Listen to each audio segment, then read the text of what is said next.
gun store. They wanted to stalk out the ranch, threatening to burn the ranch down. And I was like, listen, I get it. You know, whatever disagreements you have, but once you get your resolution, putting a bullet in the back of somebody is like the highest thing you could possibly achieve, except seeing, you know, how you could possibly achieve. Yeah. So, like, leave her the fuck alone. And I think me and DEELEY were doing our best for folks like her, or even you, people like you guys, that you actually have more of a backing than you think you do. Because, you know, these outlaw groups, the entire time I've been in the state, Dig, I have not once seen one of these so-called infamous outlaws, nor did they ever try to do shit when law was around. Yeah, like it's been a while since I've seen people like acting outlawish around my ranch, but that's not to say it doesn't happen. Like there was that incident a couple of months ago where, you know, I've raised issues with the government as well, and I've also spoken on several issues. Yeah, I think, like I said, I don't want to sound like a broken phonograph, but I think right now, I think eyes are finally open. Even the shit with the sheriff's office, right? Like, and I'll be blunt. Like, I'm not saying I'm the best. I got my flaws, but you know, fucking Sheriff Bear and Enola were not helpful to law at all. Right. And it took a very long time for the government.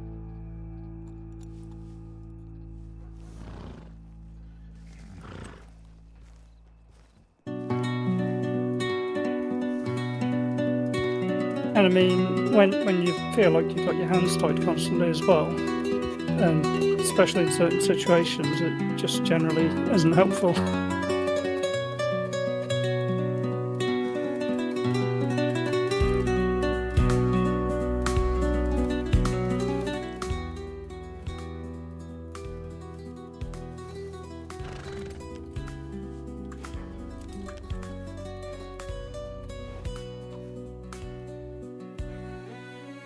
Howdy folks, welcome to another stream.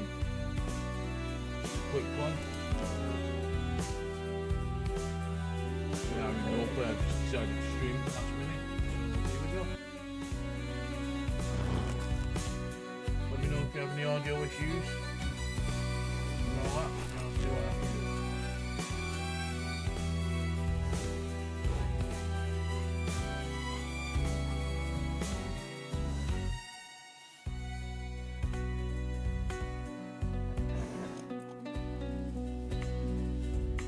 Howdy.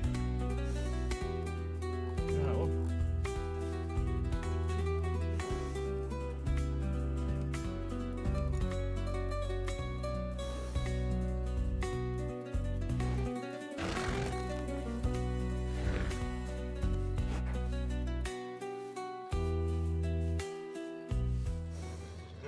Hear what I'm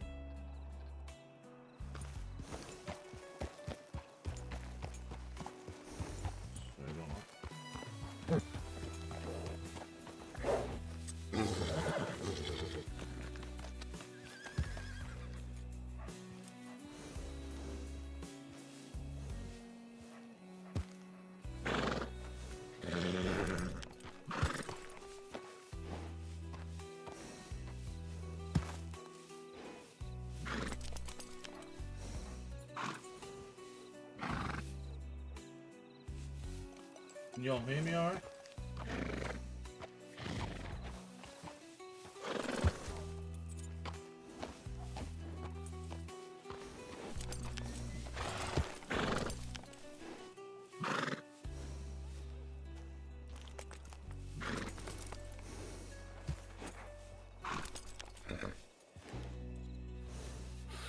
But you know, I've got a bolt action rifle that I use more often for hunting.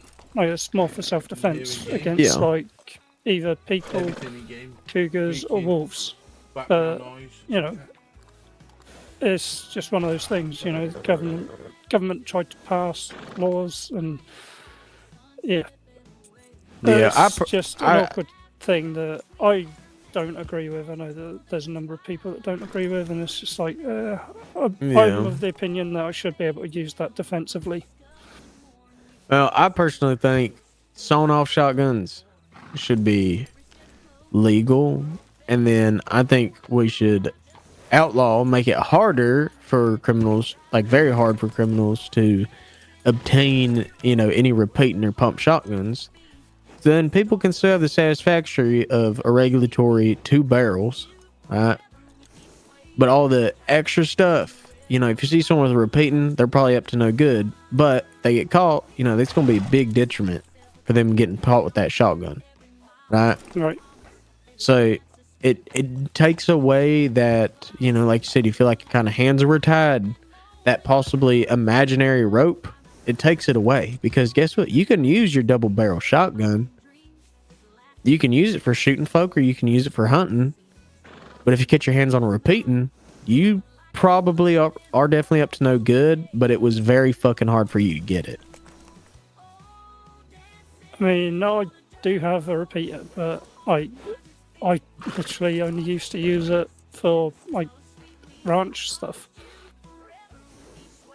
Yeah, well, I think that would be a nice change, and I'm talking like very hard. Like, you have to fucking rob like a gunsmith and get certain things to even possibly make it, right?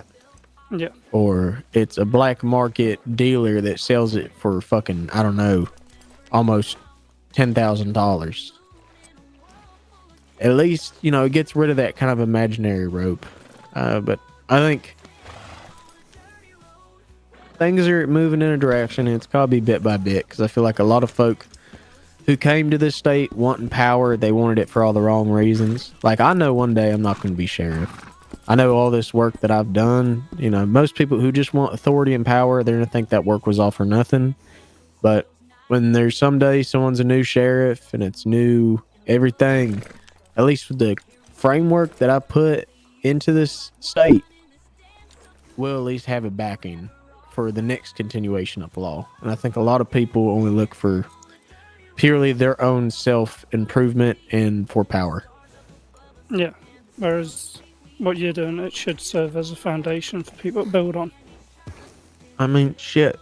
This state has been around for, what, over 2 years? And you're telling me for 2 years there was people who might have written SOPs and then it just got thrown out, or... like, that's just wild to me. The state's been around for 2 years and there was no official documentation of how law should operate and act. You would have thought that someone would have wrote something.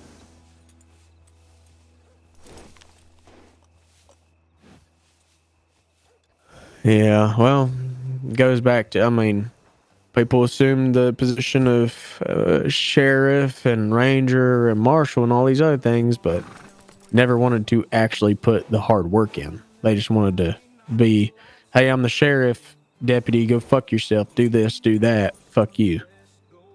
Yep. Let's go check out your ranch. See if maybe that fella's snooping around. I reckon we ought to stop by the telegram station and just check inside there as well. Yeah, worse than me. Shit, telegrams over there. Yep.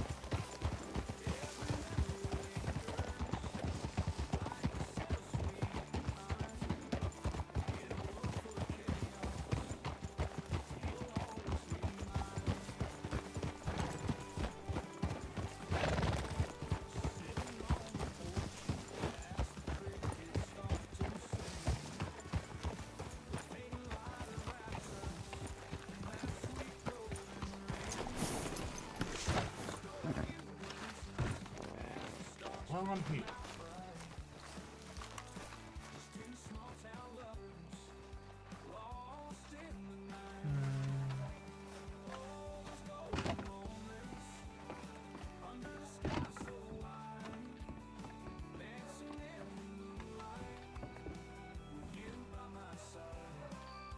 Good to see you again.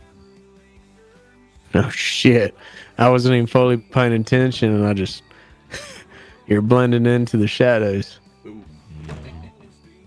Yeah, I made that. What brings you down here? Oh, some fellas trying to find trouble. So that means we gotta find them. Yep. Yeah, just put the ordnance up there. I appreciate that. Did you find fella you was looking for? This John son of a bitch to my right.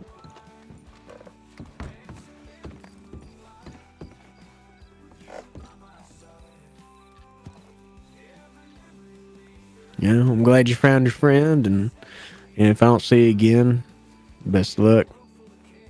I appreciate that. Thank you.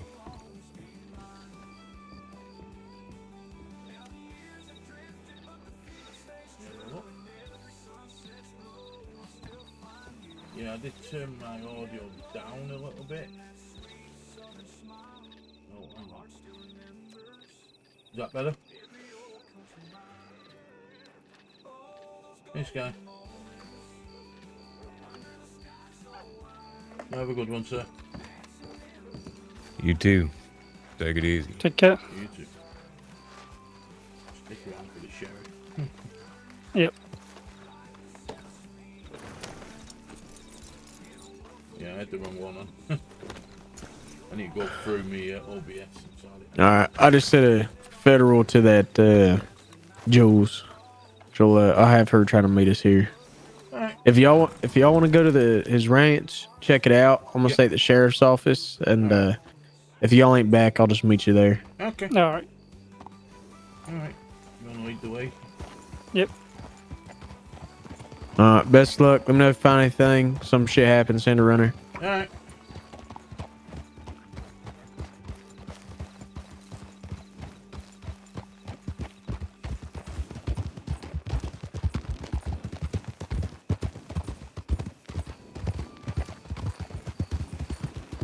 Yeah, that person that I saw wasn't actually on my ranch, they were just near my ranch. Ah, okay. But they did match the description of the person near the graveyard. Yeah.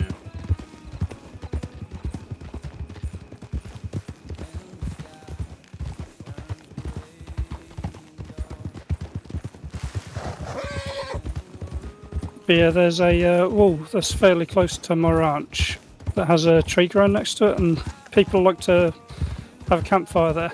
Yeah. Yeah, I'm keeping this out in case that murder kitty We are not close enough to the north side of the ranch, luckily. Yeah. Is there any wolves around here? On the south side there is, but I believe we should be on the east. Yeah, I'm not that familiar with this area. Okay, so I can tell you where things will attack from. Yeah. But if we head on over to this tree, this is where I saw the guy. Ah, okay.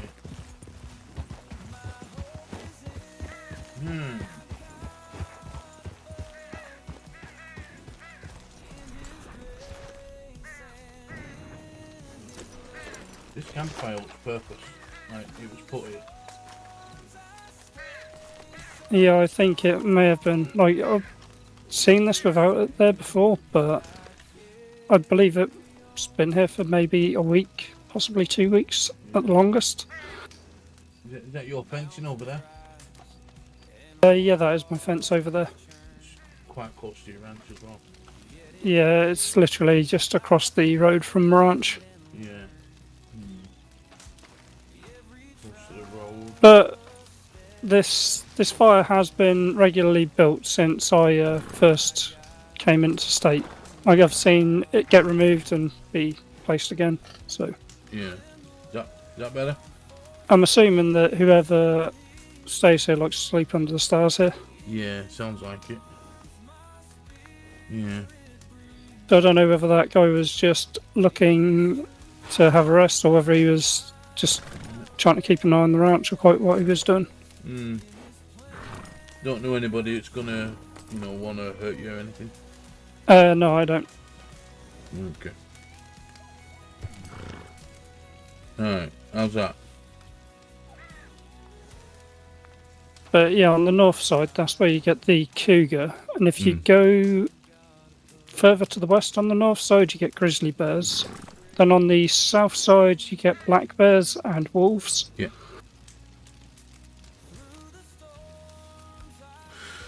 Okay. Yeah, if you come from the east, which is where we are now, you can go through that gap in the fence and you are quite safe. You won't get attacked by either. Yeah. Leave me off so it don't kick me. That's alright, I'll calm it down and tie it to the tree. Yeah.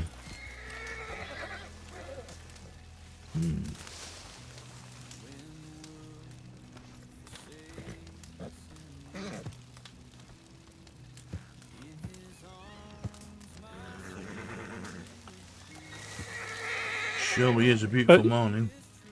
It is a lovely morning. Yeah, I don't know whether that guy was looking to have a rest or whether he was going to be up to no good over here. Yeah. Seems a bit odd that he chose here.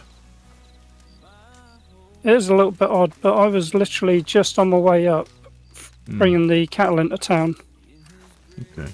Because what I usually do is I take him out of the south gate and then I hang a left and bring him up the hill and up onto this road.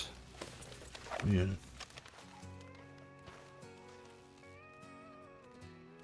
It's like a wagon might be stuck down there. Well, that wouldn't surprise me. If there's a wagon stuck, there could be a cougar. Well, actually, there's not going to be a cougar because the cougar's scared of wagons. Yeah. That could have been why it initially got stuck. Yeah. Just don't know. Quick butchers around here. Might be worth checking your ranch to see if there's anything, you know, if they've, you know, decided to graduate from, you know, robbing graves to robbing houses. Yep. Well, they shouldn't have been able to get in. I keep mine locked, but yeah, we can go have a look. Yeah. No, you know, it's no harm in having a look. Yep.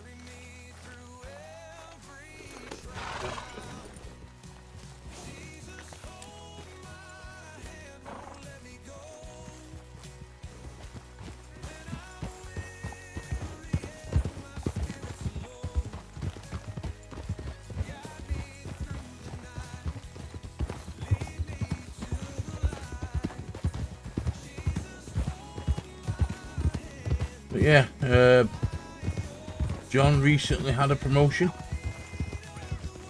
So, as it says in the title, he's now Chief Deputy DEELEY. Which means he's part of the County Sheriff's Office command now.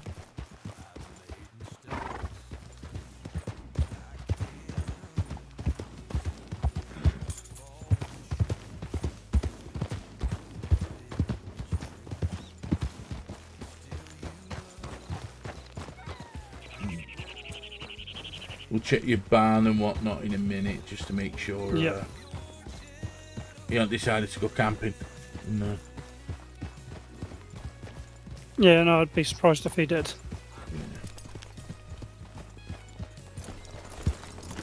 Just double check the doors. I'll walk around just to make sure doors are locked.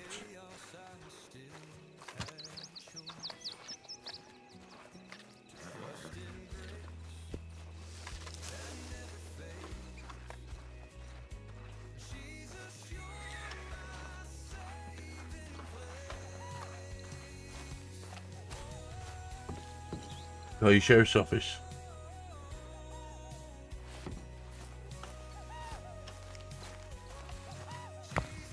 Alright, we're looking clear. Alright.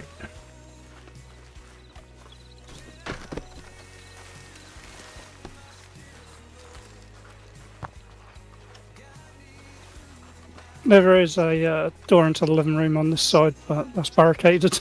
Oh, okay. That was where we got broken into. That's going back quite a while though. Fair enough. But yeah, it might be a good idea just to check everywhere else, you know. Yep. People can be sneaky.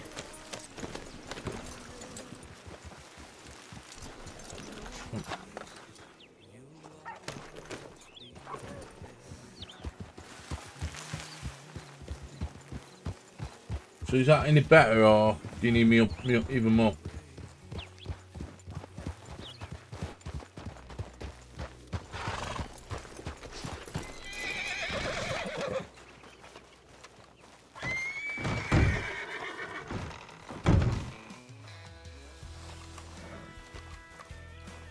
mind if I check upstairs? Oh, you're already doing it. Yeah, that's what I was then gonna do.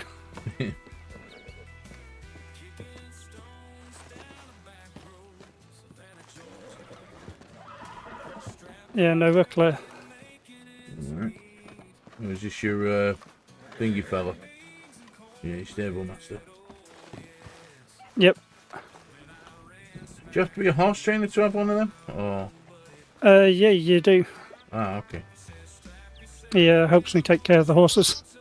Yeah. Not like I could just get one for redemption.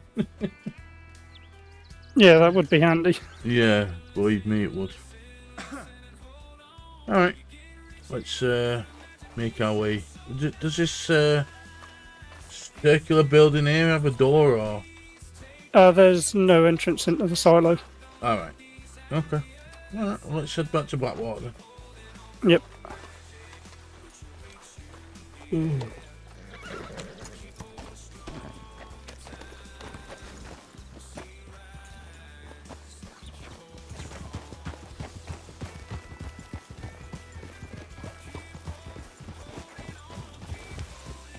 But you know, that is always a wise idea to just check things. Yeah. I'm forever doing a sweep of my ranch. You never know who's, you know, lying in wait or gate crashing your property or whatever. Yeah, that's true.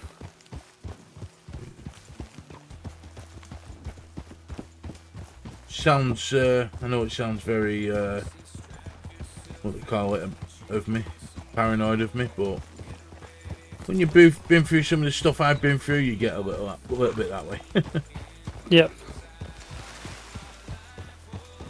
I mean, during my first week here, I was kidnapped just for asking a question. Really? Hmm. Yeah. Obviously, didn't like the question. Actually, that might have been the second or third week, but yeah, it was just over a question. Basically, I asked, like, do you remember back when the animals all got slaughtered here? Yes. Yeah, well, Manny decided he'd identify himself as a lawman. Really? Yeah.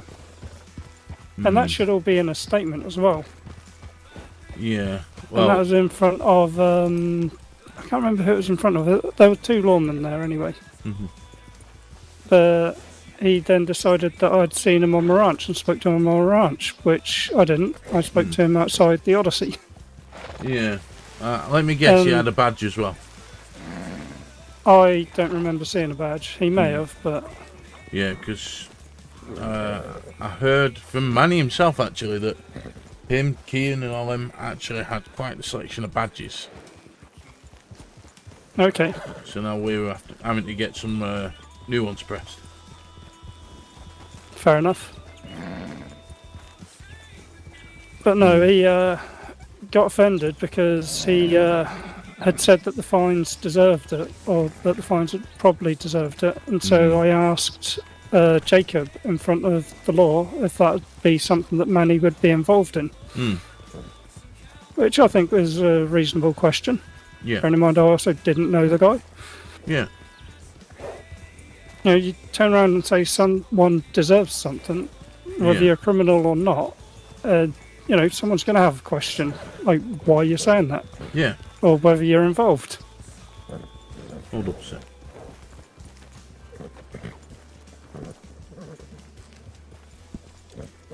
But no, I got kidnapped by Anderson, Kean.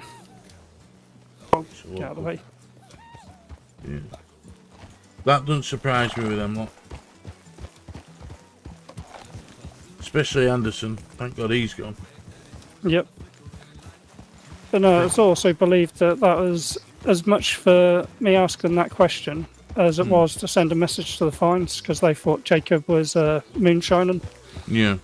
which he had no reason to do that, as he was running a legitimate bar. So. Yeah, exactly. 1 second, I need to think about some medication. Okay. And by folks. Take my camera off. I don't think you want me want to see that. But I am still here.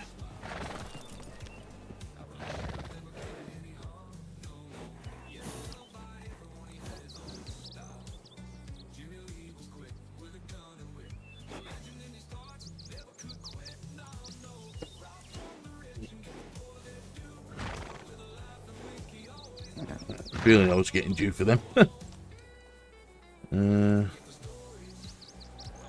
Good job I had them late today, innit? Just pick something real quick.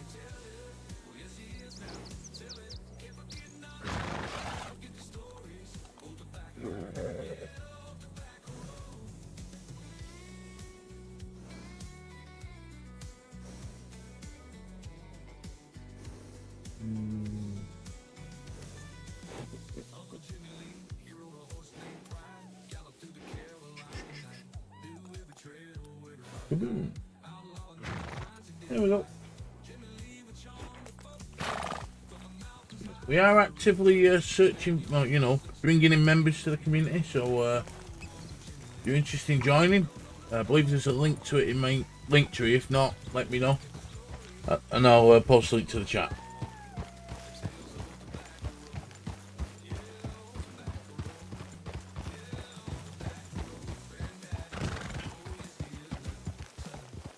Yeah. Do we know what's happening with the folks in New Austin that like to cause problems? I honestly don't. Personally, I've been avoiding them. Yeah, I don't blame you. I think we do need to do something about them, but it's not something I would do alone. That's fair enough. I don't think they should just be getting away with terrorising folks. No.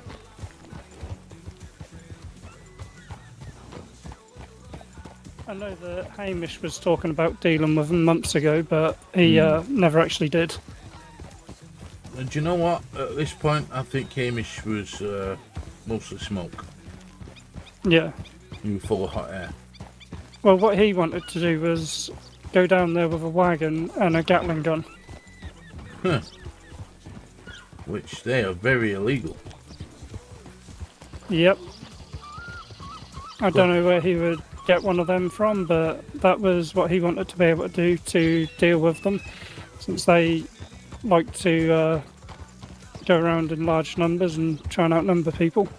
Unless he was thinking about stealing one. I don't know. Because him going down with the Gatling gun would have been foolish, because, you know.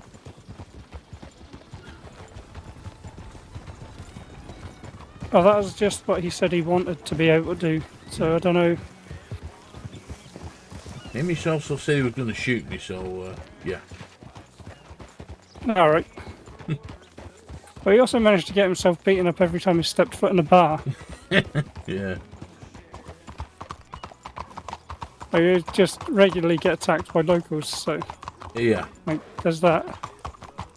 Yeah. People seem to hate him. He did have a knack for annoying everyone. Mm-hmm. Or just about everyone. Yeah.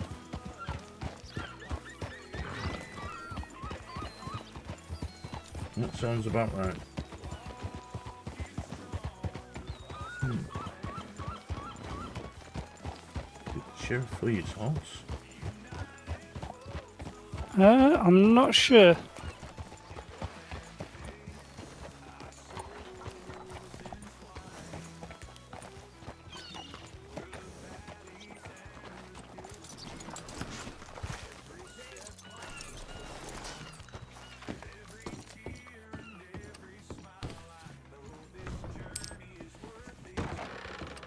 Yeah.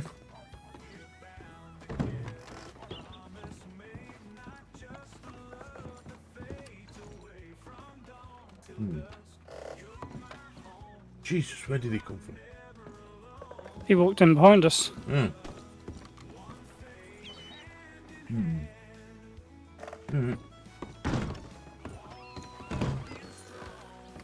Send him a telegram. I bet he's gone up to your ranch, you know. Probably. I'll go and send him a telegram.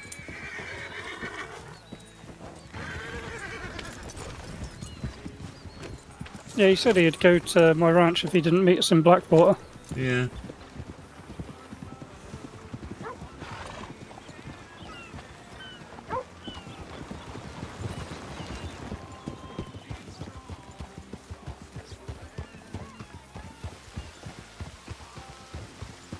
Hold on.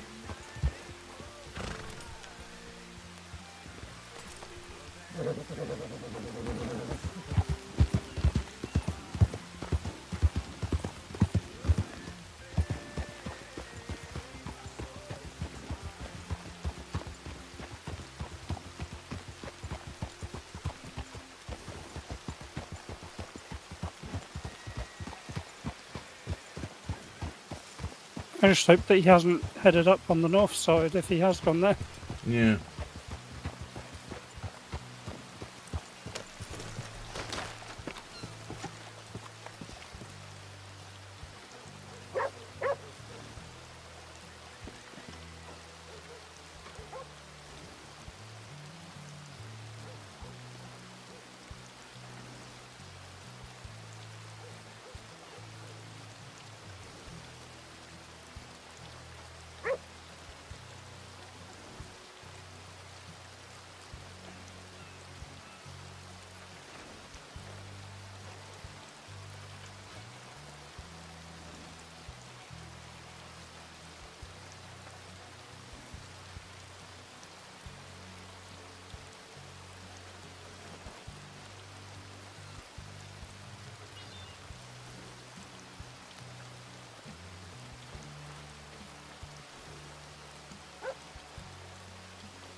Yeah, let's see if let's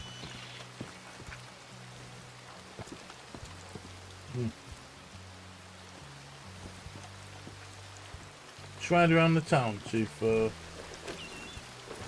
we're passing each other without passing each other, if that makes sense. Yep.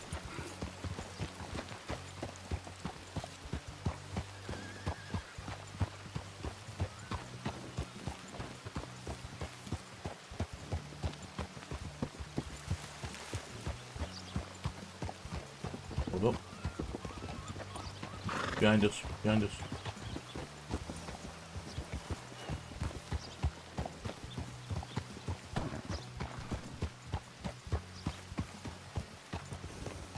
Howdy. I think we did a full-on swap once you came to the sheriff's office. We went to the ranch, and then y'all came back. Yeah, I sent you a telegram wondering where you were. Yeah, I heard the bells going off. I was wondering. Like, I'm assuming no sign of this fella. No, there was a campfire at the side of the road. However, we don't know if it belongs to this fella or, you know, if it's just a random campfire, you know. There's no... we don't know who made it. Yeah. Yeah, well, I guess it won't hurt to go on patrol, and we'll come through the towns and we'll be on the lookout for this fella. Yeah. All right. Was there... Where he had hopped off his horse, though, and where he hopped back on when he saw me. Yeah, I mean, who knows? He might have thought you're law. I mean, with possibly him robbing those graves, he could just be Maybe. skittish. Does everyone have their provisions to go on a go on patrol? Yes, I have my food. I have my tin food and some water. Yeah. You got food for your I horse? will quickly just grab some cans as well as I some need to food get for the some food horse. from the horse. Hold on. Thank you, DEELEY. You have a brain, I don't. Yeah. You got some? Oh, I've got Hand plenty. it over.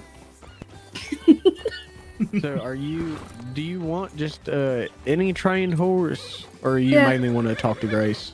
It's just any trained horse that I can get from a horse trainer at the moment. What Dealey, what do you say he trains mainly? I know Mustangs. Mustangs and paints. Mustangs and paints. Well, Those he breeds Mustangs and paints, but he'll train any horse. Yes. Yeah, so you can train any horse. Yeah. So I guess Yeah. whatever's up to you. What's your favourite number there? It's number 8 today. There you go. Thank you. Here you go, Sheriff, just for the sake of it. Yeah. What am I trying to catch? Oh. There you go. Thank you. Yeah. Yeah, I'll see how much he does for a Mustang. Well, you don't have to worry how much. If that's what you want, then that's Yeah, what I you're just gonna need a get. trained horse. I can't keep reading this, I'll keep falling behind. Yeah. Yeah. Let's. Where did he go? Just to the store. You know. Well, then let's. Before we go on a patrol, let's get you set up with a trained horse. If hopefully he's you- got some. He does have one. Look at that. He does have some spare trained horses. Don't let him palm outlaw, whatever it's called, off on you. Damn near killed me last time. I will say I'm excited about today's training with you, Jules. What's that? We'll just when we're on patrol, we'll just if you want, you can either ride your horse or you can hop on mine. But I'm gonna ask you some little quizzes about kind of charges and whatnot, like when you would use them. So it's gonna Hey, be dude. kind of like an educational, almost trivia, you would call it. Where is it? How would you feel if we got our recruit Sound fine. set up with a trained horse for now? We're going to be... Yeah, we can do that. Yeah, there we go. Secured you a trained horse. Now, how much? What's the damage gonna be on that Duke? I'd do them for 250. I'll just have to make sure I got a nice young one. Either that or I 250. can, yeah, either that or I can just lend you one until you've got one trained. I don't mind, whatever. Just go see what you've got, and then we'll see. Yeah, Okay. this is purely up to her, and we cover the first trained horse. So Yeah. Okay. you just tell me how much I owe you, and I'll get it in your pockets. Have you got the money on you, Sheriff? Or if you No, haven't, and I've got it on me, so we can sort it out later. yeah, I mean you can just end up getting in the ledger and Yeah. just pull the money back for yourself. All right. Works with me. Saves you going back. Yeah, here we fucking go, just back and forth, back and forth. This is the nearest stable, so it makes sense to come here. Yeah. I love how I just said, a man can be in one town for so long, and we've just been bouncing back and forth between Blackwater. Yeah. Alright, I'll go pull out a horse. I'll try and find one that's nice and young. Just a quick you, one, Duke. Duke. How much did you say? 250? 250. Yeah, 250. Here we go, before I forget. I'm gonna go flee this out of the way. Don't trample the sheriff, I need him alive, thank you. Number 3? I appreciate that sentiment. Pardon? No, Pardon? Jesus Christ. Oh, I didn't hear what you said. Number It's 3? no longer who shot the sheriff, it's who Oh, kicked him. Hang on, let me have a look. Who trampled him with the horse? I have 130. Yeah, no, you're be number honest- 3. Is that your favourite Oh. number? Yeah, it is. Sorry. There you I go. think I'm just having one of them days. Oh, don't worry. I have more time. Alright, I'll be back in a sec. Alright. From a horse, and then you fucked in. It's very bad. Alright, you're all Yeah, squared 'cause- up. Hey, Alright, go get your new horse. I'm going to bring it out. And then put my tackle back on it. Won't take you long.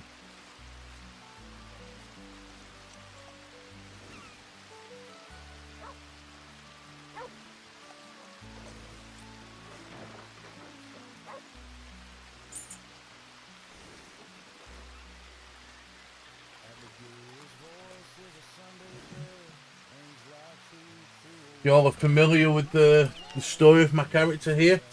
you look at the top left-hand corner of your screen, you'll see a familiar name.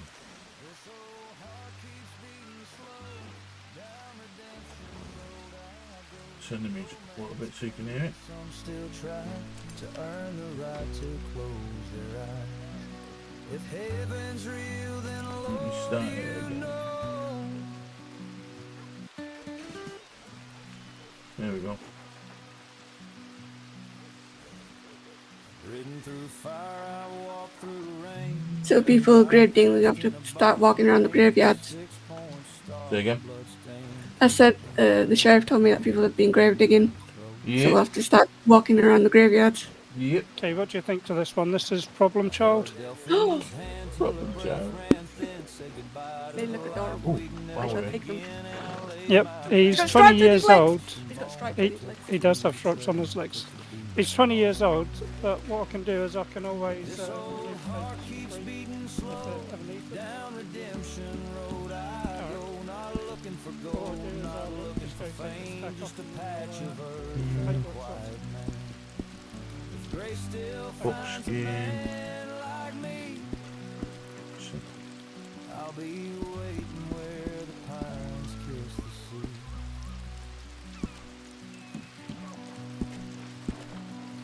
A horse to ride, a fence to mend, strangers need a hand to lend. I don't speak much on what I believe, but I talk to God when the sky starts to bleed. That's $7 there. Yeah, this old heart keeps beating slow. Down redemption road I go, not chasing ghosts, not drawing. But yeah, if you're looking for a little bit of extra work and doing a bit of ranching, let me know and we'll sort your job out. Yeah, I'm gonna see Grace this weekend, so she said she needs a hand or two. So we'll see. Well, if it doesn't happen, redemption's always on to you. You know what I don't have? I don't have binoculars. Can I get them from the gunsmith? Yes. I'm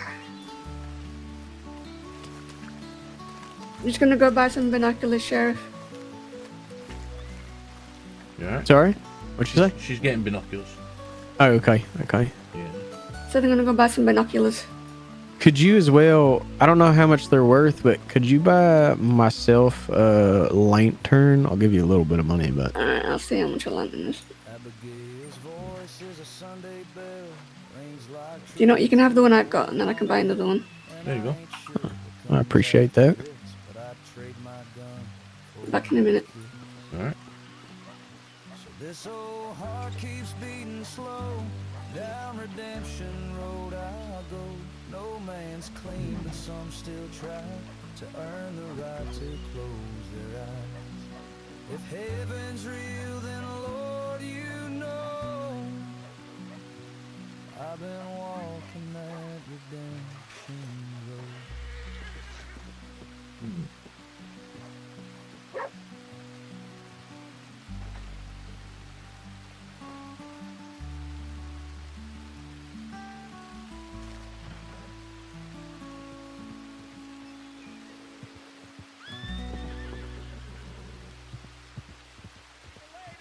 I'll have to sort the chat in OBS out at a later date.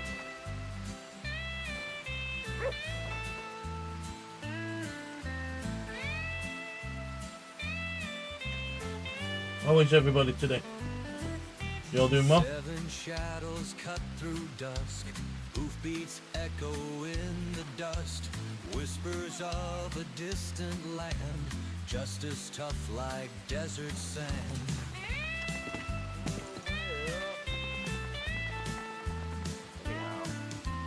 Hills alive with ancient tales, echoed through the Reminds canyon me. trails, steel and fire. hey, Zalfie. For the Ah. dawn of freedom.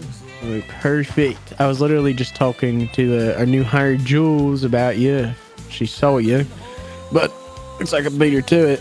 I was wanting to ask, would it be possible, I guess in your craftsmanship and the skills, to be able to make some badges for the sheriff's office?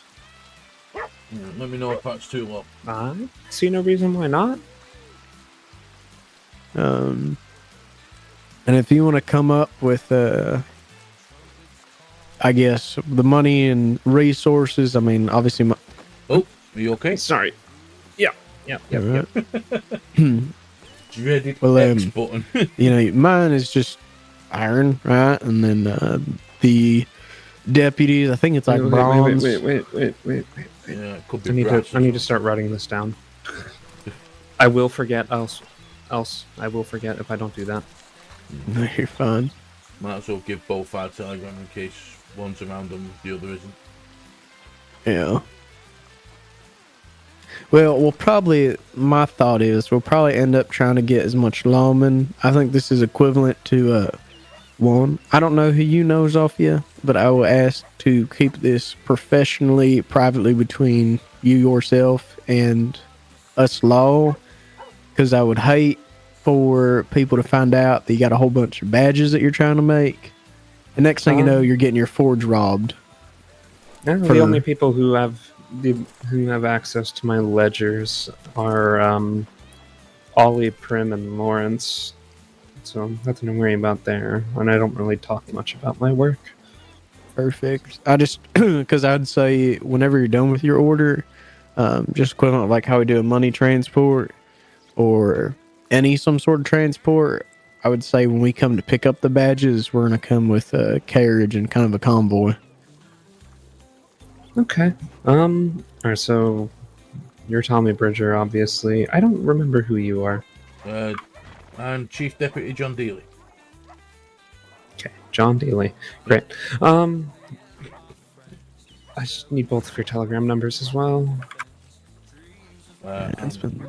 NA964. Let me know when you're ready for mine. MT, like as in mousetrap, and 562.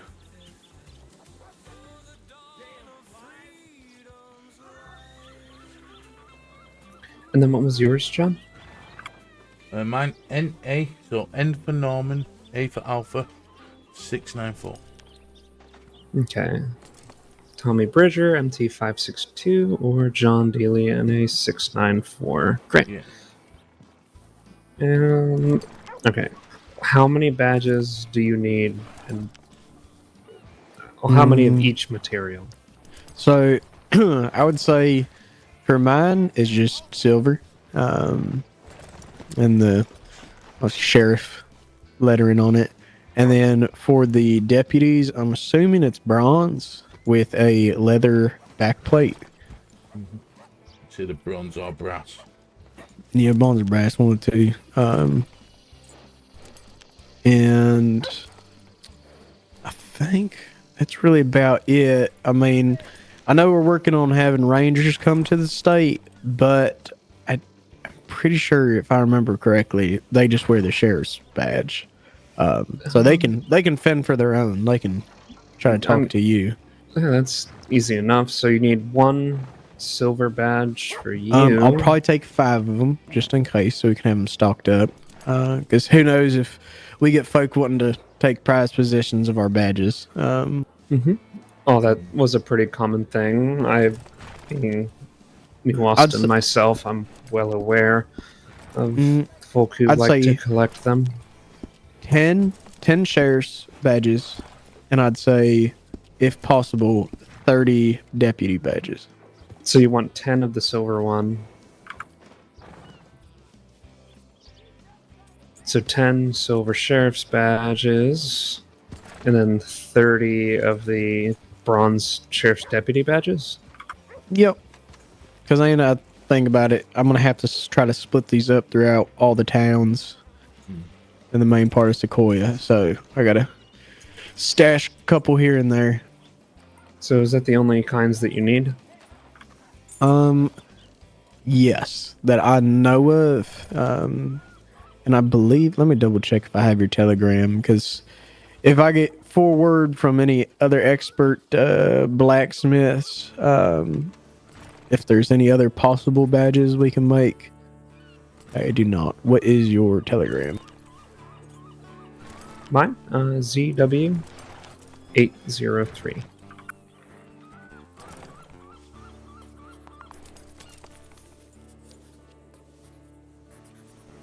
Actually, since I'm on it, Joel, what's your Telegram? Do you know? Let me go get it.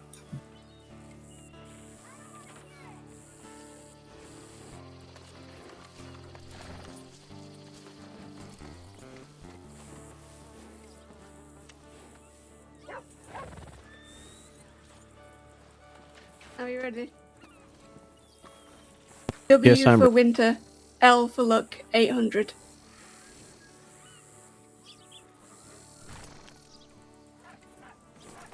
W for winter, L for luck, 800. Well, that's easy as shit. All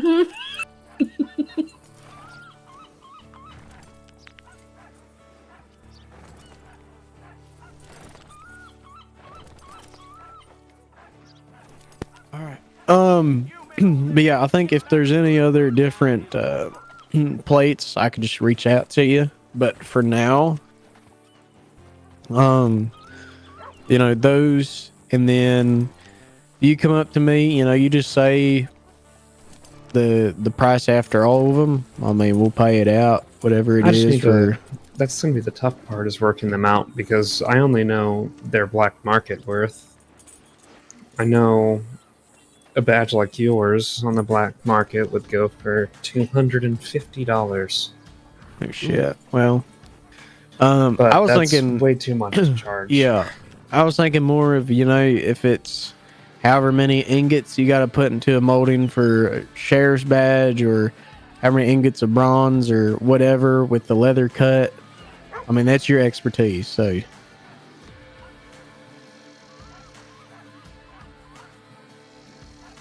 Yeah, well, silver is rather rare. I'm no jeweler, but I know a couple. Silver's rather rare. Suppose I could probably do $10 each on those. okay, so 100 for the sheriff's badge. And bronze, not so bad. Leather, I fucking live on a cattle ranch, well, mostly horse ranch, but we have plenty of cattle. I have some leather, full piece of leather on my horse, if they're any use to you. Well, I have let's plenty. just do this, and let me know if you think it's a fair price, because obviously it comes into you having to put the work in for it. Like, yeah, materials and whatnot could be costly or not, but yet again, you're still the one doing it. That is just a flush 350 sound for all badges. Flush 350, so it's 10 for the $100 on the silver badges, then 250 for 30 bronze ones.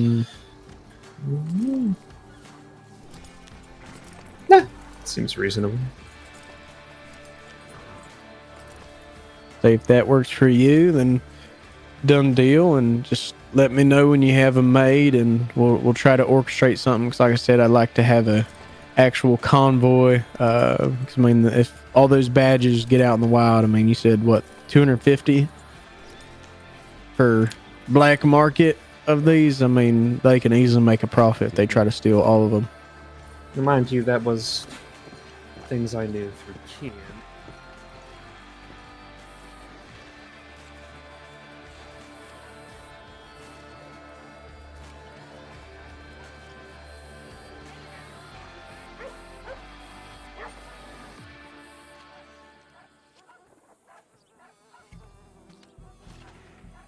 Come on, boys. We still got a heck of a lot of work to get done.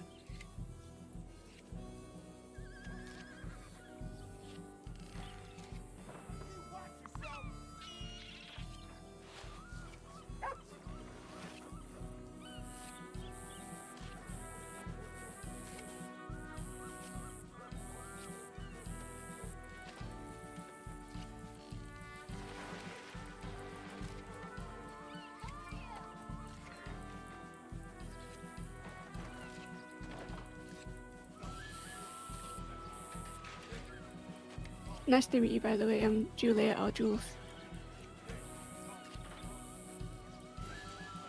Nice to meet yourself here.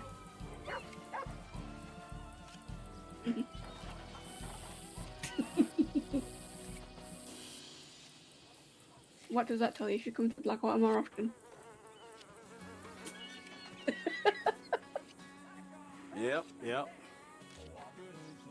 Yeah, I heard that.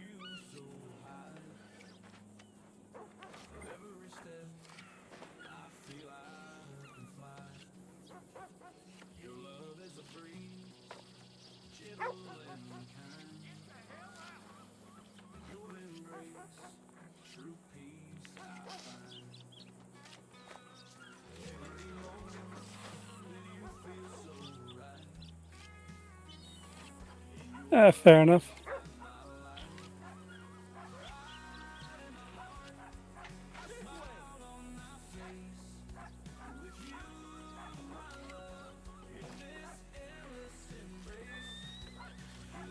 It used to be a hell of a lot more lively when I first got here.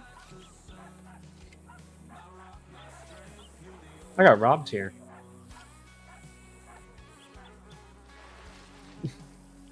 I got robbed by 4 people, and then they used me as a hostage to rob the general store. They stole my rifle as well. That's when I started moving towards the bow. Because nobody wants to steal a bow, because nobody knows how to shoot one. Yeah, and if they want to cause a hissy fit, then you just simply make them look stupid and be like, you literally want to rob a stick and string. You proud of yourself? Mm-hmm. That's one way of doing it.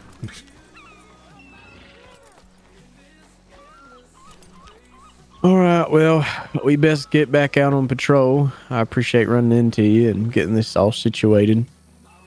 And we'll say when the Rangers come in, that I'll more than likely send them your direction, since you'll have an understanding of how to make the badges.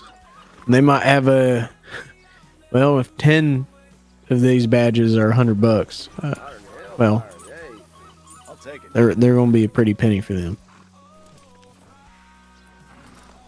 Yeah, I figure. That's fine by me. I like money. Big fan of it, actually. Who doesn't? Yep. All right. Oh my God. Lex. Oh, are you all right? I am quite all right. Yes.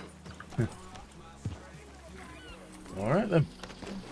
All right. You You take all stay care safe. of it. Yep. Take You care. guys as well. Stay Hello, safe. Duke. How's it going? There we go. All right. It's been a while. It has been a while. Howdy, partner. Oh, Red Star, in that way. hey, sure. As fine as it can be. Also, I'm sure you heard from Greer, but I may or may not get stabbed in a couple weeks. I did not What'd you hear. say? Oh my God. Shall I put a recruitment post up here? Yeah.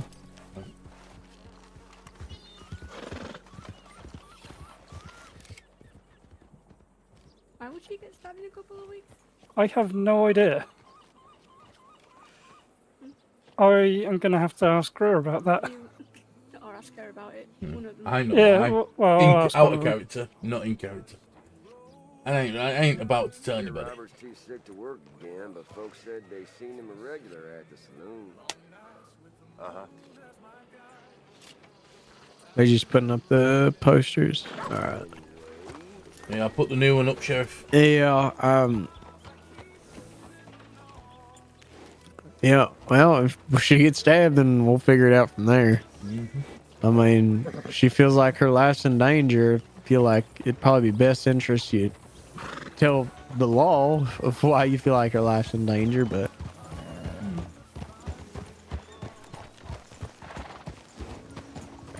How's Lex for you, Sheriff?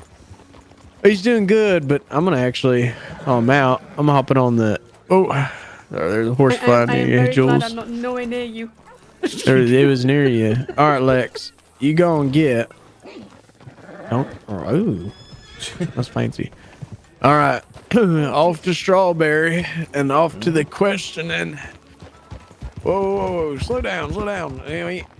You ain't running away from the questioning, and that's why I'm on the back of your horse.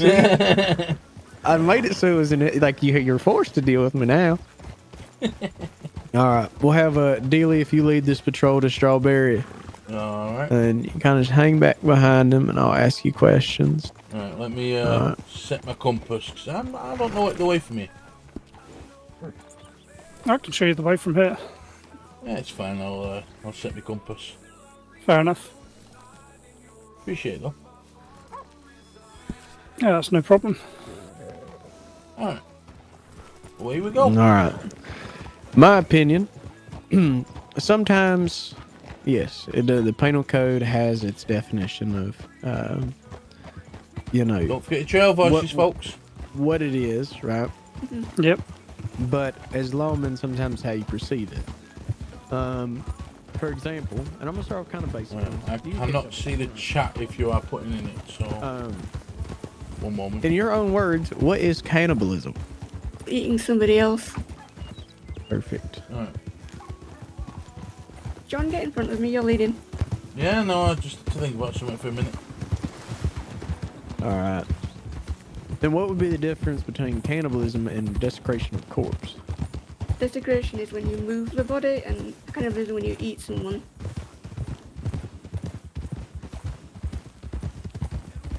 Okay. So would you then always, if someone was eating a person, would you always say, well, that's desecration, or always cannibalism? No, if the person is still alive, it's cannibalism. If they're already dead, that's you're disturbing a body. Okay. And if this person is just hacking their arms off, what would that be? That would be assault with a weapon? No, they're already dead. No. Desecration if they're dead. Perfect. Wagging ahead. Is an interesting one. Harassment. Hold up. When you What is it? verbally abuse somebody. Or harass where they live. Would that be stalking? Yeah, that'd be more stalking, being around the area. But with harassment, this is where it gets confusing, because in the eyes of the law, it's almost inciting of practically like intimidation, right? Which with assault is like, hey, I'm gonna beat you up. That's considered assault. Not necessarily harassment, like you full on said what you're gonna do. But with harassment, it's like, hey, you live over there, live by yourself, huh? All right, we might pay you a visit. That'd be more considered harassment, because you're not saying exactly what you're doing, but you're trying to use intimidation. Yeah, it's threatening as well. So it's not like, someone just mad yelling at you, but once they say either I'm gonna beat your ass or they're trying to intimidate you, that's when charges are pressed. But if they're like, hey, fuck you, obviously you ain't gonna arrest them for it. How's my audio, folks? Can you All all right. hear me now? Poaching.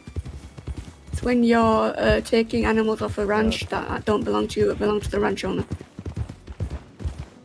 Spin it around, folks.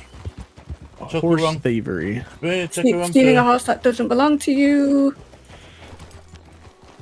So I was looking away from my monitor. Come on, DEELEY, get on your P's and Q's. I know, I'm on it. All right. How could you tell? This way, Missing. this way. Ask what details of what Yeah, their horse here we look go. like. Well, I'm saying, let's say I went into Strawberry, right, and I stole someone's horse. And we got a report that a horse was stolen, and it fits that description, but, there's some people that might have that horse that looks the exact same. How would you, as a lawman, figure out that that's actually their horse? Ask how long they've had it. Have they had any accidents with it? See if it comes to them when the whistles. There you go. So that and as well, here in Alright. Sequoia, every horse, you Right. have Right. paperwork. I thought it was to the left. Oh, that's where my compass is taking me. The left is quicker, trust me. Okay. Continue this way then. DEELEY, with your compass, you don't Yeah. always want to follow the kind of short arrow. Yeah. You always kind of want to follow where that destination is. Mm-hmm. That little short arrow just helps keep you along the trail. So sometimes it's not the best route. Oh, Okay, but yes, here in Sequoia, you can bring them to the stable boys and be like, all right, I want to see the stable boys documentation of it. That it's your horse, or as well, if it's a good, well-trained horse, like you said, all right, well, you stay over there. I want that horse to stay there. I want you to whistle for it. Good.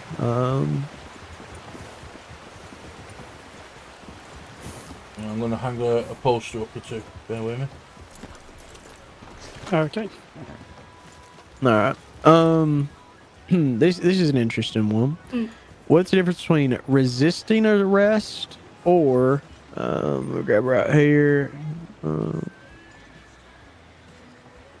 Obstruction of justice.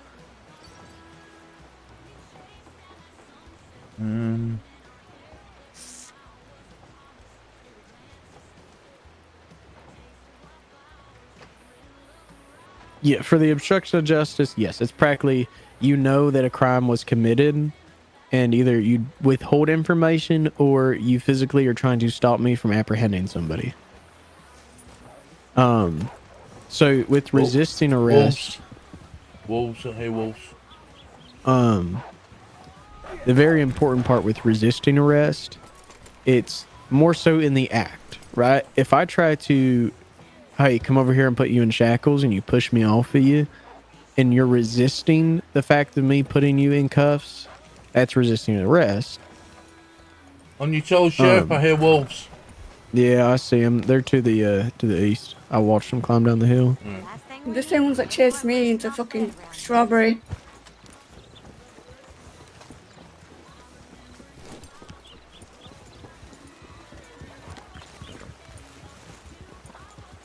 It might have fucked off, but Probably chasing some poor man on a horse.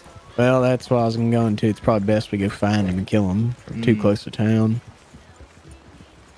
All right, let me hop back up and we'll go find those wolves. So yeah, you know, resisting arrest. Go left here. Where they at? They're at.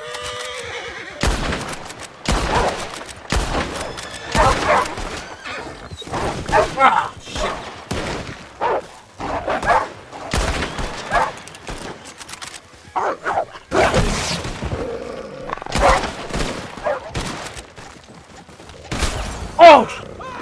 Oh shit! Sorry, that was my bad. Oh.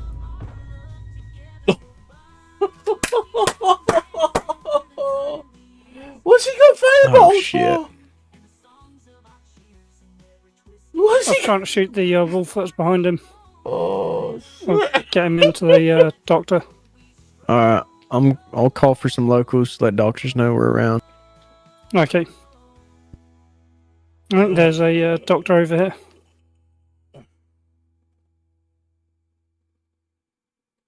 He catch on fire, or is I seeing things? He did. Again. How the hell? Where's Moody? I'm not entirely sure. There's no lanterns or anything over here. Oh, I shot a wolf. Yeah, I'm confused at how it. Did he have a Molotov on him? That. All right, get him to the doctor's office, and we'll meet y'all there. We'll take care of these Sorry wolves. about my horse, Sheriff. Yep. No, it's not your fault. Still getting used to them. There we go.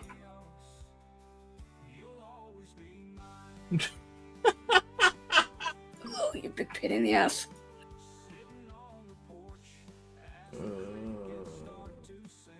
All right, we'll follow him there.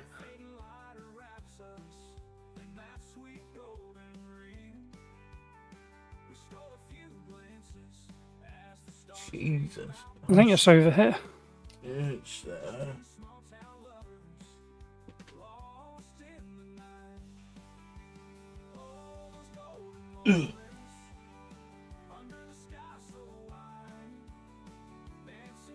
No, I think doctors are on their way.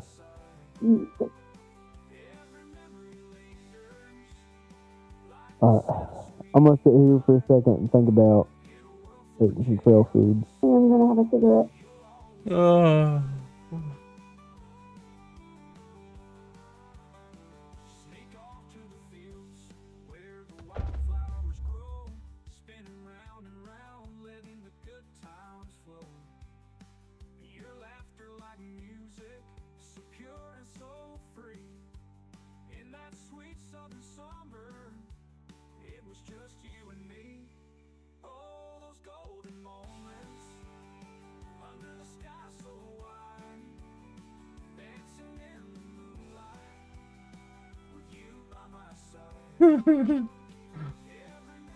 think I need to put you more over that way.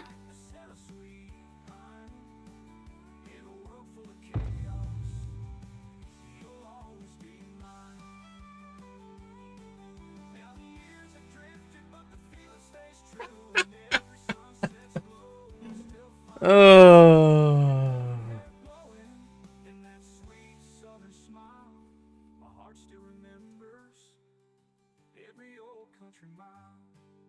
Oh, I'm a bit tingly.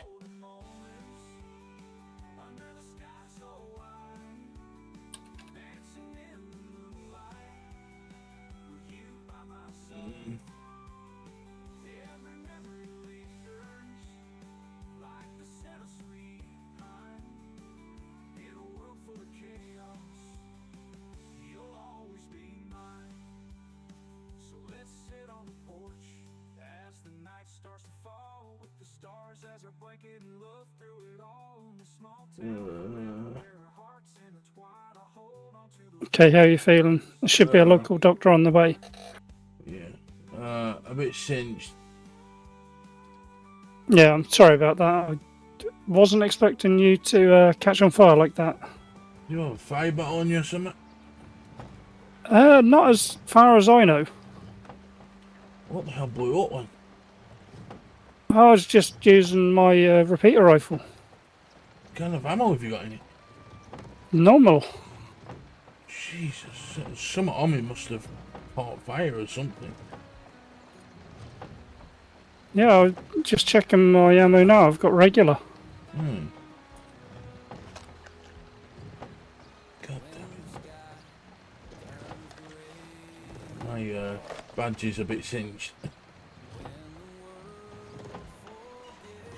That is slightly concerning. Yeah. Because I didn't have a lantern on me.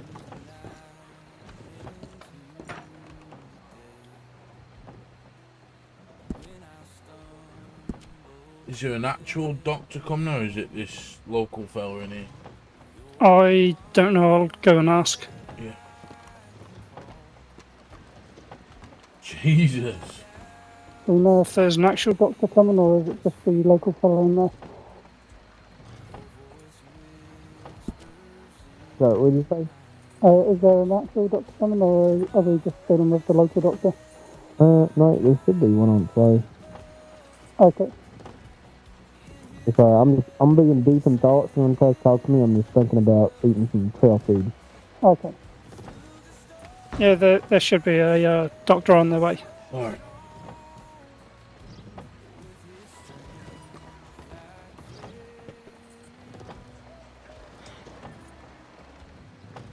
I'm not going through the whole rigmarole of having first degree burns and all that shit. I'm just going to say it looks like his legs are red. And his pants took the most of it. Probably have to go and get some more pants, that's about it. Which I think John's got more clothes on him. Yeah, no, I literally only have normal repeater ammo. Like I can literally give you some of it boxed as well. No, it's fine.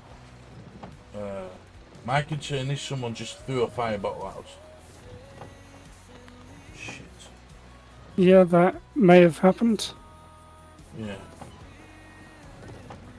I definitely heard glass break. I thought that well. I'd somehow shot a lantern, but then I realised, hang on, there's wolves everywhere. Yeah. Where would there be a lantern? I'm wondering, there's just something in my guts telling me that somebody threw something. And it just happened to land on where I am. Yeah. Jesus Christ. Oh, I think the badge is going to need replacing.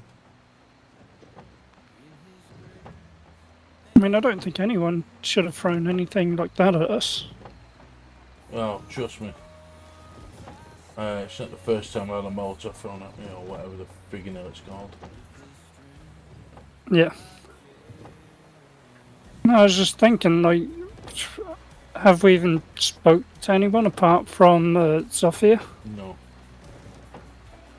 Unless somebody was up high.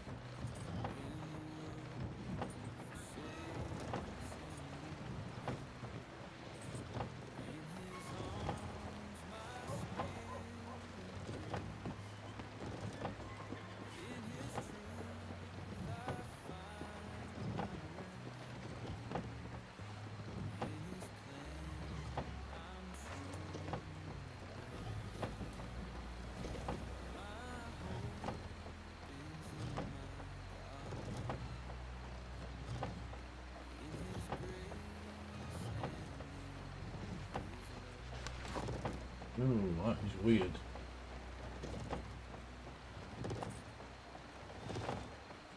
Oh, fucking pants. And my boots as well.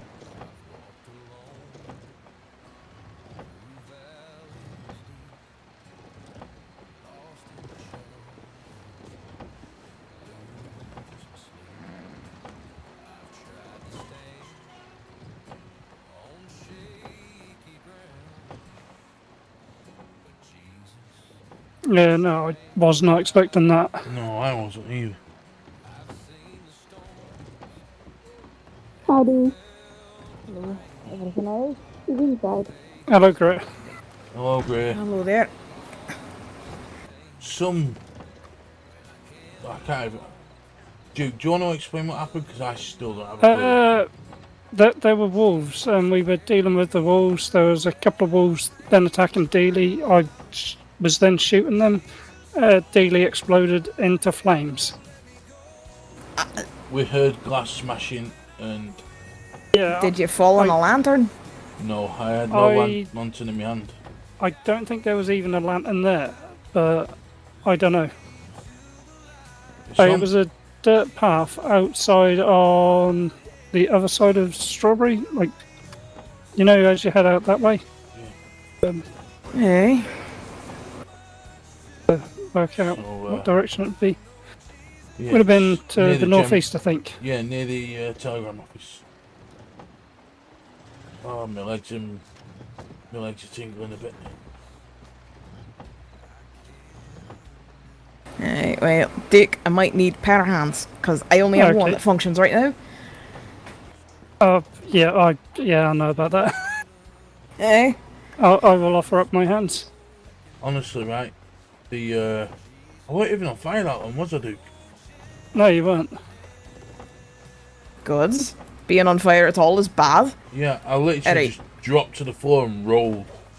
Good. Smart. Alright, I mean, Dick, in the cabinet behind you, there should be bottles of saline. Okay. Grab about 2 or 3.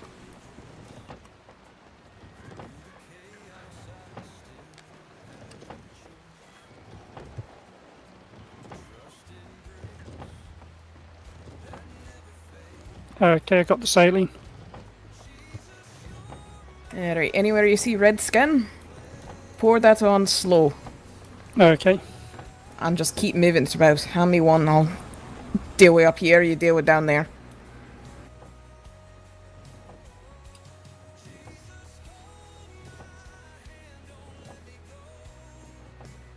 Ooh, smarts. Ooh.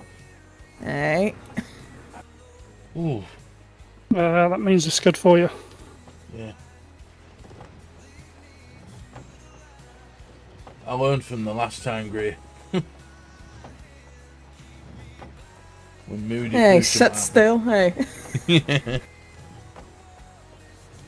But look, at least this time we weren't exactly under fire. True. So these look like first degree, and if we can get them cool fast enough, then they seem like they'll progress. Yeah.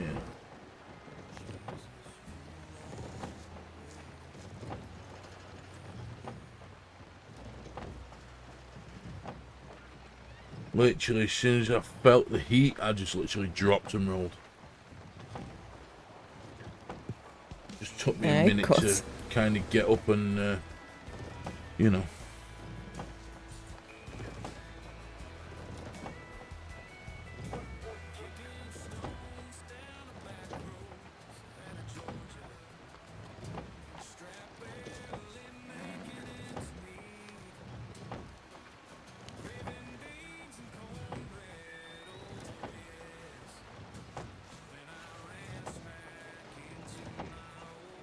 Yeah. You was setting fire not so long ago, so yeah.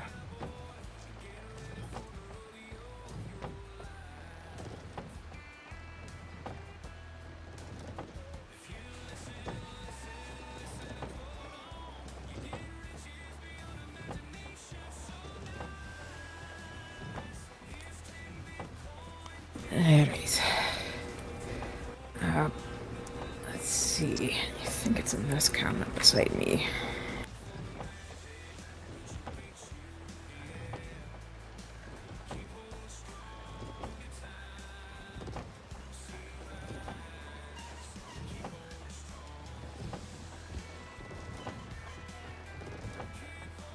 Alright, Duke, I'm gonna hand you this because I can't open it. Okay, I'll open that for you. And then I'm gonna have you... You just take 2 fingerful and very gently daub it over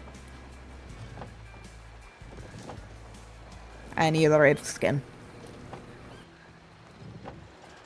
Alright, I'll just dollop that about then.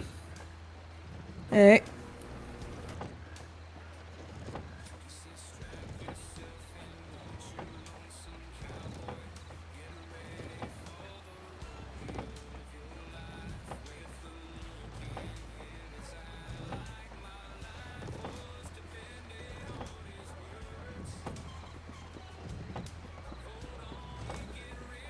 I'll handle the bit on the torso.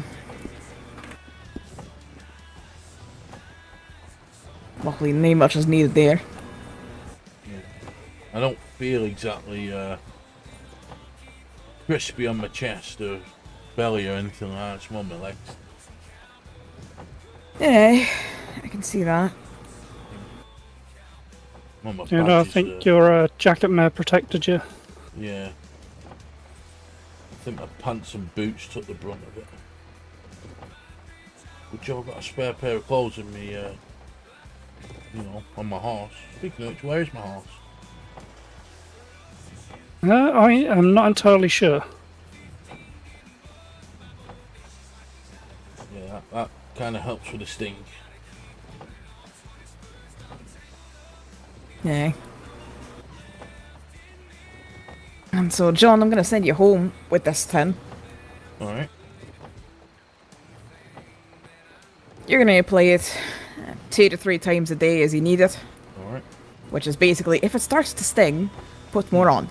Okay.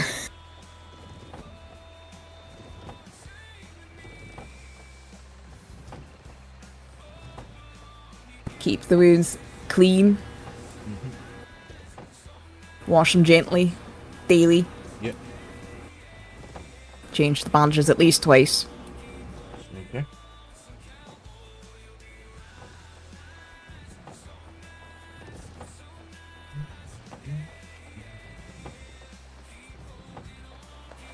You will need the wet ones this time. Alright. Dry bandage will do, as long as you have the salve on. Yeah. Can that still work? You should be able to, as long as you can keep those clean and tidy. Yeah, should And be as able long as they don't hurt. Do you know what? They don't. Now that salve's on it, it feels pretty good. Yeah. Like I say, I learned them last time.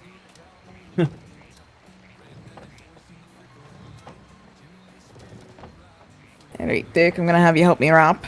And Okay. I'm gonna help you make sure that it's the right tension. Alright. Basically, you're gonna wrap and I'm gonna guide the bandages where they need to be. Okay.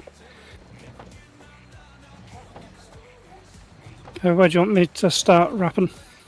We're gonna start with the leg.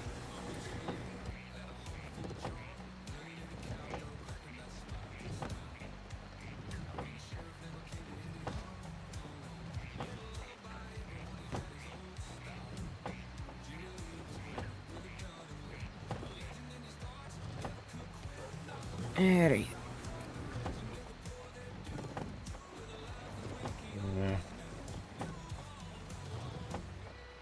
Yeah, ease up the tension just a wee bit. Alright. Alright, perfect. And just keep it going nice and steady. Want to get at least 2 layer. Okay.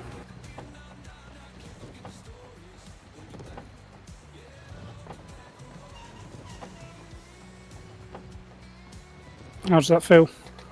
Yeah, it feels alright. That. Thank you.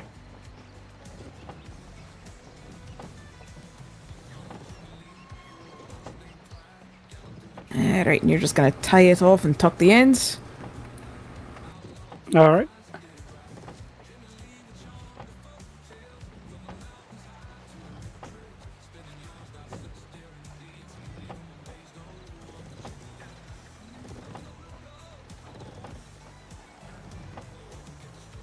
I mean, in the torso, because it's only a wee bit. I'm basically gonna do a gauze pad.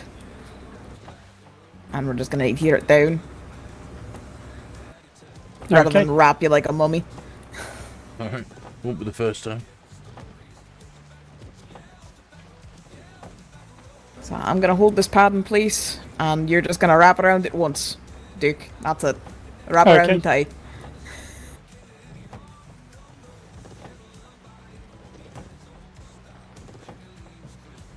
Go for it.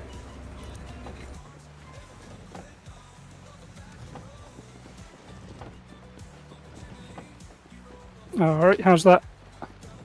Yeah, it's alright, thank you. Alright.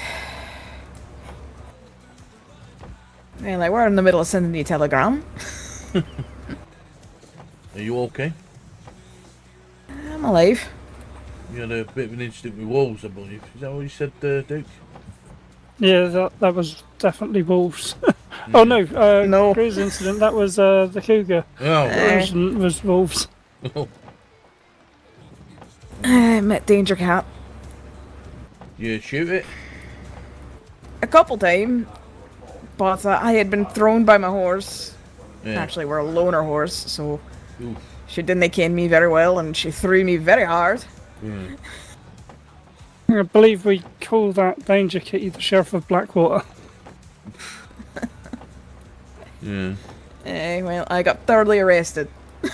Yeah. Yeah, the sheriff does like to go for people. Ain't not true. There is also a bear on the northwest side as well, a grizzly. But that's a lot closer to tall trees. Yeah, you sort of have to go into the tree line to encounter that one. Yep. I mean, you do occasionally get outside the tree line, but that's very rare. Aye.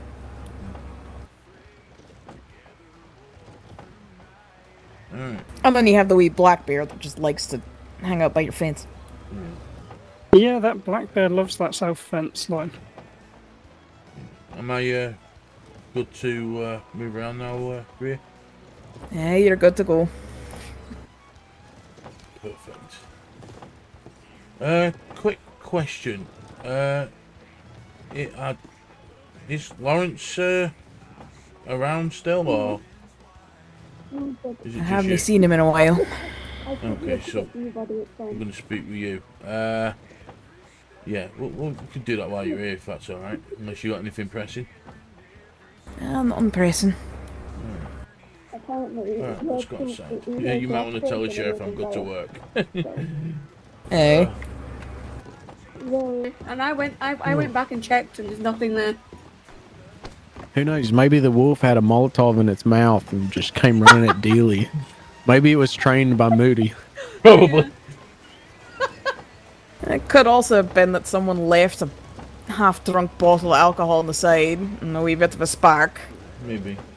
Well, it's scary because now if you think about it, if criminals get smart enough, they could just line up some fucking bottles and blow us all up to high hell. Crossed my mind that somebody might have been up on the actual cliff and just tossed a Molotov without us looking. I don't know. I'm speculating. I'm just a thought I had. Well, the only thing I could think about is the lanterns in front of the welcome sign in the Strawberry. Like maybe a stray bullet or something hit it, and then the fuel landed on a wolf and just became an inflamed wolf. Or maybe just wolves are spontaneously combusting, Maybe. and we need a priest. Yeah, or literally, I'm sure I heard it right at my feet, so. Yeah, no, it seemed like it exploded right next to you, wherever it was. Yeah. Whether it was a bottle or I a was lantern. busy wrestling with my horse that booked me and the sheriff off, so. Yeah. While we're here, Sheriff, we could speak with Greer about what we talked about earlier. Oh yeah, Greer. If we can set up some official document or contract or something, either monetary value in exchange or whatever. We can hash this out more in detail in a meeting, but I was thinking about getting a document together and a contract for trying to get the sheriff's office, our inventory stocked up with like healing salve, just salve and bandages and smelling salts if possible. It can be done. The smelling salts I'd probably want to have certain folk trained with, because there are particular times when you can use them and particular times when you can't. Well, I'm happy to learn if you want to teach me. Well, I will say, I'm all for, I think, we should, between law and medical, there should be a mutual respect. And like, I would not mind if medical holds classes or whatever trainings that it's not mandatory for all lawmen, but if they're interested in doing the medical aspect and helping and making sure it's a pure, clear line of your goal is just to get them at least in a condition where you can move them and a doctor finishes the job. No field surgery, please. Yes, no field surgery, just pure, tourniquets, packing gauze, whatever. To get them to stay alive, and doctors are the final, they're the ones doing the surgery and whatnot. And if this is something, if you want to go back and talk to the other folk in medical, and we can get a meeting set up between me, you, and DEELEY and the other people in the medical association, and actually get like a contract written down, and go from there. That's something that would interest y'all. Absolutely. Having more trained lawmen in the aspect of medical would never hurt. Yeah, I'm happy to volunteer to be trained up. Like I said, it's nothing that's, I don't think it should be seen as taken away from doctors. It's just more of... that's not the concern with the smelling salts at all. It's more a concern of if a person isn't breathing well, using smelling salts is a terrible plan. Yeah, I just know that when there was a certain somebody that had a certain special job, he got shot. He got shot in his, I think it was his left arm, like kind of bicep area, and I tourniqueted it, right? And this certain someone with a special job literally like pushed me out of the way. It was like, get the fuck, like, this is my job. I'm like, you were supposed to be a field surgeon, but let me at least make this guy not bleed the fuck out, and then you can take over. I just don't want that, conflict between law and medical. Gotcha. And because, to be honest, if a lawman does go above me on and try to do a field surgeon, well, maltreatment's a fucking crime. So. Yeah, just talk to the other people in medical, and if they like the idea or are more interested in it, then either we can communicate through federal telegrams and get like an official meeting set up, and we can get something written up. I'll make sure to do that. Well, I appreciate you coming out here and looking over at DEELEY. Yeah, thanks, Gray. I appreciate you. Yeah, he's good to go, by the way. Just keep him from bumping into things too much. Well, dropped on the floor and rolled around a bit. Yeah, I'm about to carry a pail of water at all times around you. I might have a watering can. I did have one on me, but I gave it to one of my hands. See, it's like I'm attracted to fucking bullets. Just love trying to meet me. You love fire. Now we're gonna find a deputy who gets drowned all the time, and then we're gonna find a deputy who falls from high places. I mean, and we're just gonna have pretty four sure fucking you've already elements. had a deputy that falls from high places. That were Bear. Well, he's not my deputy. I don't claim him. No, there's another deputy that I'm thinking of. I was just running around and evading them a while ago, helping out with their training. Yeah, I'm just gonna end up fucking collecting the 4 elements and all deputies. And then one day, there's going to be one who masters all 4, and he disappears when they needed him the most. Next minute, it'll be Earth, Wind, and Fire. But, alright, well, we still got to do a patrol, and Patrol. I still got to question her, so... Yeah. All the questions.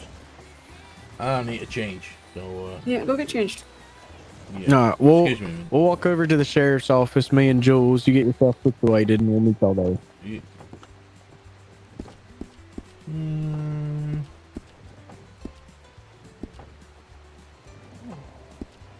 How are you feeling today? Bad. Yeah. I just drove a used cart like a maniac here with one hand. So, yeah, no, I can understand why I you're can wear my saying Ranch and Livestock Commission stuff. that. I'm actually surprised though, no, to that unsaved. I'm glad you did. Yeah, no, I'm glad. But I did.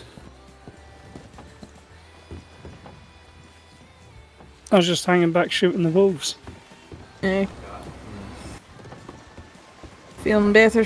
New Yeah. clothes? Yeah. This is my Ranch and Livestock stuff. Eh, well, it'll do. Yeah, do it for now. It's at least clean. Yeah.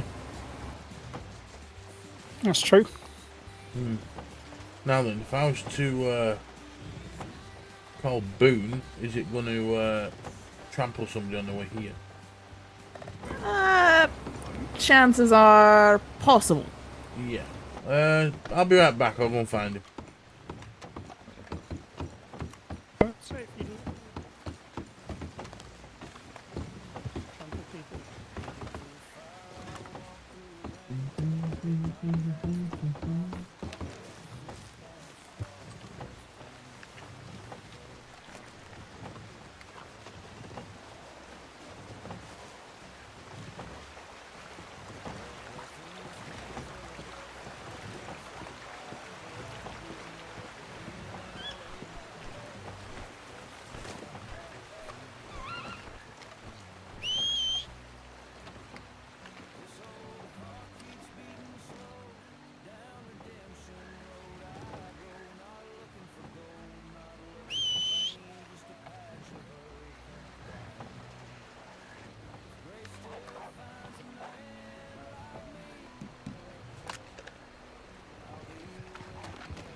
Who's that, you boy?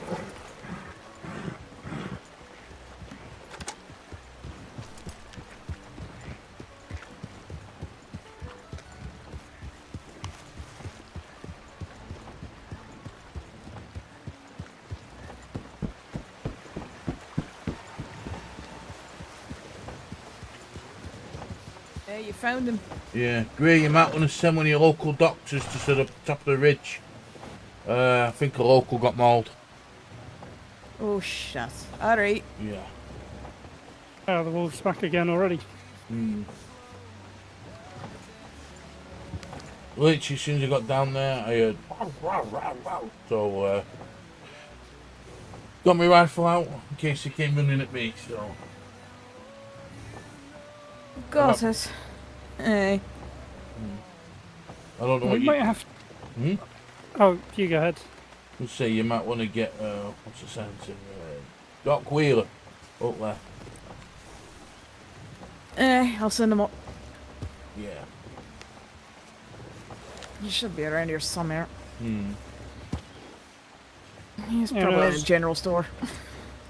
I was going to suggest later, when it's daytime, we investigate the area where the wolves were. Just check for lanterns or bottles. Yeah. Like empty fire bottles or something. Yeah. Where did the sheriff say he went? I believe they went in that direction. I think he was just quizzing the new recruit. Okay.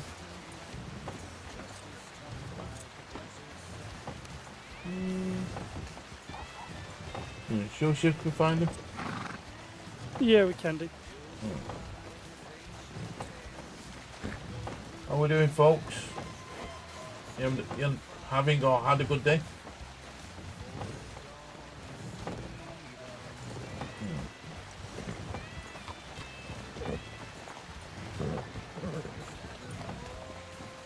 Found him? him. He's gonna go take a look. Alright.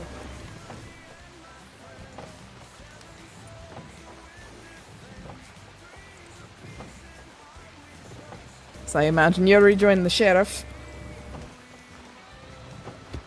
No, he's just helping out. Hmm? You mean Dookie? I was referring to you. Oh, what do you mean with joining the sheriff's? I mean like you're gonna go and to the sheriff's office Oh, is and that where he is? rejoin the group. Oh, is that where he is? Okay. Hey. You said you were going up there to wait for you. Oh, okay, I didn't hear that part. Yeah, I wasn't paying attention to that part. I was more where, At least one of us has ears. Yeah, fair enough. I was wondering more where Boone went. Eh. Yeah, but I appreciate you fixing me up yet again, Bray. No bother. Alright. Well, yeah, let's go find the sheriff.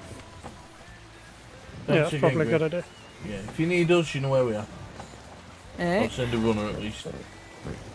Good to see you, bro. Good to see you too. Take it easy and stay away from them kill kitties. I plan to. I didn't plan to run into the one yesterday neither. I'll see you later. Have a good one. You too. Yep, you too.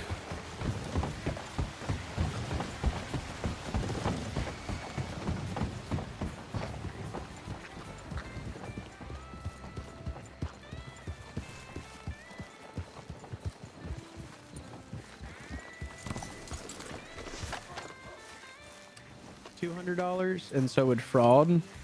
And then I think felony larceny or felony fraud is the over $200. So, like, it's asking someone for money, like you're acting to do something for them and then just taking the money and not delivering what you're going to do. Is that right? Exactly.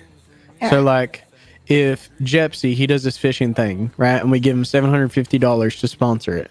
But he is, doesn't give anyone the money, then that would be fraud as well. So it falls under that umbrella of larceny. That's why it's like a larceny / fraud. It's kind of one with the other. All right. Uttering criminal threats. Threatening somebody? Or them hearing you threaten them, I guess. But specifics. Threatening to hurt somebody. There you go. So what's the difference between larceny and fraud versus extortion? You're extorting money out of somebody because if you don't, you'll hurt them. Perfect. And what the other part of the question was that? Sorry? I said, was there another part of that question I needed to answer? No. Okay. No, there was just, you told me what fraud and larceny is. I just wanted to know your opinion of extortion is practically, you said it with the keyword of inciting violence or intimidation. Mm-hmm. All right, big thing. And I talked to So we're getting through the judges and all this shit with the penal code for this to be a somewhat very harsher sentence. Vigilantism. Taking the law into your own hands, then you can deal with it. Like, say someone goes to try to keep stealing from your ranch, you know who it is, and you go handle it yourself, instead of letting law do it. Well, that depends. I'll ask you a question of, are you handling it on your ranch or are you handling it outside the ranch? If you outside the ranch, that would be what you said. On your ranch is your land, and you can protect your land. Exactly. Speaking of ranches and properties, okay, I want to paint a scene, and I want you to tell me how you play it out. You get a runner saying they need help, and it's on someone's property. How would you approach that situation? Well, as I'm getting closer to the property, I'd call out and say who I was. And I've been called here because of the disturbance. And does anyone need my help with anything? Okay. This situation, it's Old Man Jenkins at his cabin up in Coulter, right? And he says, well, there's a fella who's just going through my barn, and he's trying to steal the horses. I done shot him dead. What would you do? I'll probably have to take him in and ask him questions about what happened and how it led up to that. And then see if he needs to be charged with anything. Okay. So, in that case, given I believe it's called like the Homestead Act or something, you would not take him in. You would notate his name, make sure he owns the property, that it was justified in his grounds. Because, there are still going to be squatters. There's no technically squatters' rights, so that doesn't mean they lay claim of it. So you'd make sure he owns a house, and then get his name, get his statement, get his telegram, and you would deal with the body. In that instance, like, yes, someone just murdered a man. The reason we want to document it to a T is because we don't know if that man, shot him outside of his land and dragged that body, and then, hey, I need help, and go gets a runner, and now he's covered by law, quote unquote, because he supposedly shot this man on his property. You could have dragged him off and then brought him to his ranch and said I did it there instead of somewhere else. Exactly. So those are when cases like that can get, if they're smart criminals, they might do something like that, right? It can get froggy, it can get frustrating, and sometimes we might just have a lack of evidence. But you might want to look around. Is there any casings of, hey, where did you shoot the man? Where was he at exactly? Was he turned away? You'd find that out through the autopsy. Was a man shot in the back? What time did he die? Notate what time you arrived. Try to pay attention to that. See how long, possibly after the autopsy, how long that person's been dead. If you went to the call and the man said, oh, it's happened about 15 minutes ago, but in the autopsy it seems like this man had been dead for 2 days, well, someone's lying.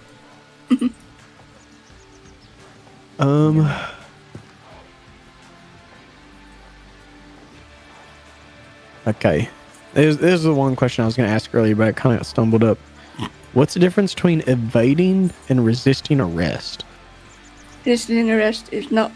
is when you don't put handcuffs on somebody, when they don't let you put handcuffs on you.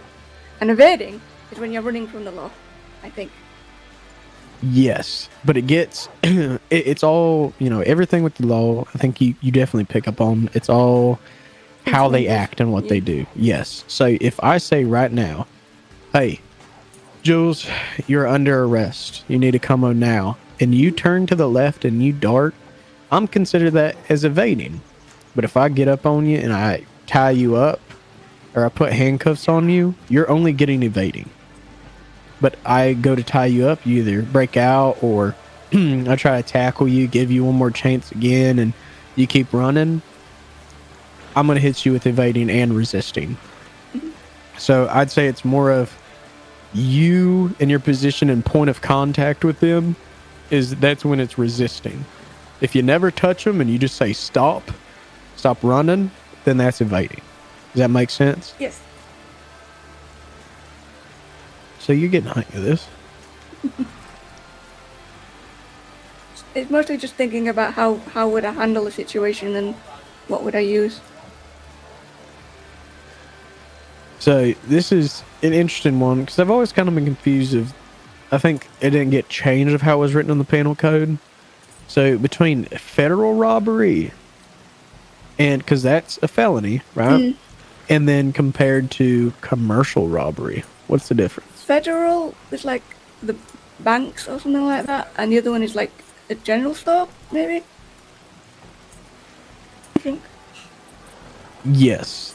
The only addition to federal is forts and any practically sheriff's office or even medical association. Is it anything owned by the government? Is that it? Yes. Government facilities and or banks. Because, banks are state/federal. Can I ask a favour of one of you two fellas that are stood there? Can you go check around this corner to see if there's any wolves? Because I can hear them barking. Yeah, I am as well. Yeah, I hear them. They sound like they're up on top of that cliff. I'm busy asking questions and I don't want to move. Yeah. I'll tell you where we can go. Follow me. Well, let's just go inside. It is raining. Probably be smartest to get out of here.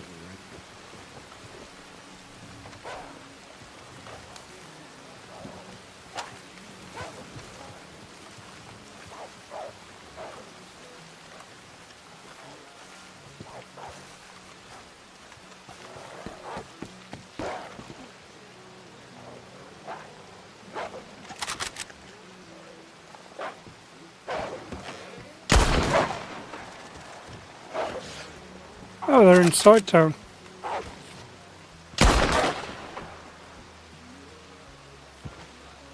Yeah, he's down.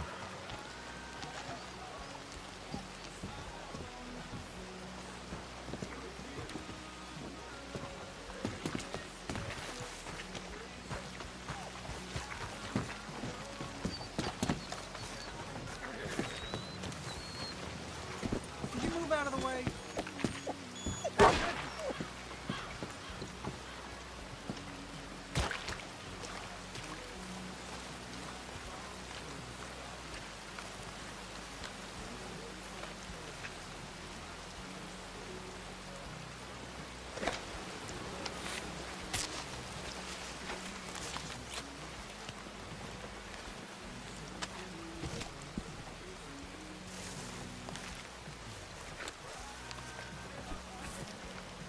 For a second I thought it was a raccoon sitting there, but it wasn't. It was a cat. Yeah.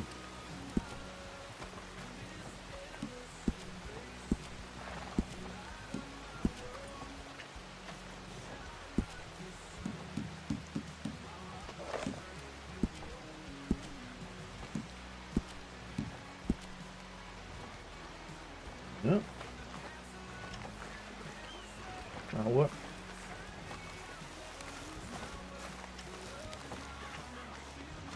It was actually... That is the first time I've seen wolves inside Strawberry. It's the first time I've seen wolves inside the town. Full stop.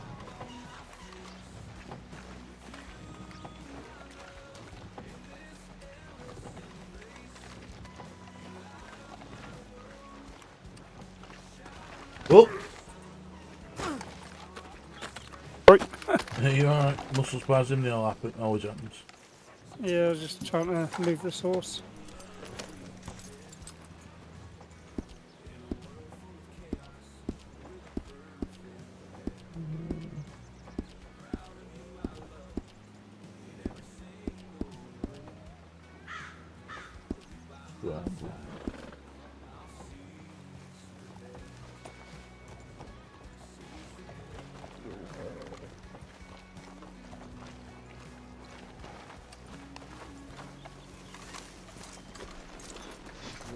Experience, whatever.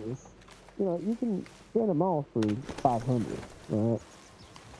Just because you add charges doesn't mean you necessarily have to add in the times, if that makes sense. Make it go down like the time that we don't have to have that extra time. Exactly.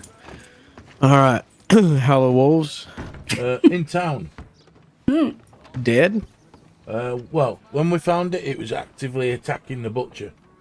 So I managed to shoot it dead while it was in close quarters with the butcher. Butcher seems to be Is the fine. butcher alive? Yeah. Okay, good. Tommy, show me your knife, please. Yep. There you go. There you go. All right. The hands-on training. I'm not gonna right now. Here, we'll play this out. Right now, Billy Bob Jebediah III Bartholomew the Smith. He had a warrant for his arrest for commercial robbery, kidnapping, and evading. He's got a warrant for his arrest. And he just came up. I'm turning myself in. All right. This is live. This is happening. I'm Billy Bob Thornton Robert Bartholomew the Smith III. I heard I had a warrant. You do, Billy Bob. Turning myself in. We need to go into the cells, and then we can work on the paperwork. You understand? Yeah. Go.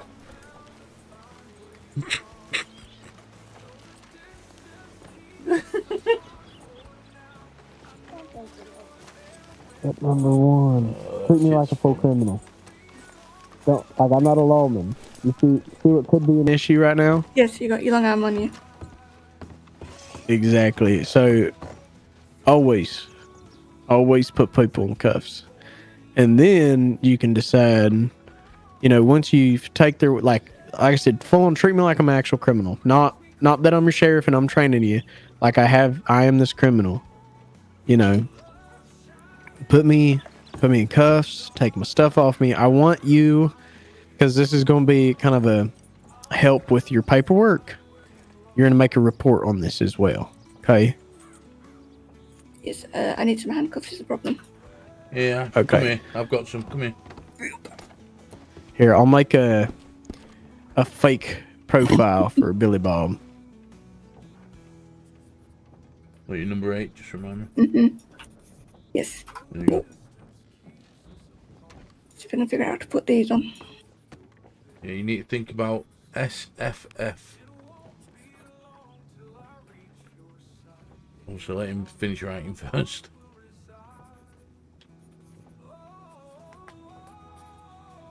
Also, can someone wearing handcuffs walk downstairs? Say again?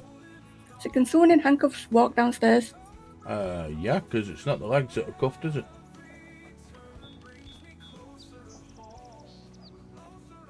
Be very surprised if. Hold on, I'm trying to. Let me finish. And I'll have you. Sorry, I'll have you do the report. But are you just saying like you want me to test and see if I can get a feeling if I can walk downstairs? Mm-hmm. Yeah, put me in cuffs. We'll try it.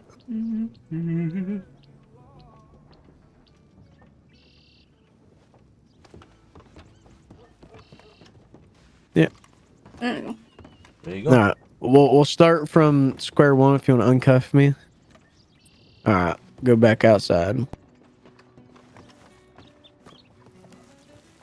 All right. You're just hanging out on the front porch. Nope.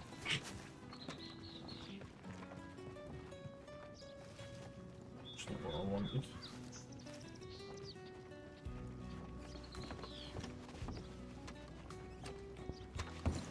Hey, you lawman around.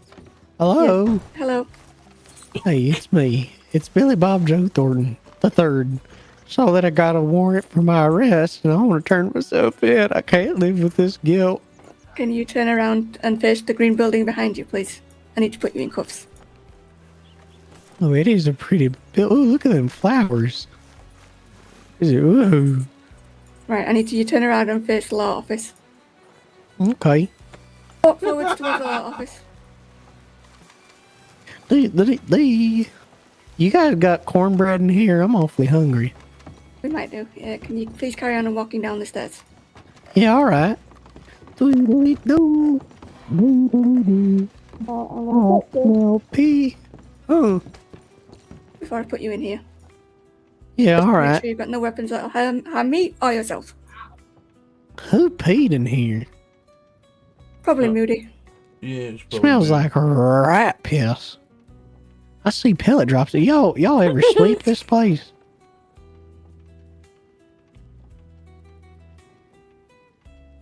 Usually have a fella that comes in once a week, gives it a brief sweep. I think that's everything. Right, in you go, sir. In we go.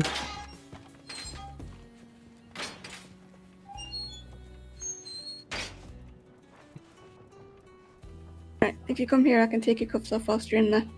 Yippee! Thank you.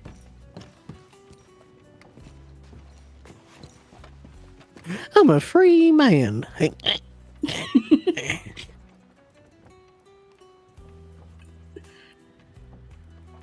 Right, what did you say your offences were? Hey! You ain't getting out of there, don't worry. Yeah, you're right. I gotta use this one. Looking at my charges if you break my bars. Okay. Break.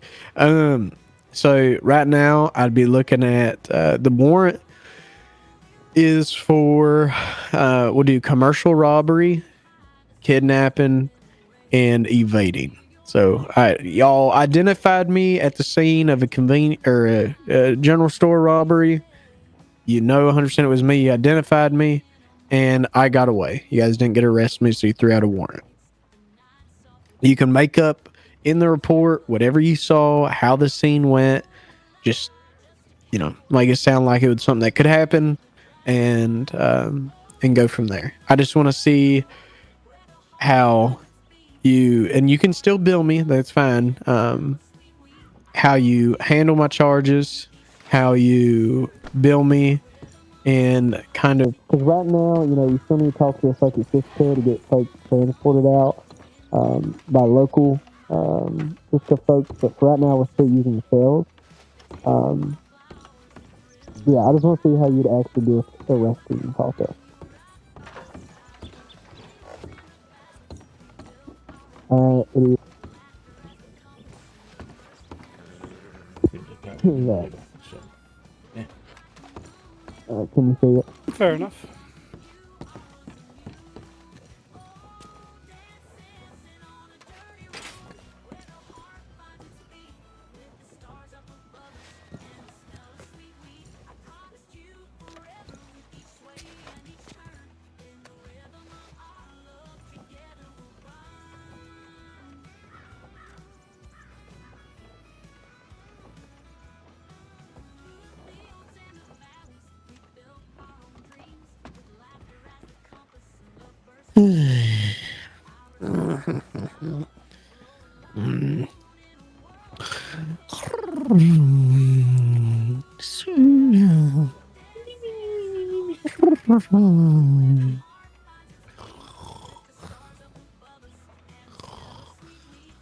Oh, I could do something really funny now. This is not comfy. It's not meant to be. I demand a new bed. Demand all you want. That's one you got. I want a different one. This one is not nice. Well. Look at me. You know one thing that law woman didn't get? She forgot to take this off me. Y'all can't do nothing about it because I'm in the sales. Wait, so grab the rod. Grab the rod. Come on now, help me out. You stay wait. Get back. I'll schwack you with it. Somebody help. They caught a good one. Oh, good one.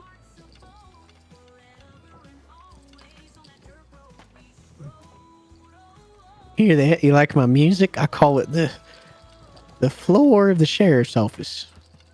It's like a new banjo.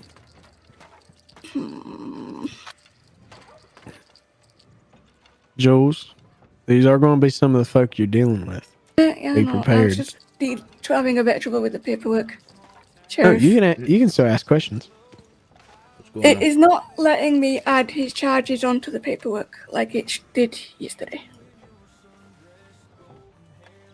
So I can see where it's telling me to, where I'm supposed to say what he's done, but it's not letting me write down. Are you doing that on persons or report? Might be because I'm on the wrong fucking page because I'm a moron. Yeah. No, you're fine. So that's, I mean, it's a little confusing, but the reason kind of that we can use the bottom part of the wanted thing in persons is so that is, you know, going to show you my overall, like when you put on a report of where all my penalties are. The warrant amount, we're probably never going to use it. Maybe in the future, who knows? But that's like the extra amount of money that, you know, if we want to send bounty hunters or whatever out to go get these folk, that's how much they're going to get rewarded for the warrant. Does that make sense? Yes. Because right now, so we kind of have it in the state, but one day when we kind of move around the bounty board with the jobs, those bounty boards can be used for people to see who's got a warrant for their arrest. So actual warrant board. Right, and your charges were evading, right? Yep. You're witnessing an active And I've already training forgotten the other session. one because my brain is like a sieve. So commercial robbery, evading, and kidnapping. Sorry, this is taking so long. You're fine. No, you're fine. This is all part of training. I'd rather you know, stumble around and be a little, you know, like harsher on yourself now than if you have a criminal who's being impatient and they're being an asshole and you're, you know, you get flustered because you're trying to figure it out, right? Is the whole reason why we're doing this. Commercial robbery was the last one, right? Yep. So commercial robbery, evading, and kidnapping. Yeah, I got them all. You should, and correct me if I'm wrong, but you should be able to like make it easier by looking up the charges, if that makes sense. I had to write down what they were, and then it came up. Yeah. Okay. Perfect. So altogether, that would be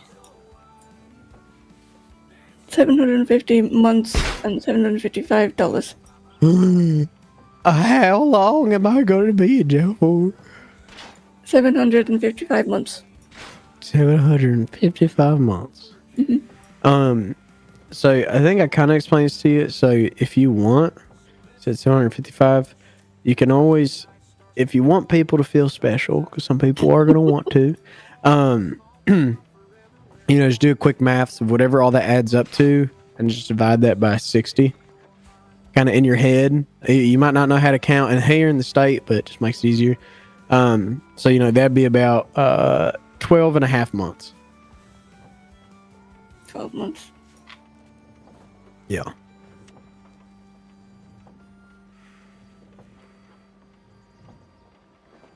I didn't do it. I didn't kill the sheriff.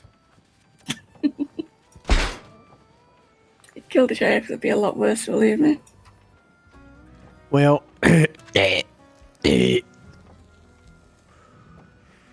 all right, what's next, son? What are you gonna do with me? Lock away the key, throw away, let me out. I'll polish your shoes. Well, if you feel like it, you can. You're gonna help clean up Strawberry. How about that?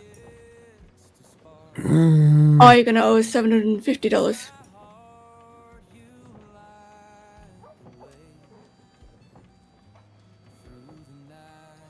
So one thing you do want to ask is if they are guilty or not, like if they're admitting guilt. So the way it's going to work is if someone pleads guilty, right, they're admitting to said charges, then they will not be able to contest it at a later date, right? And if I say right now, if a criminal's like, oh, I'm not guilty, I wasn't the one that did it, da-da-da, then that will give me the option to go to a lawyer or contact the judge to have a court case about it. So you always want to make sure that that's one of the questions you ask is, do you plead guilty or not guilty? Because that's can open up to a possible court case. in the future, or it can, kind of lock them out and be like, yeah, no, you pled guilty.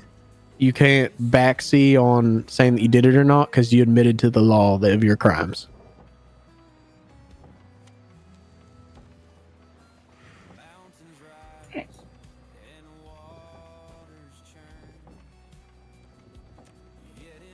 I did it. I'm guilty. Guilty as can be. So I owe you $750. Yes. All right, Dealey, I would probably take a step back if I were you. Alright. All right, come over here just so you don't accidentally find anyone else. All right, so I want you to think about that bill, and then just do like $5. Shit. And even on my end, like I know and have an understanding that you took $5 from me, and that you're law. So it's not.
Well.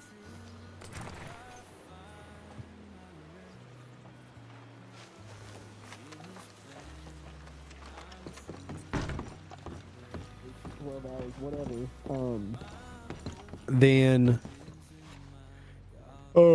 in this ticket, all other lawmen can be like, okay, I need to go back to Strawberry and let him out. Like his sentence is up. But once we figure out the stuff with Sisika, then we can make it so like once you're like, hey, you're going up to Sisika for 12 months, you would send me while you're here down in the cells, and I would go to Sisika, and then that's it. You don't have to worry about it, and no lawman has to worry about getting me out of a jail cell or getting me off the island. Like all the Sisika guards will be dealing with that. But for right now, we're still going to be utilizing like kind of the ticket system and having to manually let people out. You want all your stuff back? I'd appreciate it. Yeah, let's go upstairs, dude. All right. Did you save that report? No, I've got flustered. Oh no, you're fine. And if you literally want to, I mean, because you can delete reports, you can just pick them up, throw them away. If you ever want, you can always just, kind of make a. When you're bored or waiting for us to come pick you up, you are more than welcome to make a report and then just throw it away. Yes. Just so you have a better understanding of it. And obviously, if you have any questions, you can ask me. We're getting into the cabinet. I keep forgetting how to do that, so that needs to be written down somewhere because it's not right now. The cabinet? How to make reports. I keep forgetting how to get into the reports because it's not written down anywhere. Like, are you talking about when you think about the MDT? Oh, it's just the arrows. Mm. I mean, if you want me to write that down, I can. Because I don't know. Do you have like kind of two sets of eyes, or are you mainly like looking at one eyeball? Okay, I'm assuming you probably have that on the other eyeball. Yes.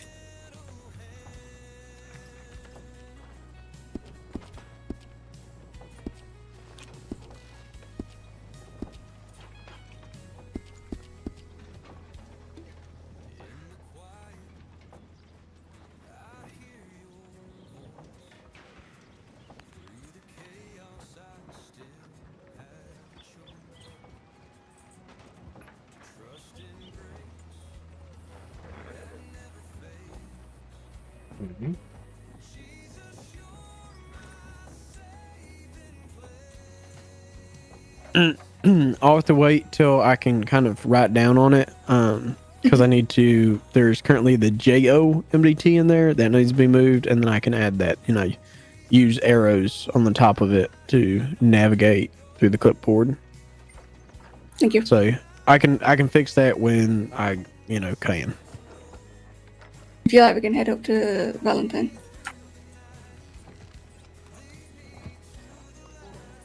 Yeah. Let me get my clothes on. Might help. Just ride into Valentine with no shirt on. It's fun.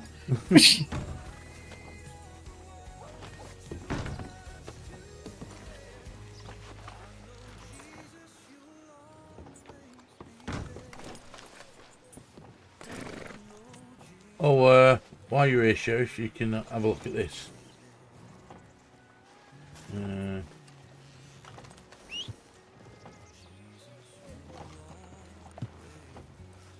This is what we're talking to you about the RLC, the Ranch and Livestock Commission.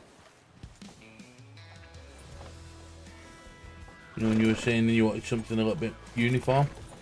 Mm-hmm. What do you think of this? Oh, I like it. Chaps and all, you look like a proper cowboy. Yeah. I know while we were down there, I was hearing some murmurs from the locals about a judge being in Blackwater and something going on. I feel like this place I step foot in Blackwater and it's like a black hole. Just keep on getting sucked back into. So we're going to Blackwater, unfortunately. Yeah. I told you, Dealey, this is how my night will end up. I'll either be in Annsburg or be in Blackwater.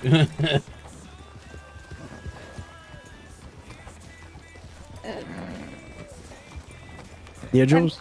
Thanks for being understanding and helping me understand things. Yeah. Shit. Some things are easy to people and some things are a bit harder, and it doesn't make you less or more of a person of how it's perceived. I think it's more of how you are as a teacher, and if you're willing to learn. I mean, there's going to probably be some folk that want to be lawmen, but see how our reporters are set up, and they might be like, nah, fuck this, I'm going to do what I want. I don't want that. I'd rather someone at least, hey, I don't understand. Can you work with me to understand it? Yeah. You're not going to yell that for asking the question. You know what I mean? If you're DEELEY, right, I might yell at him for not knowing how to use a compass. Am I yelling at him because as a person he doesn't know how to use a compass? No. Am I yelling at him because he's my chief deputy? Yes. But there are some things that I will place fire under your ass. It's not because I'm mad or you're completely fucking up and you're a terrible deputy. It's because I know with a little bit of push can create something for you. I've never. Question. Yeah, go for it. You said about when people who get, I can't speak today, my mouth, about not finding people the full thing. Is that only when they don't do violent crimes, or is it just all of it? So, I'm going to give you my personal opinion. I think all lawmen can dictate themselves. I'm fine with always working on people's times. I think if it is where someone is injured or they're used as a pawn in the crime, then they're still going to jail. I'm not going to be like, hey, you can go clean the horse stables and you're good, right? They physically put someone either in distress, you are going to jail. But I might not give you the full sentence. The only thing I personally do not hold my punches, or as people would say, I throw the book at them, is when you shoot someone. You shoot a lawman, I am not wiggling on anything for you. I don't care if you want more time and less fines. I'm hitting you with the max for everything you've done. You didn't need to shoot at lawman. You could have gotten away. But you did. So, That's what I personally do. And if you feel quite the opposite, obviously, if I find out, one of the deputies let a guy, sweep off a porch after he shot a deputy, I'm going to be pissed. But, if that's up to you, if you want other lawmen to possibly not like you for being too lax on criminals, then that's up to you. I'll say just use your head about it, right? I don't think you're stupid. I think that if someone does something very wrong, they shouldn't get a very measly slap on the wrist, right? But let's say I caught somebody poaching. Yeah, I think it's a couple months, but I might make them watch over the sheep's pen in Valentine for about probably 30 minutes. And as they pet every single sheep and say, I'm sorry, I'm a bad man, right? That's fine. Animals were hurt, but in my opinion, human life should be higher importance than animals. But you could be the other way. You could say, I fucking love animals. How dare you poach? So I'm sending you to Sisika for it. Exactly. And I don't want you to ever, once you become a full-fledged deputy, that is me as a sheriff or whoever signs off that they think you are capable, that you have your own decision-making skills, that you can operate without other lawmen to guide you through it. And if you make a decision, I ain't going to fire you over it. I ain't going to instantly put you on suspension unless you did something really stupid. I might give you shit for it, but you could always, next sheriff could be a lot more lax, or next sheriff could be a lot more strict. So do what you want to do as a lawman, and then whatever comes after that, as long as you can follow the basic procedures of how law should work, I don't care.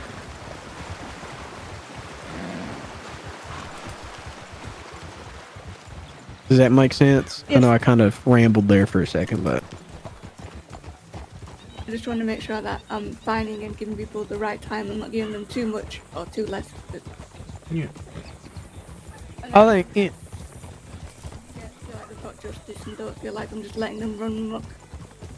Yeah, I mean, and that's the thing too, is with kind of the new penal code, if someone, and we have the liberty to kind of hit them with different charges, and at the same time, you're a recruit, and those are quite, even as a deputy, you can ask those questions of hey, I feel like I might be too nice. What do you think?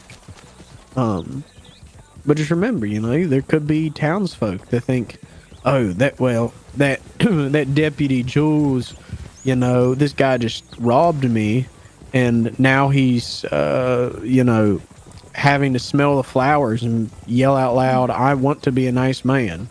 That doesn't feel just. Then you might have a certain group of civilians, upset with you. Right? That's all to what happens here in the state.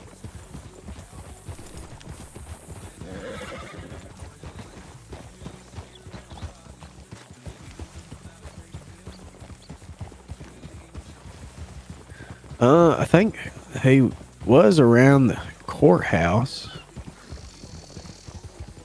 I think it's the fancy schmancy building that I've never once seen someone in and out of.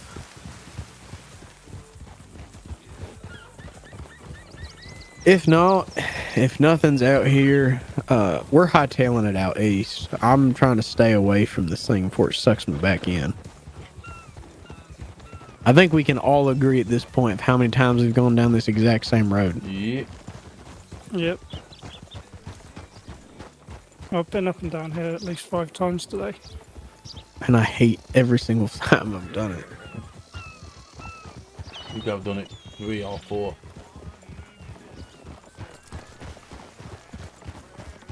Well, I think me and Jules did it one more than you, because we had to go to your ranch and then come right back.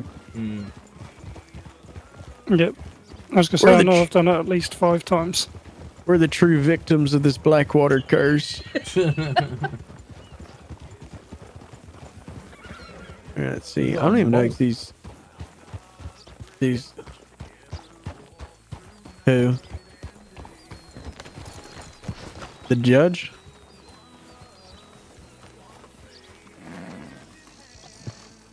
Oh! Fancy.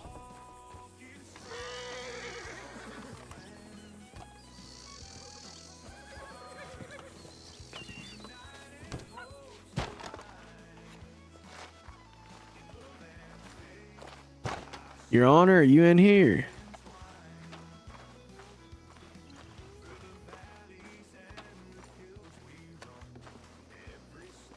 Holy shit, this is nice. Yeah. It's nice and St. Denis, this.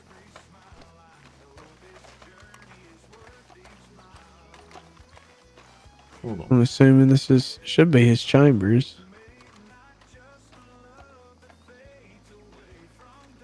I'm just gonna ignore the human skull on the judge. Sheriff. Yeah. You might want to come over here and listen to this fellow over here. You know, he was telling me on the rumour mill,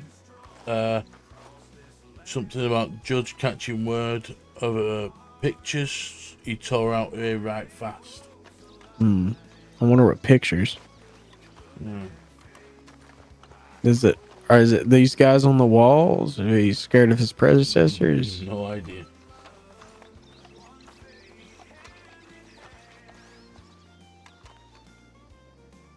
Assuming this is his chambers.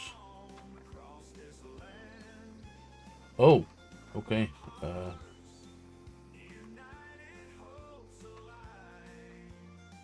we shouldn't look at that picture. Or rather, I shouldn't. Look, there's literally boobies in the courthouse. Yeah, I've already Where? seen them. You want to see boobies? Oh, I see ass right there. There's titties in the courtroom over here. In the courtroom. I'm gonna be distracted during the case. Oh. Try on the Titties outside. there. More titties. No. Oh, good lord. Yeah, I'm gonna look over here. Cause, If you ever see me in a jury stand, don't mind your own fucking business. If I'm back here exactly on this side, always looking over. I want to say mind your own business. Oh, there's one more over here. There's one Or over over there. here. There's titties and pussies in court. It's fine. I love America. Bet you they don't have this shit in Sweden. who's in Sweden?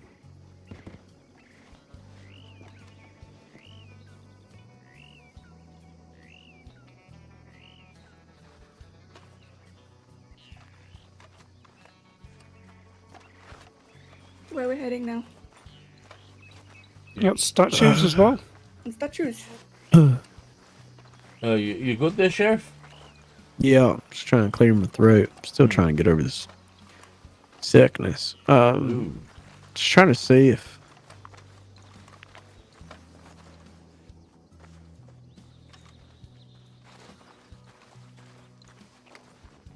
Wonder where this judge is in. Oh, there you go. There's another painting for you, Sheriff. Wait for you all outside. Yeah, I ain't, oh,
Hello.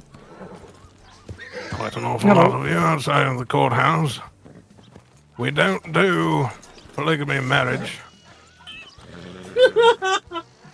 Well, it's good to know. We were just checking on a couple of things. Heard some I'm folk sorry if talking you about. wish to be husband brothers, but that won't be happening today.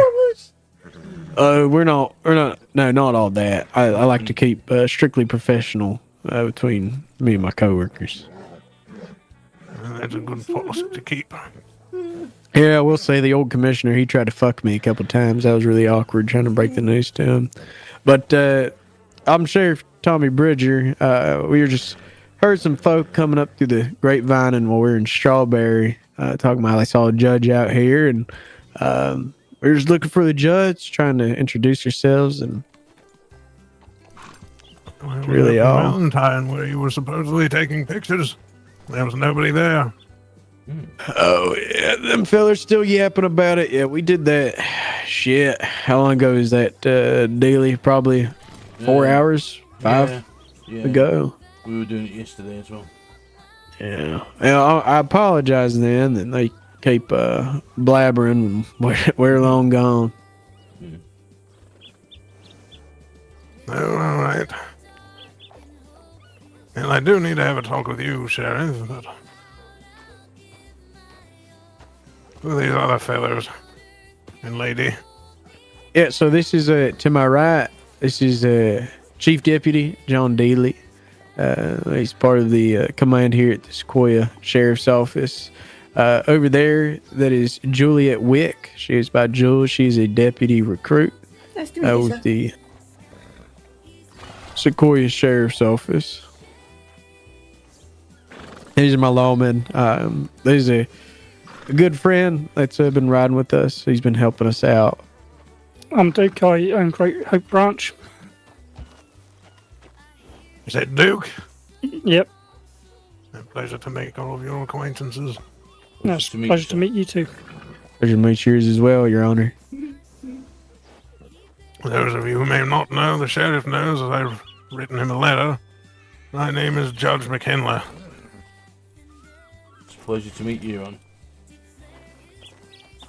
Yeah, speaking of that, Your Honor, I did end up, I don't know if you're told, but a lot of our filing cabinets and paperwork got moved out. Seems like when it was on transport to St. Denis for the new paperwork, a lot of it, I guess there was some sort of swarm of pirates. They decided to sink the ship, and half the paperwork caught on fire. The other half got eaten by the sea. So we're kind of having to start fresh, but I used that letter you sent me with this Kim Walsh fella.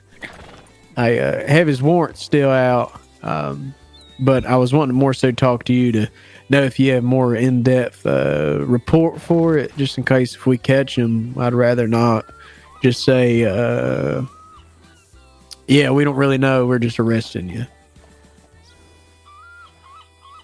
No, I understand that, but Boys. we haven't cut him so far. My guess is he has fled. Yeah, and to be honest, if we're, I think with the penal code and the warrants, we can more so discuss this, but it's probably out of statute of limitations at this point for whatever he's got going on. Well, there is no limitation on murder, sir.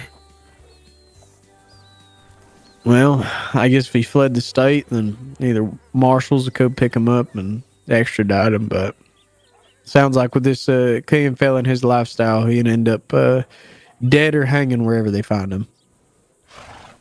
Oh, I don't doubt it. Based on the reports I've read.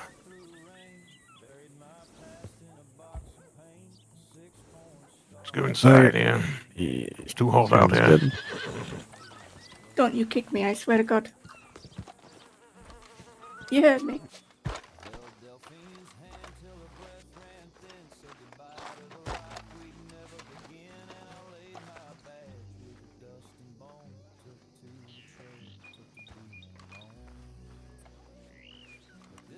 No, perfect.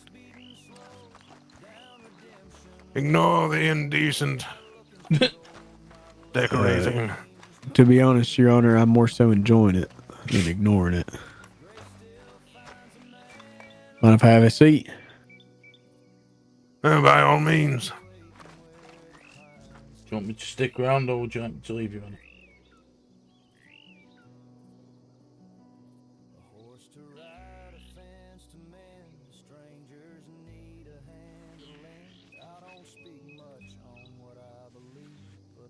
I don't know who you're addressing, sir. I said to you, sir. Said, would you like me to stay, or would you like me to leave, Your Honor? That's more up to your sheriff there. Sheriff? Well, then I'm fine with you staying. I mean, I think, you know, with the way that the sheriff's office is going, it won't hurt to have you in command with having an understanding, or, you know, instead of me relaying everything else that we've talked about. All right. Thank you.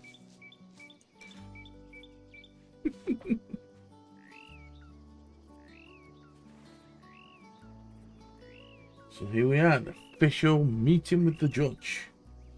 So, because I still have your letter, I saw that you're talking about many of the cases that were still kind of left by the people before you. And as well, just kind of the future of the justice system here in Sequoia. I'm assuming that's still what this meeting in details. Oh, that would be entirely correct, sir. Primarily, my worry is that there is this idea of limitations surrounding things. That should not be the case. Unless, of course, it's something petty. Somebody riding too fast through your town. Someone lifting something out of the pockets of another. Provided it's not something of great value. Want to make sure that law and order is being established in this state. It is being held to the fullest extent that it is needed.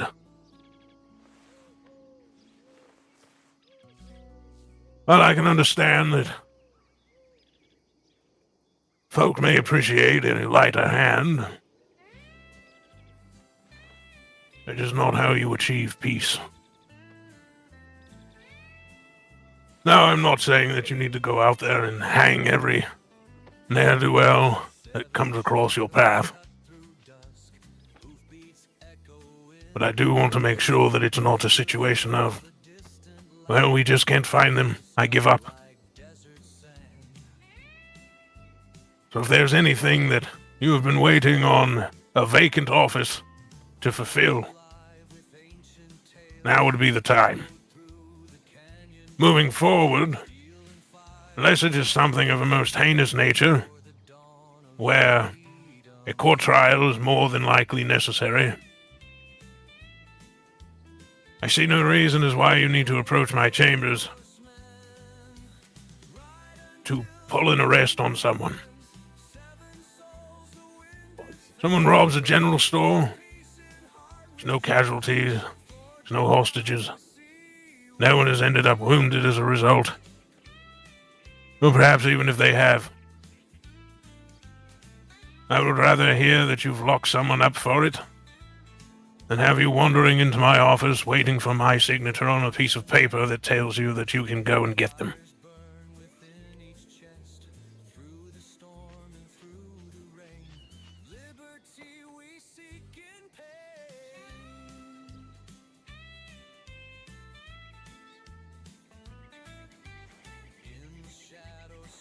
There's not that many civilized places in this state from my short rides around it. And therefore, a not-so-civilized approach to law enforcement is somewhat necessary here.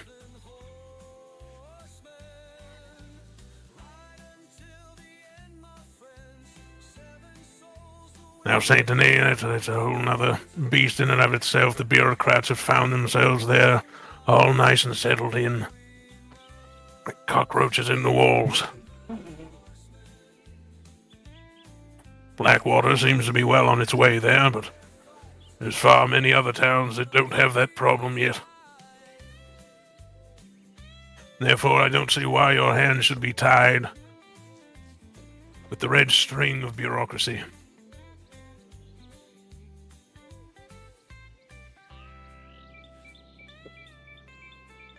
Now, with that in mind, what has come across your table, as it were?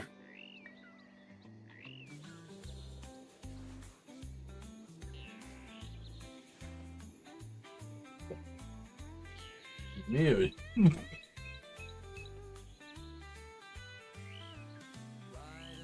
What? Am I to understand that there's been nothing? I'm sorry, can you repeat that again, Your Honor? I said, with all of that in mind, what has been coming across your table? I've had a couple of grave robberies. One in attempted grave robbery in Valentine, and there's been one in Rhodes, and there was somebody here in Blackwater, wasn't the Sheriff, talking about somebody robbing graves. Yeah, it seems like it seems to come in waves like seasons. Last season it was train robberies, constant strain, and the past couple of days been picking up a lot of grave robbings.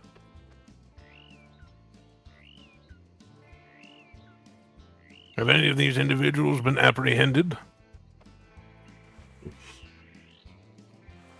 No. As of now, no. It's more on catching ghosts. We've at least we're arriving to these cemeteries with coffins half out and them cracked open. But we've yet to be around and either on patrol or a runner be sent out watching it happen in the act.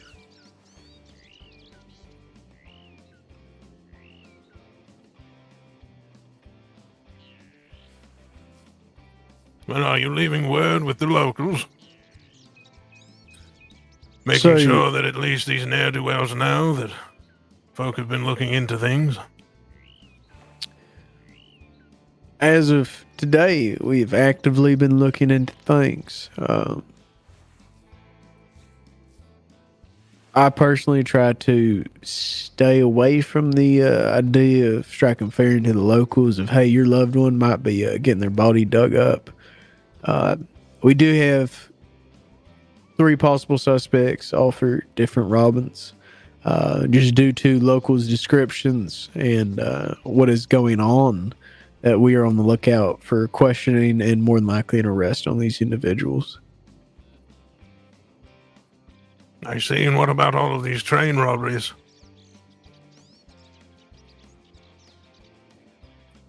Train robberies have somewhat gone to a dead end due to as well the reports, like I was telling you about the filing cabinets. Some of these needed reports, unfortunately, got encased in flames or at the bottom of the ocean. And without these proper documents, we didn't witness these train robberies. Trying to hold those up in the court of law would just absolutely be thrown out. And it would be pitiful to even try to bring it up. But surely you'd make an attempt to find these individuals. You never know, they may plead guilty. And I agree, but it does due to some of these cases were done by other lawmen, or they were done almost over a month ago. And coming in half-cocked, as they would say, with a report, when we could be sitting in front of it. Your Honor, I wish to, with the Sheriff's Office, the goal of mine is excellence. And if I did that with these reports that would be half-cocked, I'd be doing quite the opposite of what I'm wanting for the Sheriff's Office. You don't have copies of these reports left anywhere? Fortunately, no. They kind of just got sent and shipped out to... shipped out.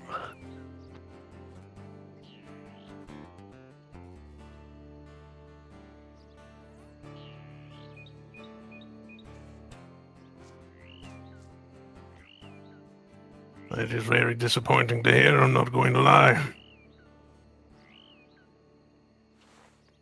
I have a feeling you may not have so short of a season for that.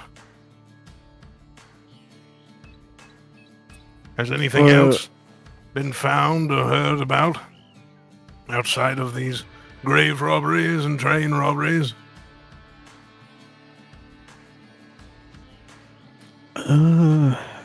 So I know it's unless DEELEY you have something else, but it's mainly been about it that's come across her desk.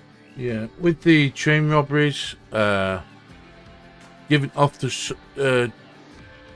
the descriptions that was left when we was taught, I questioned a couple of what they call train engineers who were in the Valentine doctor's office. They gave a brief description, and there were one person who I recognised instantly. That was one Maynard Moody, and the other one I've got a vague suspicion. Again, I have no actual solid evidence of the other individual, but my slight suspicion on that person was a Mr. Witt. He runs Old Doyle's in St. Denis. But have either of those individuals been questioned at all? Not as yet. I have been awaiting them to be awake.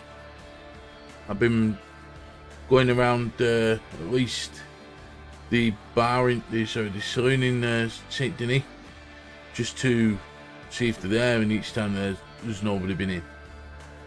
Have you left any word that you're trying to speak with them? Not as of yet. However, when I go down next, I will either leave a note or speak to one of the locals, the local barflies down there, just to let them know that I wish to speak to them. All right. Now, as I understand it, there is supposed to be a marshal around these parts. Where is he? Well, ironically enough, Your Honor, that would be my brother, and I have personally not seen him in quite some time. I know last he was investigating the Ken Walsh that it was mentioned out west, and that was over 3 weeks ago. But that's the last I've heard or really seen from him. He was investigating. In 3 weeks? Yeah. Dear God. Is anyone in the marshal's office to make sure that he's not dead? Well, to be honest, my understanding is it's I have written him a telegram, but no response. He was also investigating that double murder as well, wasn't he? Just north of St. Denis. You buried the lead on that one, didn't you? Yeah. Well, we did kind of get into some conflicting. So I recently went back home to Utah, and before this happened, I reached out to my brother and I said, who was there at the scene with Chief Deputy DEELEY, and my brother failure to write a report while it happened because he just assumed, well, this deputy is going to do the report. And then the next telegram I got was he had started the report, but nothing was finalized. And mind you, Your Honor, 2 people are dead. A marshal was trusting a report to a lowly deputy. No offense, sir. One taken. Especially over 2 murders. Wow. That's my biggest gripe. Is this wasn't some robbery or kidnapping. 2 people are dead, and no report was filed. At least, from my knowledge, it hadn't been done in over 78 hours after they had been deceased. He said he was waiting for an autopsy, but that's all I know of. And I would recommend writing to the marshal's office in D.C. forthwith to be sure that those who need to be held accountable are. Do you by chance have a telegram or a path of contact that I could reach out to a head marshal or to some marshal services? Well, I imagine you would just write the government up there. I'd have to check the filing cabinets around here to know if there's a telegram around. Sure he has one, but... No. Well, hopefully we can find it, because I'd rather not just write to the blanket of the government. Possibly, any newspaper articles catch wind, and next thing you know, now we have in the paper that a U.S. Marshal is neglecting 2 people who were murdered. So if we can find a private way, either a courier or something more private and secure to get this information across to the marshals. And not to, drop the marshal in the proverbial.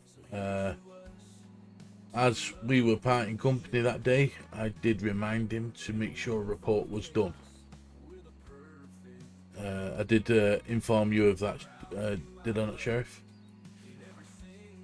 I will be honest, I do not remember. So I'm fairly certain that I did advise you about that.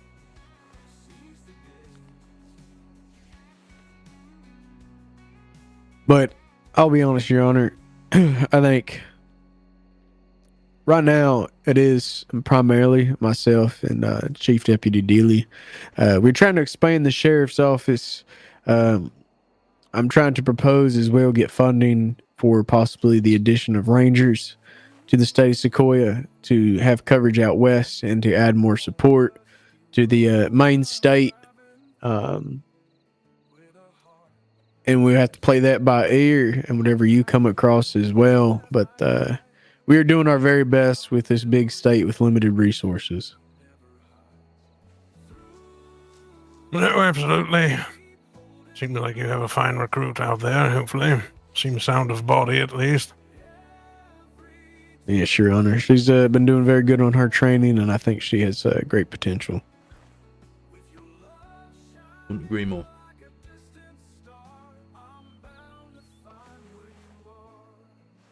So we briefly touched about it. I agree there should be no limitations to possible attempted murders or actual murder or anarchy or anything that is in our penal code as a hold until trial or someone is harmed. With that, with somewhat petty crimes like possibly horse thievery or brandishing, things like this. For these warrants, is there an expected date that you would like to see these warrants executed? And if they fall past a certain date, these warrants will be thrown out? Or anything that would be warrants considered a misdemeanor or an infraction of sorts against a town code. Anything to do to get a screenshot. Times like this, I miss Rockstar Editor.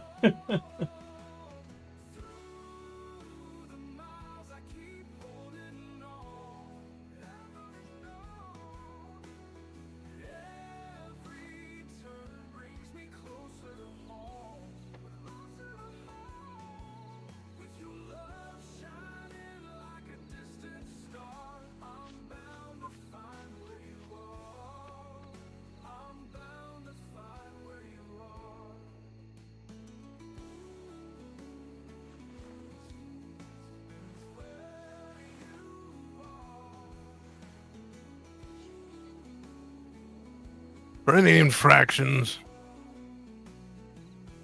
or violation of a town ordinance. It's primarily up to you, but I would say honestly no more than 24 hours till it becomes a repeat occurrence of being unable to apprehend someone. You know for certain that it's a same individual.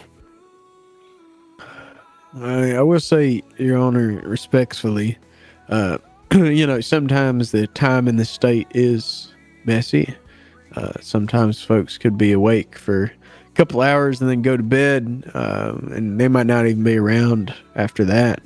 I think if we have enough evidence and know for sure that they are the ones that did it, could we at least get 3 days? Well, this is more someone's riding too fast through your town. I would say, and this 3 is me days personally. later after the fact on that. Yeah, Still I'm looking saying, for them. That's directing your attention too far elsewhere. with me personally, infractions are more of if we catch you in the basis of doing it. I think that's extra paperwork, and like you said, it'd be a waste of resources to even put out a warrant for that. I'm speaking that's why of. I said no more than 24 hours. You know, your misdemeanors here. There's certain things even within that depending on the severity of the offense, 3 days may not even be enough time. So, well, with these infractions against towns, what I'm trying to get at is we wouldn't really write a warrant for it. It would be more so, horse thievery or what are some other charges that would, like trespassing or failure to obey lawful order, battery. Like, if we put out a warrant, will those ever expire? Are those indefinite until they get caught? Or is there a time frame that if these are not apprehended, then it is chalked up to law failed to do their job? How do you seem fit for this, Your Honor?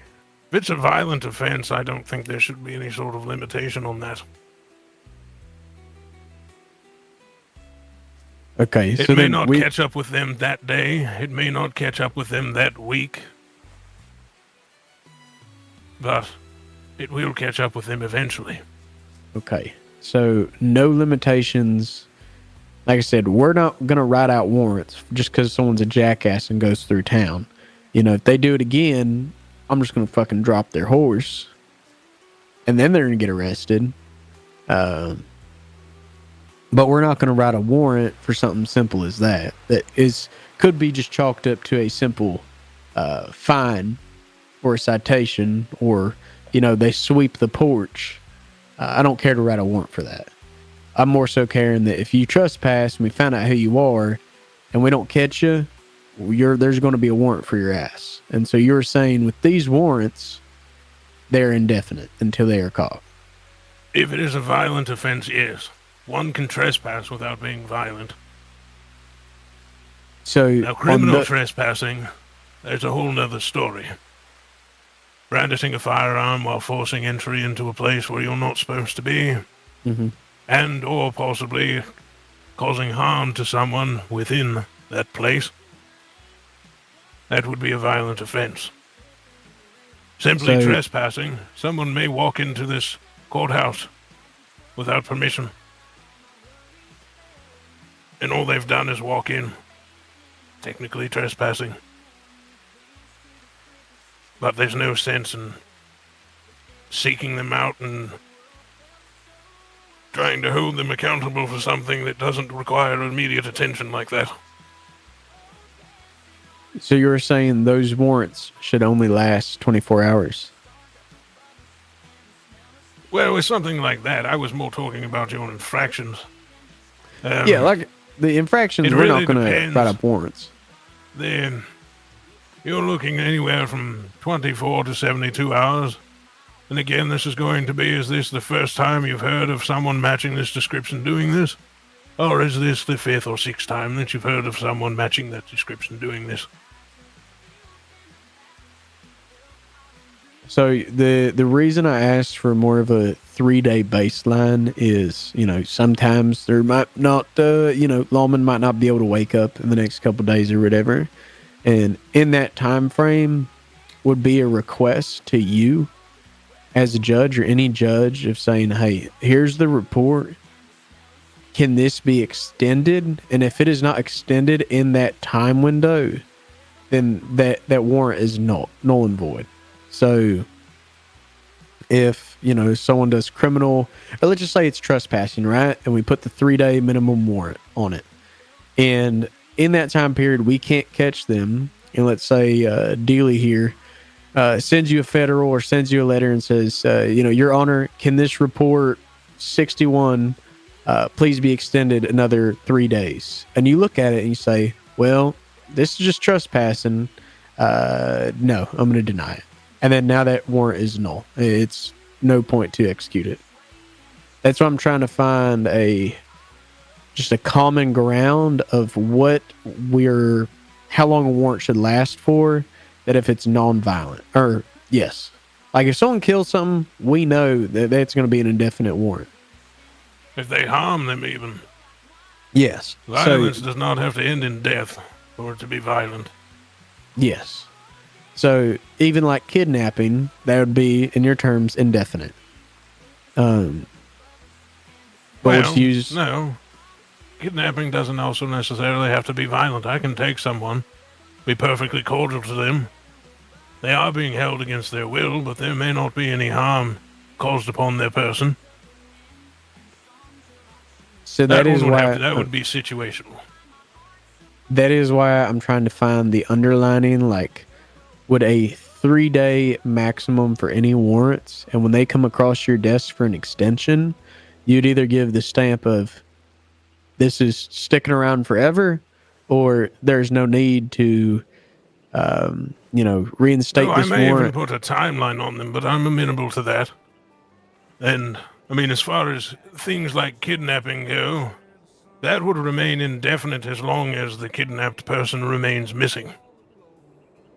Now, the moment that kidnapped person is returned safe and sound, hopefully, to wherever they came from, that is when a timeline would start on that, assuming it was non-violent in nature. Yeah, and I think, it's going to be interpreted differently by all lawmen or even all judges, right? Like, you might have a judge who's a little more relaxed, or he's a little bit more strict than you. So if law can find a common ground of when we'd need to reach out to a judge to extend it. And if if it's still 24 hours, go 24 hours, or I'm just trying to propose ideas for it can make sense as us lawmen putting that request to come across your desk to get these warrants either extended or the stamp of indefinite warrant. No, and I've heard you, and I said that I find that amenable, which means agreeable. Means I can fulfill that request. Okay, so 3 days. 3 days, anything that is non-violent. Perfect. I will have that to reflect on how we operate as law in the section of the warrants. And since I do have you here, let me...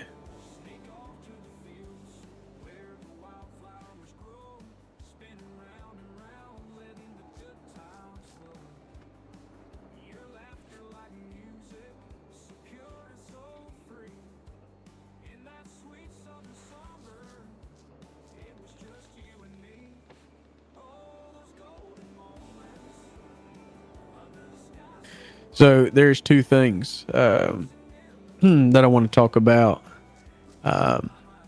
One of them is deputizing, and this is deputization of law seeking out untrained or trained civilians that do not have an official spot within the sheriff's office, ranger's office, or marshal's office.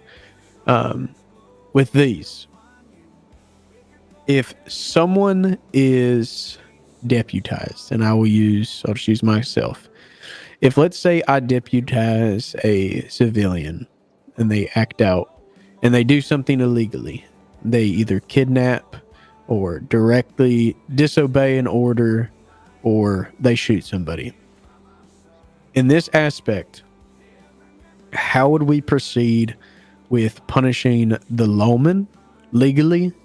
I'm not talking about strikes or whatever we do inter-department. But how would legally we deal with them, the deputy and the civilian that was deputized in committing crimes? Well, you offer a fine line there. Kidnapping is kidnapping, plain and simple. Doesn't matter if it's a lawman that does it. Doesn't matter if it's a civilian who has been deputized that's done it. Are you taking someone into custody or are you kidnapping them? It is plain and simple a kidnapping. That is a criminal liability. I'm sorry, Your Honor. I probably should have worded it a little bit more straightforward. With that happening, would we apply those same charges to the lawman who deputized, or would that be solely on the civilian that committed those crimes? Well, that's all going to depend on when and how they were. It all depends on when and how this deputized civilian committed this offense. Mm-hmm. Now, the deputy who has deputized this person, who may go out and commit actual crimes, supposedly under the letter of the law, that lawman is not with them. They have now neglected their duty to keep an eye on those who they have entrusted with a measure of law. If this deputized civilian commits this infraction in front of a lawman who has deputized them, or even if it is not the one that has deputized them, and they have borne witness to this, and they did not attempt to intervene or stop it or otherwise, again, that becomes a negligence of duty. And they are now complicit in these offenses. So, would by chance this be something that could be orchestrated that you would do, but add that as a charge within the penal code of the state of Sequoia of, I think called negligence of duty? No, negligence of duty would be your internal reason to push criminal charges upon them. And then at that point, they would be charged within a measure of whatever it is that they were complicit in. Accessory to. That makes sense. Okay, so they'd be more so with their own seen as direct involvement, that charge in and of itself coming to that law. Okay. So it'd be more so seen as accessory to those committed crimes. And or depends on the circumstance, they could even be charged with the primary crimes, just as the person who is deputized. That is correct. Okay. That is a very good understanding. I just felt the reason I ask is, yes, we have our internal punishments of how that would be handled. But I think legally, as a lawman in the state of Sequoia, if you're going to hand out a badge to an untrained civilian, there should be as well legal repercussions that if that civilian you deputized does something illegally. You shouldn't just, oh, hey, we're going to give you a strike, possible, couple day suspension, and that's it. Your hands are clean. But then the deputized civilian might be facing, attempted to second-degree murder charges. So it's good to know that they could as well possibly seen as an accomplice to those charges. Sheriff. Yes, Jules? I'm just letting you know I'm heading back up to Valentine. I'm going to take some rest. All right. I appreciate you riding with us today, and hopefully you got some good training. And I did. We'll see you soon. Yes. Try not to get attacked by any wolves. Take that path that I told you about. Yeah, I'm taking Duke with me so he can keep me safe. All right. It's his job now. If you get hurt, it's Duke's ass. That should be the other way around. You should be keeping him safe. Hey, she's still deputy recruit. All right, you can't. She still works. You must aspire to greatness at all times. I know. Well, If you she wish did to get be a step above, you must show yourself to be that step above. I agree, Your Honor, but she did get attacked by wolves on the way to Blackwater, so I'm trying to give her some grace. Well, she's still alive, isn't she? Was she by herself? Yeah, she's by herself. Now, there you go. She has shown her mettle. Don't degrade her by thinking she needs to be dependent upon others. Well, it's not the case. But I see your point. Yes, Your Honor. I apologize. Blame my last. So there's a deputization, and then what I have in the SOPs. So lawmen have an understanding of the warrant structure here in the state versus federal, and I'll make sure we're on the same page. Which I think most of that conversation about warrants it's answered. But I'll just read off what we have in our SOPs. So standard warrant, it does not need to be signed off by a judge. We don't, if we see someone committing a crime, we don't need to run in here and be like, Your Honor, we saw someone brandishing, we need a warrant, right? We would just execute it.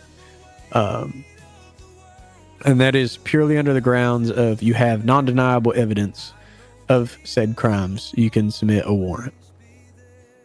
Criminals can still plead guilty or not guilty to a warrant, but the warrant dictates if it is submitted that lawman saw and witnessed the crime, and it's more so the matter of fact the criminal got away. Federal warrants.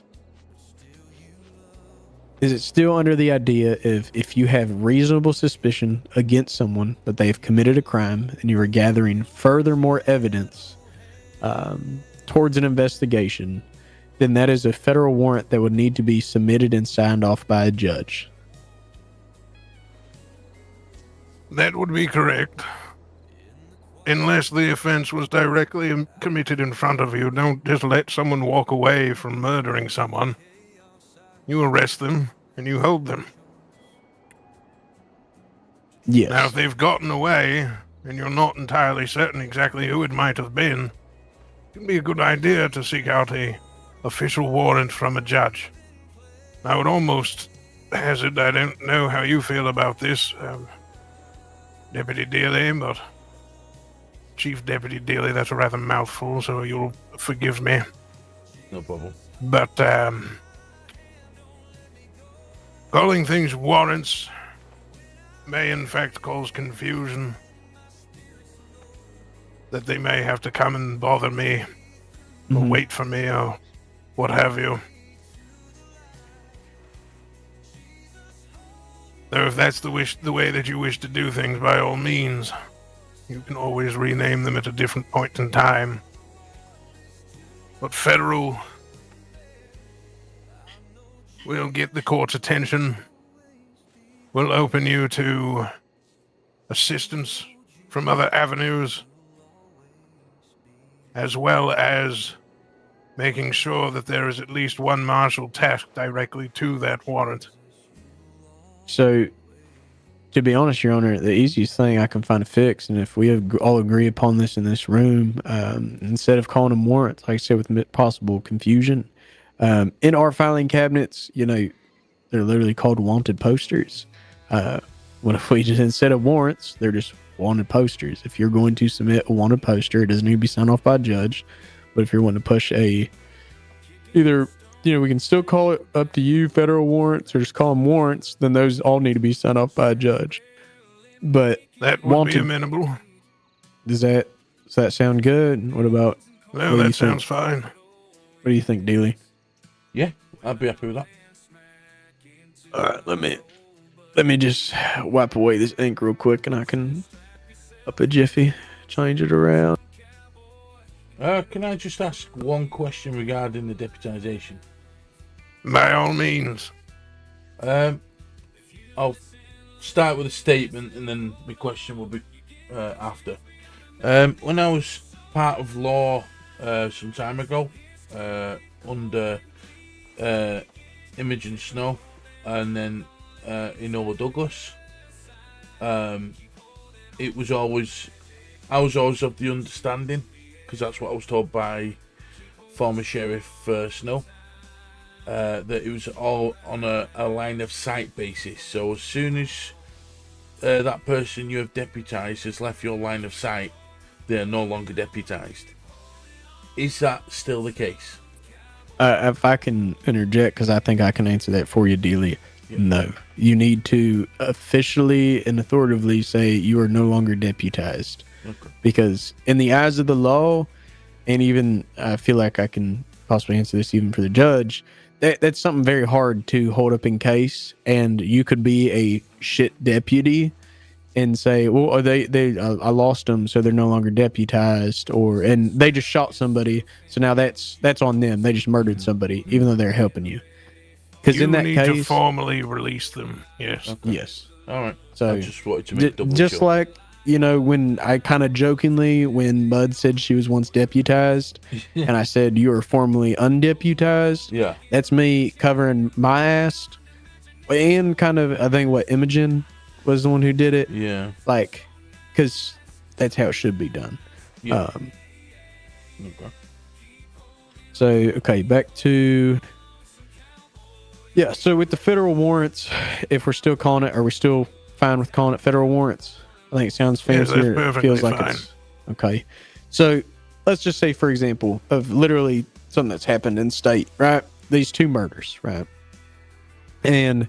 we gather enough evidence. We presume an individual who there's been a couple witnesses, possibly some evidence, but we have nothing set in stone. It's kind of here and there, a little shambles.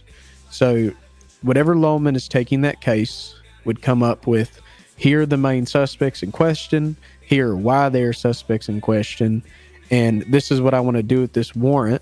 They would propose that to you. You would read through the evidence. You'd read through the reports, and you would look at them and say, yep, this is good enough. Get them in cuffs and pending a trial.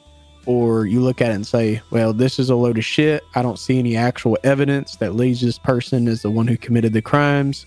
You need to either make a better case, a better report against this, or you should just drop it if that's all you have.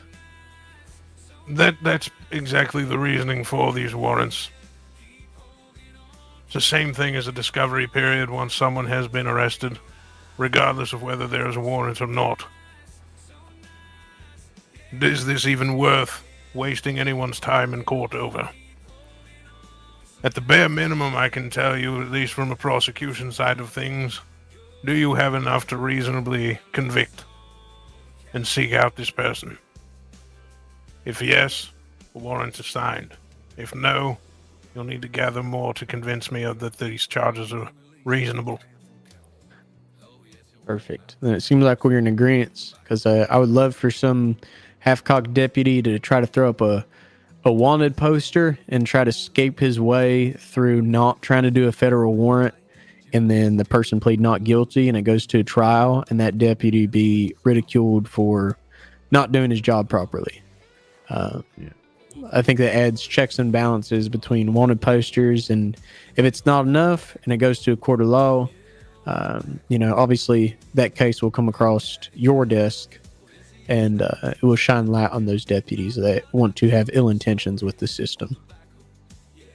Yes, precisely. And as well as search warrants, you may have something that you wish to throw a wanted poster up for, but you're not entirely certain. You're not ready for a federal level of things, but you do wish to be able to go and search for an individual at a place that you heard they may be, or search for incriminating evidence. Come, seek a search warrant. Provided that there is enough there, it will be signed off. Now, you will need to be specific in that which you are trying to search and that which you are trying to locate. So, as a defense will rapidly destroy a search warrant that did not have such points. Okay, so for example, let's say I watched Mr. Moody, right? Say he was making shine, and I watched him leave a distillery. We couldn't locate him, and we find him about an hour later, right? We know he left, so we go search him, and he ain't have the moonshine on him. But we can at least put him that he was making shine but we don't find the shine. Well, you can make him producing liquor. So, well, that's what I'm saying, but you right? don't know if it is. I've seen many a moonshine still in my time, and I can tell you that it's not always moonshine that comes out of them. But on that basis, right, we see him leaving the area, but he doesn't have anything on him that would prove that.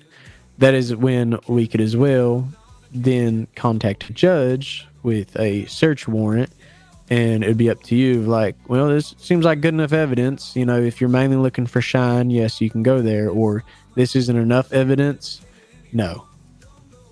That would be correct. Okay. I just got to think about something real quick. All right. Right. Now, going back to your deputization questions, one thing that needs to be clarified. Shooting someone in the line of duty can always be construed as murder.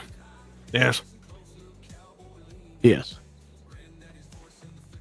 Doubly so when it is someone who is deputized underneath of you. This, in those situations, so you can watch. Internal investigation will need to happen first and foremost. As long as it was not unprovoked in nature, just as a scenario, say you're going to apprehend an individual regardless of a warrant or a poster or whatnot. You have to deputize someone. Yes, sir? I was just going to let these deputies, or the sheriff and his deputy, know that the other deputy is back at the hotel, safe and sound. Perfect. Thank you. That's no problem. I will say, Judge, or Your Honor, you really do need a door. There is a door on the front, but it would be nice if people would stop at the threshold there and knock. But it's neither here nor there. I didn't construct this place. Doesn't even look like they attempted to frame a door there. Anyhow, going back, you attempt to apprehend an individual. Regardless of what has led you there, you are now there. You have a civilian with you that has been deputized. And the person inside is issuing threats of violence. And they step out onto the porch with firearm in hand. And the citizen happens to have the quicker draw. Then drops the individual. That is a situation that would not be outright murder. It would have to be investigated. Does this citizen, were they perhaps the wrong choice to be deputized? Maybe they had a previous vendetta against this person. How would you prosecute a deputy found in a similar situation? Would it simply be a strike within your own ranks? Or would there be additional criminal charges that would accompany that? The citizen, having been deputized, is now acting within the frame of the law in that particular situation, and therefore would be treated as such. Up until a point that your own internal investigations decide that criminal charges must be sought. At that point, it would transition over to the court system. Arrest warrants will be issued, or wanted posters, what have you. They will be placed into custody, and if they plead not guilty, it will go to trial. Now, same situation. Individual is issuing threats from inside, is not making themselves known, and this citizen creeps around the back and pops them through the window. To me, that would be murder, plain and simple. This individual has made no attempts to come out. They have fired no shot. Negotiations are still happening, and this citizen has taken upon himself. Really, if it was a deputy, the only difference in that situation is you would be afforded by an employed member of the law enforcement to have that internal investigation first and foremost, if you so wished, where a citizen is not afforded that right, as it is a temporary deputization. Yeah, so I will say I guess the when you're deputized, you do have somewhat the shield of the law to operate as law, but you do not have the safety cushion of what a lawman would have. But in the instance, like you said, of walking up behind somebody and shooting them in the back of the head, badge or not, you're right, it's murder. And if it's a lawman doing it, they're still going to be placed in cuffs. That badge is going to be taken off. Then still there's a court proceedings.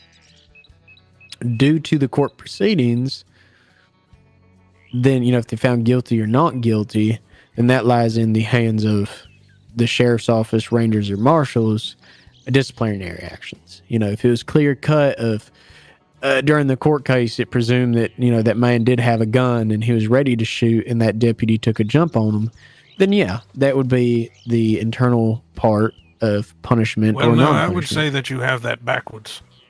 Your internal investigation should be conducted first and foremost, because that is what is going to be set in place at the time of trial. That is going to be their only defense if they are put on trial. If they have violated your standard operating procedures and have gone above and beyond what their training dictated, they are now outside of the letter of your department. Therefore, that is when criminal charges would be set. Okay. I kind of see where you're coming from. My perspective was the reason afterwards is because, like right now in our SOPs, corruption is an instant suspension, and you'll wait after the verdict of the court and a possibility to retain your badge, right? So if we do an internal investigation, regardless, they're on suspension, right? That's correct. And if we say, through this, it's almost implying that we have our own judge, jury, and executioner within the sheriff's office. Because at that time, they've committed a crime. If they get found not guilty, but then receive strikes due to not following proper procedures or what have you of the inner department, yeah, they might come off suspension, retain their badge, but get strikes. I feel like if we did the internal investigation first, that might be jumping the gun due to the verdict of the court. Well, no. Because I could think someone's guilty. If you have found someone, you need to establish first and foremost, are they a good fit for your department? Are they operating within the letter of the law, which is what you are defining? Mm-hmm. I guess I see it as outside of that, if they don't have the protection of the letter of the law, they are now being tried criminally.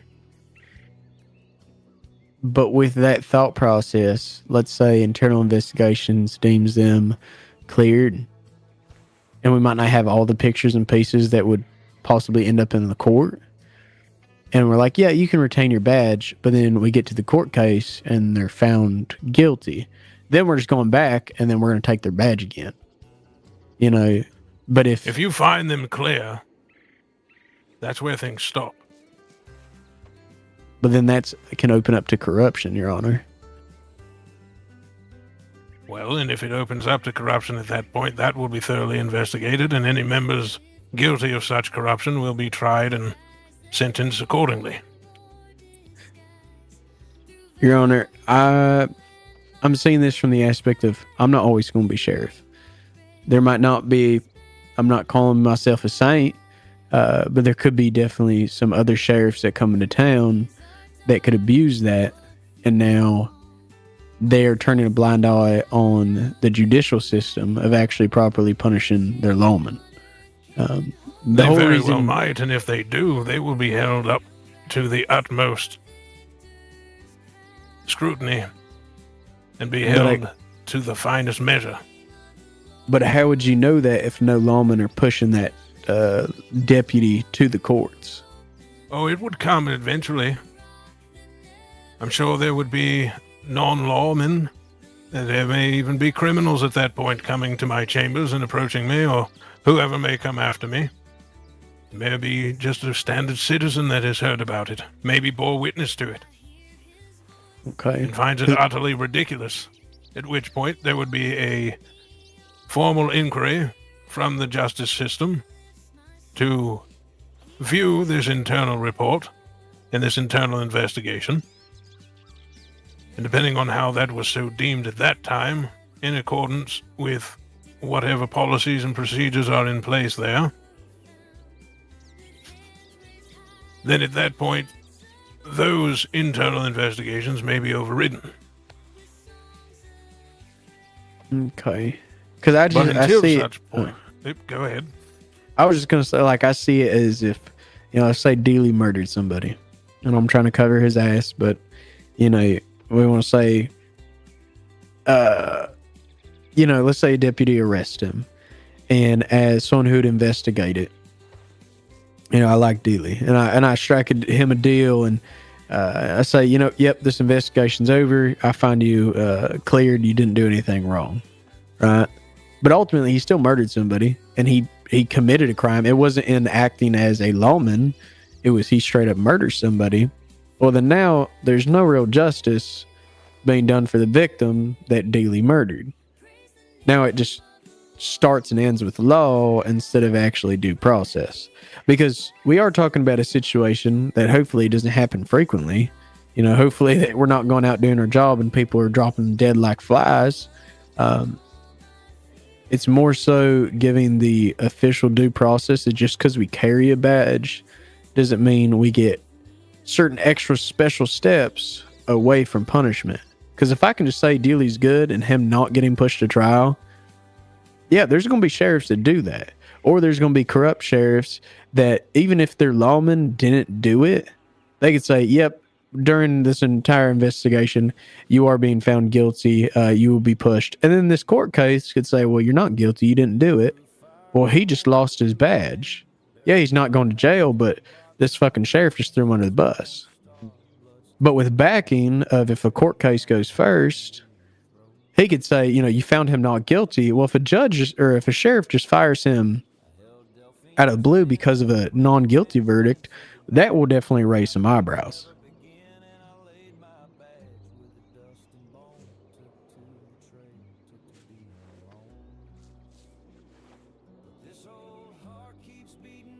Or is in middle ground, there's still an investigation due from the internal, if someone's murdered or someone's killed, there's an investigation that starts, but it is not over until the court case is over.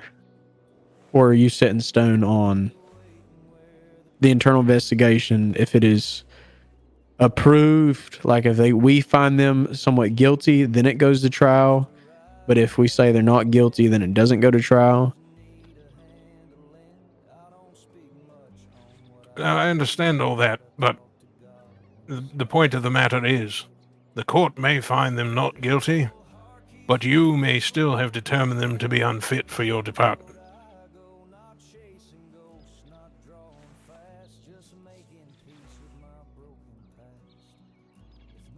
And the court will be using your findings from your internal investigation.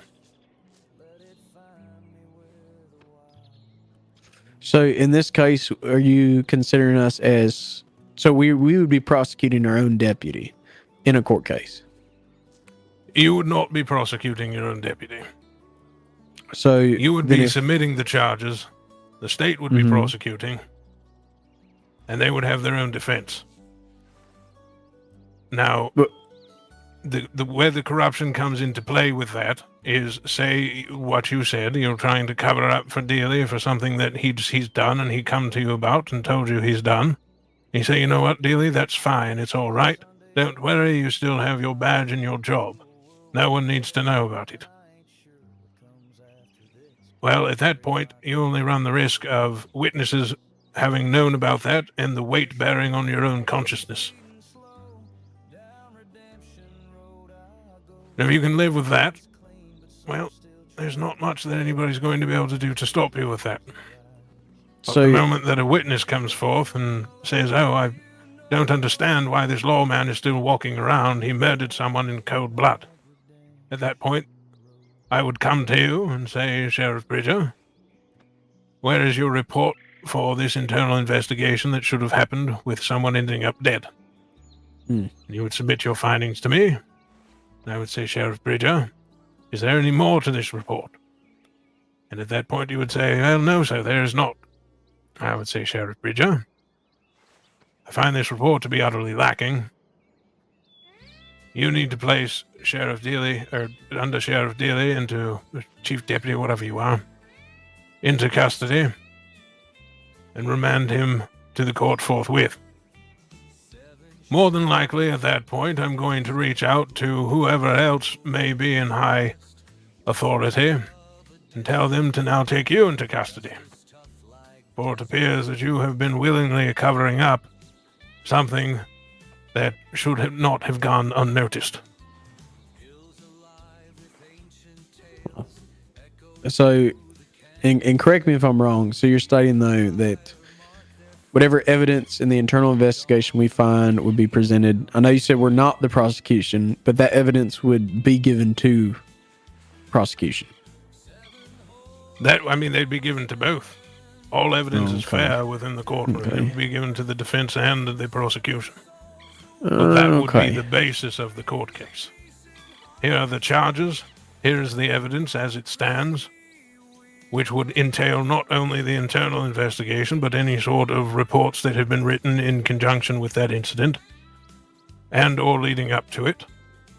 And at that point, the court would determine if the internal investigation was sufficient or if it was not. And it is determined even inside of that, your own operating procedures and training methods will be placed under scrutiny to understand what this deputy may have been told and how to act in the commission of their duties. And if they fell short of that, then they are no longer under the letter of the law and they were acting in their own private interest, which makes them a criminal. Okay. I think, obviously, hopefully, we never cross this road, Your Honor. Oh, absolutely. But the biggest thing with it is just the fact that, again, while the court system may find someone innocent of murder, the way that they conducted themselves and the way they went about that scenario that made you even question it, made you have questioned, do you even want this person within your department? And that is where your internal investigations become prevalent. Yeah, and that's, I guess, and I'm going to be very honest. I think for me, that's something that, like I said, hopefully never happens. But when we get there and we cross that bridge, we might have another, exact same conversation like this. I'm trying to wrap my head around as best as I can. And, if that time ever comes, we'll go from there. Because I just look at kind of all the opposites of what you're saying to fully understand the whole picture. And it could be an instance of, due to our investigation, we find, did nothing wrong, but in the court's eyes, you guys say he full on murdered it, like murdered somebody. Then I could see how there could be issues. I personally have full faith in the judicial system. Yeah. Whatever judge takes case of it. And if it goes through the case. What the main thing that I want to get forward to there, based on what you just said, I do apologize in cutting you off, but if your internal investigation clears them, outside of some other party coming forward and questioning the validity of that report, whether it be another member of law enforcement, a member of the state at large, be it a clean civilian or someone with a record of criminal activity, that is the only point in time that your internal investigation will be scrutinized. I guess, to me, Now, if you would like it to go a step further, you can loop in the courts within your internal investigation, say this is what we are looking at, and I'm not certain whether or not this is under the letter of law or not. And at that point, a judgment can be made coinciding between the judicial system and whatever division of law enforcement is having this quandary. Yeah. Okay. Because for me, it's, like I said, if the courts find them guilty, then they're now a criminal. They cannot be a cop. Or, a lawman, deputy, ranger, whatever. They can't. they got found guilty of a crime that they've committed. They are now barred from ever holding that position. Right. So that's easy. That's done. Then there's really no need for the internal. Like I'm saying, yes, there always will be an internal investigation, but there might not never be. Might not never have a internal punishment, right? Of strikes or whatever. Because if you find them guilty, they're done. We don't even have to worry about them. We had the investigative report, but the courts found them guilty. But let's say courts found him innocent, but we're like, well, this is what we noticed after hearing the court proceedings. We heard the prosecutors, we heard the defendants, and we believe of everything that you've done. Here are the strikes you're going to receive, or you're going to be on suspension for 2 weeks. And that is the conduction of hearing the court case and our own investigation. I do see as well, of your point, it would help law if they're good leadership and not corrupt. It gives them their own hindsight of, instead of the courts convoluting and making it more muddied, that you have as whoever's investigating it, we have clearly their own thoughts and inputs and whoever else is investigating. It's no additional witnesses, no out of the nowhere statements from the lawman. So I see pros and cons to both sides. And I respect your decisions, Your Honor. Absolutely. I just, like I said, this isn't me trying to contest it. It's me trying to understand it. And yeah, that's really it. Yes. So the other way of looking at it is the same as that voice makes me chuckle every time. If you have reports of someone robbing a store, you have a general description of someone. You don't know exactly who they are. If you have somebody that generally matches the description, you're not going to go out and immediately arrest that person. You may detain them for questioning while you conduct more investigation, at which point, once you have found sufficient evidence, you may conduct an arrest, correct?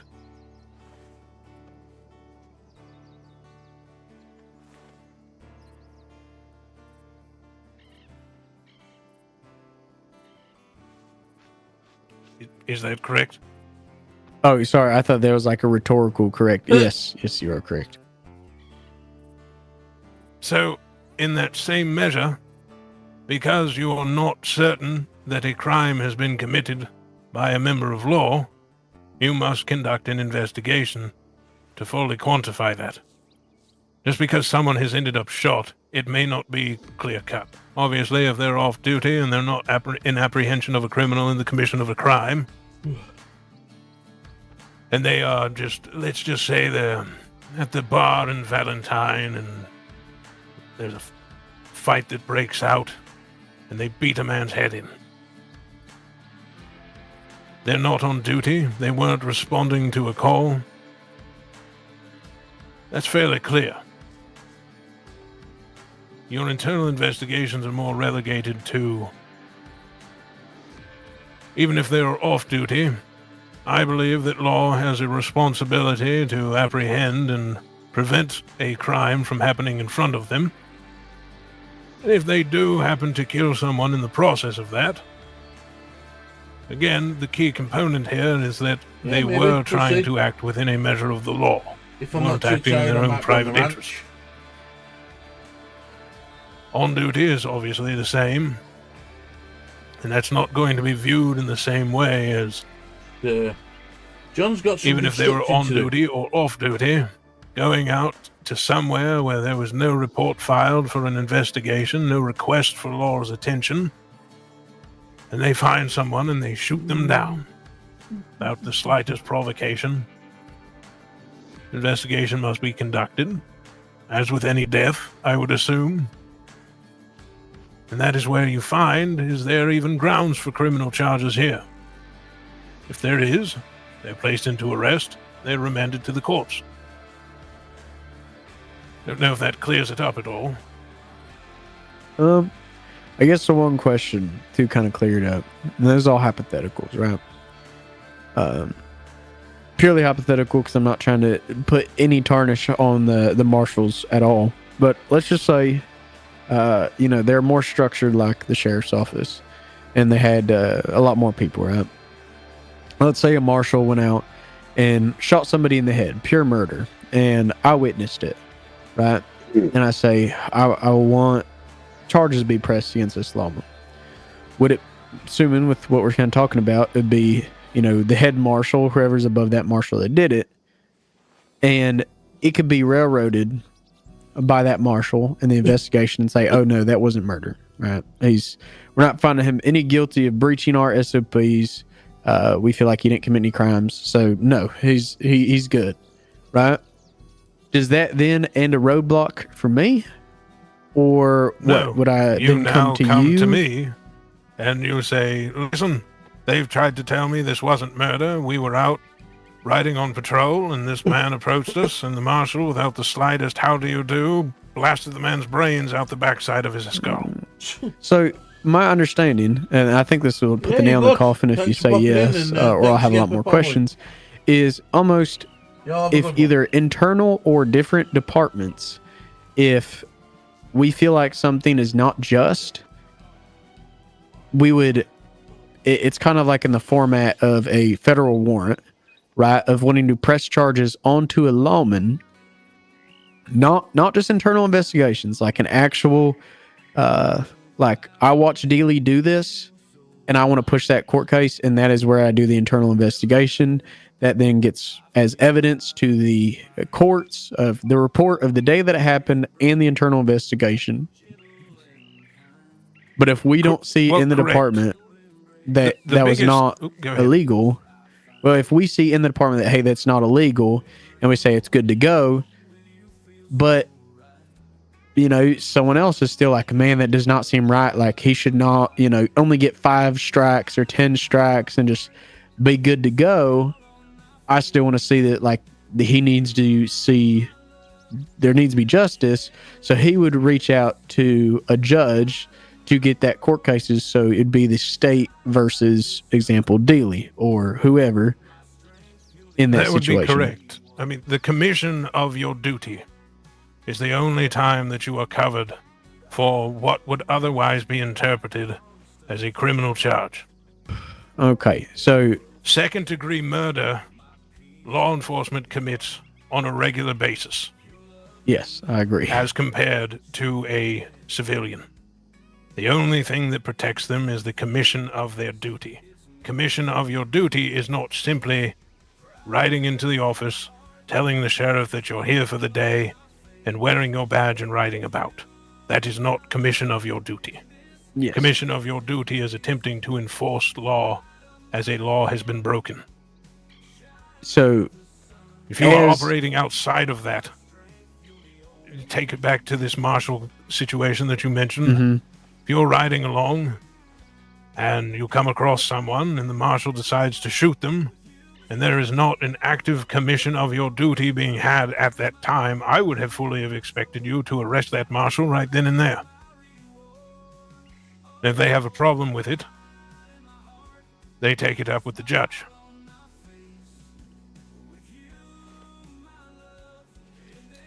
Because that's not a commission of your duty. Now, if it is in commission of your duty, that's where your internal investigation comes into play to determine, was a crime committed here? Or was this within the commission of your duty? So it's more so, it's not leaving it fully up to the courts if this is a guaranteed court case. It is. Investigation is done. If we feel like, and this is obviously right mind, like you said, clear conscience of, was this a crime being committed by a lawman? If it was, because could that be considered of a, right now as internal investigation, we have no idea what we want to do internally, but we want to push this to a court case. We'll let the courts decide the fate. Or if you don't wish to have an internal investigation at all, and you wish for everything to be tried in court, you may do so, though you may find it hard to keep those within your department. Yeah, because then, if you push everything, any, possible murder to the courts, I mean, obviously you really don't have the full support of the law behind you. But okay, that makes a bit more sense, that if you find saving grace, you break it apart, hey, this wasn't seen murder. This wasn't seen as charges where, crimes are being committed by this person. You're good to go. Or I feel like there are charges. There could be crimes committed here. We're going to give the courts the report and the internal investigations and let them decide. And then if you don't have to come to a conclusion with your internal investigation. Okay. I think that's the key word right there. If you find negatively against the deputy or there is a question, come to the courts. If you believe that nothing has been happened, there's no need to involve the courts. Until such time that somebody else who may have an issue with that investigation comes forward to the courts and makes their case, at which point the court's going to request that report, do their own investigation upon it.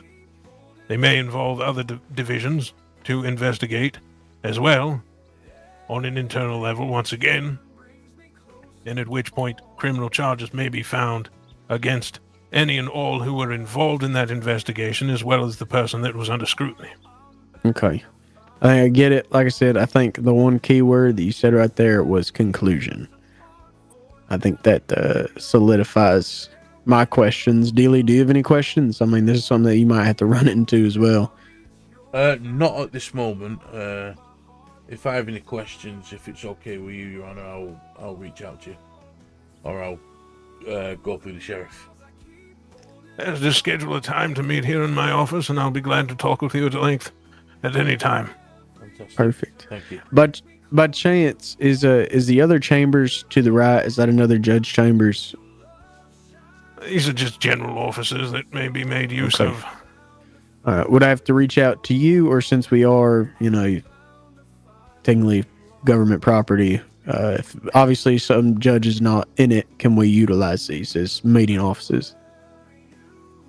I mean, I don't see why not. I don't really know why you'd want to meet in a courthouse, but if there's not more anyone like here, yeah, I was be more used for judges and any sort of prosecution attorneys in general. That's the word I was looking for.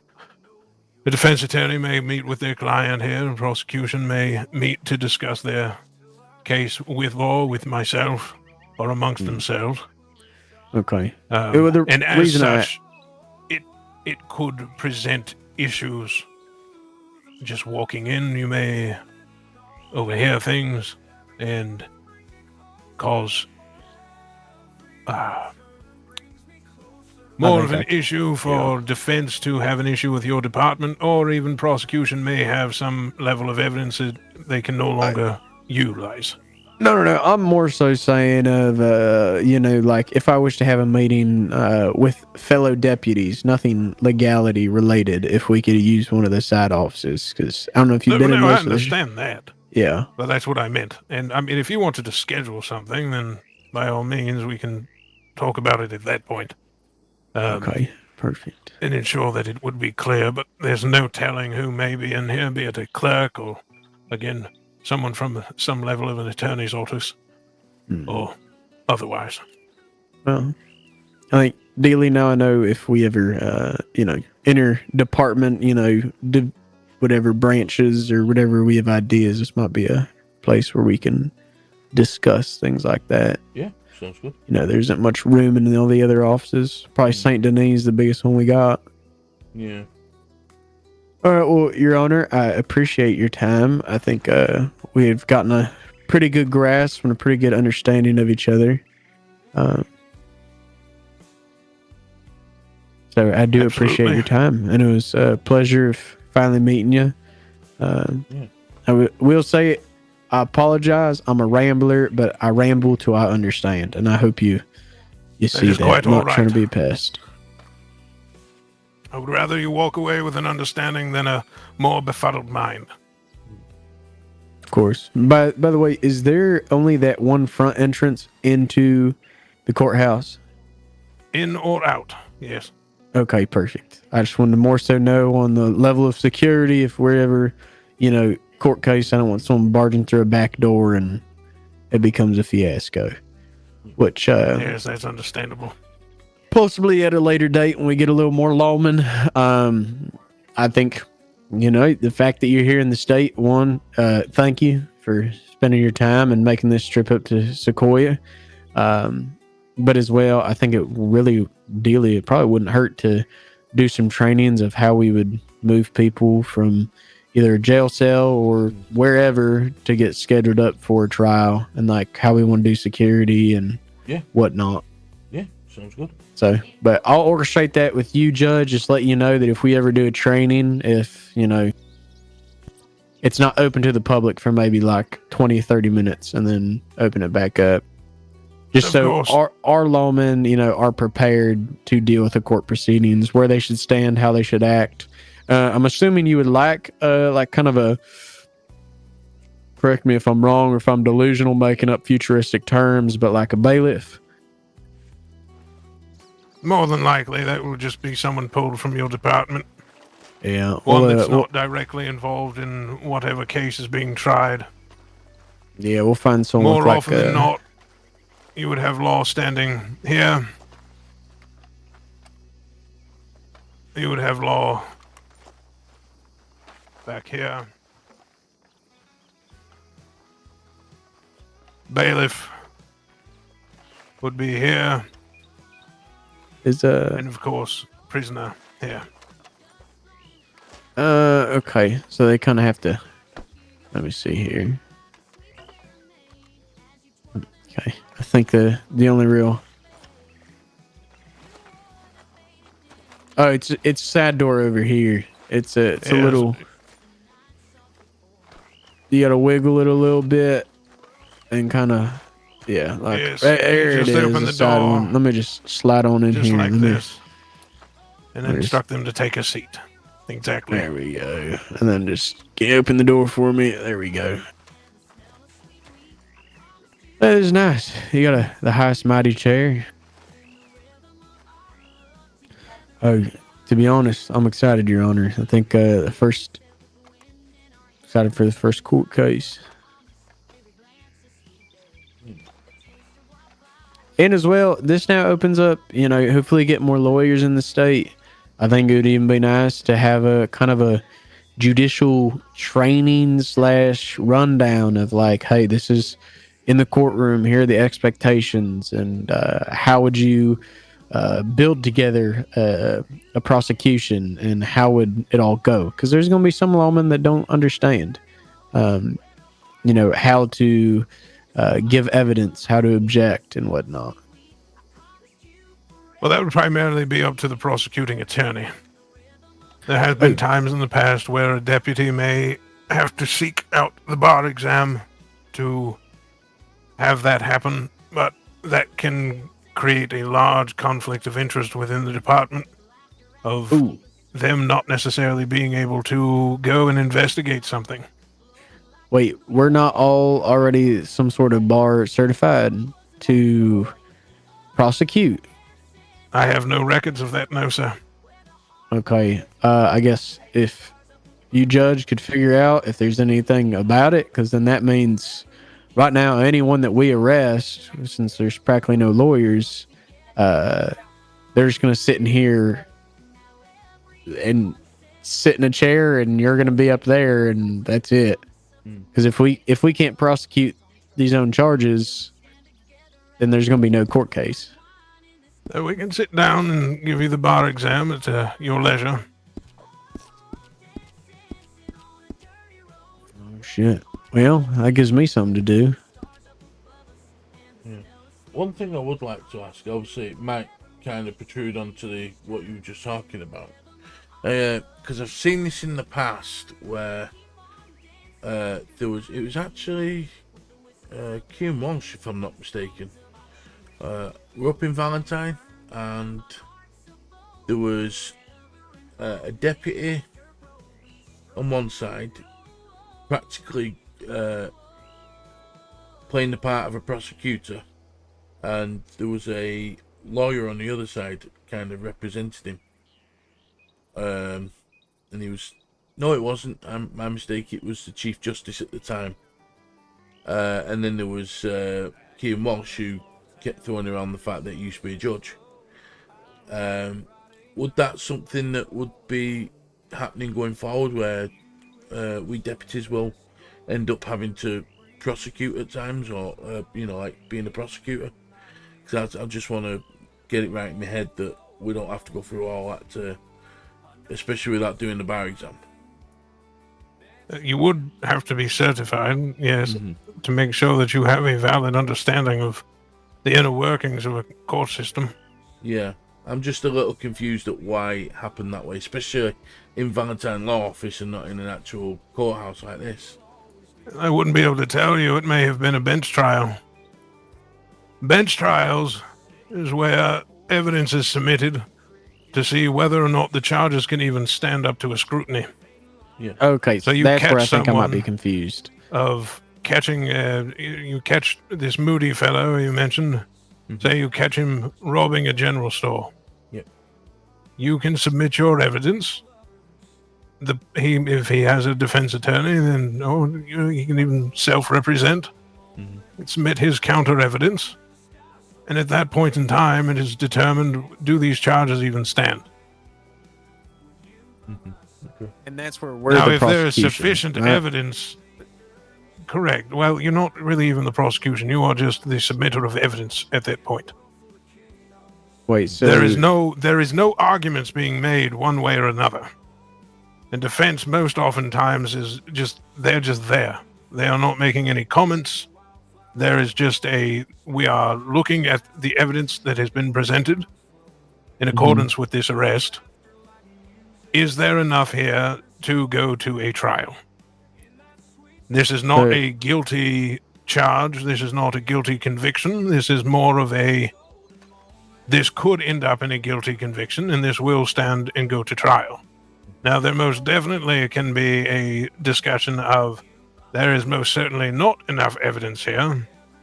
Say, all you have is a man has robbed the general store, and Moody happened to be across the way at the hotel. Yeah. And you arrest Moody, and he says, I didn't do it. You've got the wrong man. I'm not guilty. So you request a bench trial. Yeah. And you present, Your Honor, we received reports of a man robbing the general store, and Moody was within the vicinity, and so we arrested him. I would look at you and I would say, well, Deputy, what other information were you able to gather about this man who robbed the general store? And you would have to say, Your Honor, well, quite frankly, nothing. Yeah. Was Mr. Moody even in possession of any of the goods that were supposedly stolen from the general store? At which point you'd likely have to tell me, Your Honor, we're not even certain what may have been stolen or may not have been stolen. He had this on him, he had that on him, or you may even say we didn't even search him, Your Honor. And at which point I would say, please exit my courtroom and let Mr. Moody be on his way. Okay, so more like court cases where you actually have to prosecution, those are like practically the held until trial ones, right? The murders, the royal, you really fucked up, right? But then these bench trials are after that situation. They want a bench trial. We request you to come up, and we go through exactly what you just said. You mentioned you're meaning you hold them until trial. This is before their full actual criminal trial.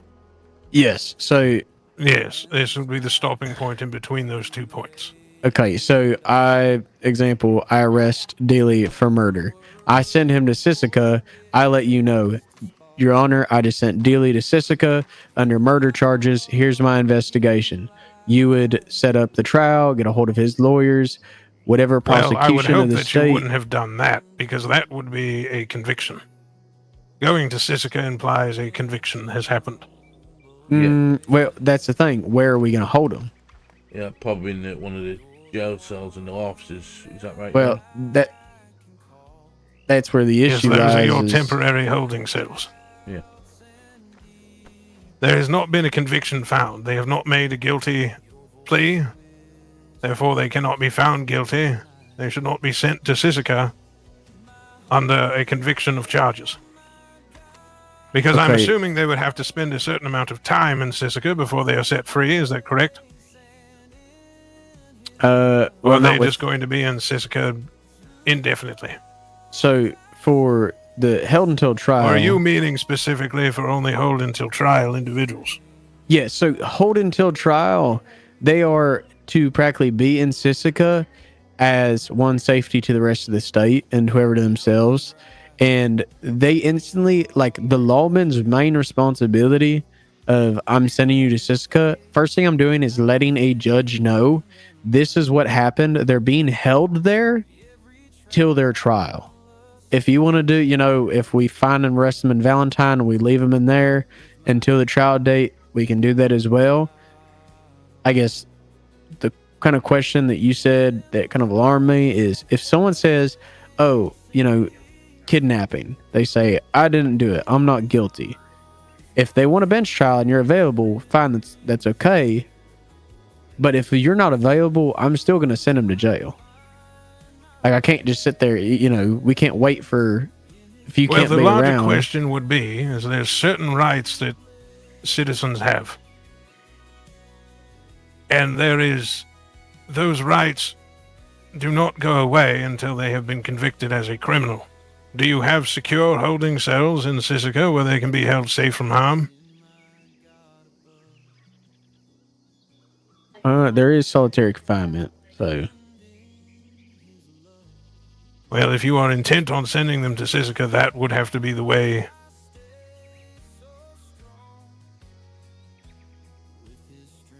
That would be where you would have to put them. And even then, you'd have to guarantee their safety. Because at this point, they are not a guilty individual. They are, suspicion of guilt is present, but they are not downright a guilty individual. Well, that's the thing, though, I will say, Your Honor, is there's a difference of, you're right, conviction, because a conviction implies a time when they're going to be released from Sisika, but being held until trial, they're being held there until their trial has been taken place. So, but if you're still all for, and I'm fine, I think we have no issues that if it's held until trial, wherever you arrest them at, that's where they're going to stay until their trial date. So we arrest them in Strawberry, they're going to be in themselves until you say, all right, the court doors are open, I'm ready, let's get this started, and then we'll transport them here to Blackwater. But if, like, it goes back to, if it's a kidnapping charge, and they're like, well, I didn't do it, I want a bench trial, and you're not available, I'm going to send them to Sisika, but them pleading not guilty gives them the option to end up getting a hold of a lawyer or contacting a judge to bring that report. What I will tell you is you are opening yourself up to civil and potentially criminal charges to those in your department who send them there if something happens to them while they are within the confines of Sisika. How so? Well, where as I else mentioned, would we put them? if you have local holding cells, yes? Yes. They would have to be remanded there. That keeps them under a constant supervision. It keeps them contained by themselves, away from actual convicted criminals. Because my understanding of Sisika is there is no secure cells. The facility itself is secure, but prisoners are largely able to wander around as they feel free. Okay, what if there's an issue of, like, for example, there's some sheriff's office, police stations, there's one or two cells, and there's a possibility that we might have to put multiple people in one cell. Like, that's kind of the whole point of utilizing Sisika. If they want to be held in a secure location, yes, we can get that arranged if they're waiting trial, but we can't always keep people in the cells at the sheriff's office. Well, like I say, that's just a liability that you'll have to accept at that point, because they are a citizen of the state until they are a convicted criminal, at which point they have certain civil rights that are stripped of them, and they no longer have a reasonable expectation of up until that point. Yeah, I guess. So with that, I mean, again, you may have to put people within the same cell as each other, and if they happen to commit violence upon each other, that's charges for them, no different than it would be in Sisika, but at least at this point you are not putting someone who has not been completely found guilty in with an individual who is known 100% beyond the shadow of the doubt within the court of law to have done something. And within that, there may have to be an examination of what all holding cells you have at your disposal across the various law offices that are within this state. It may mean that you may have to, say you arrest someone in Valentine. And how many cells do you have in Valentine? 2. You have 2 cells in Valentine. Say that there's already an individual in each of them, and you have someone who is suspected of murder. And the 2 that are in these holding cells are, well, they've only robbed a store. They didn't hurt anyone. But they're already in there. Now, you mentioned this Saint Denis is rather large, yes? Yeah, I think there's 4 cells in there. Now, you may have to take them from Valentine all the way down to Saint Denis and place them within a cell there. If you do send them to Sisika, it would be a great idea to leave someone out there to keep an eye on them. Outside of what guards are there on patrol in general, to be sure that they are receiving adequate sustenance and things of that nature. All I'm saying is, with them going to Sisika, if they are not held within a secure location within Sisika,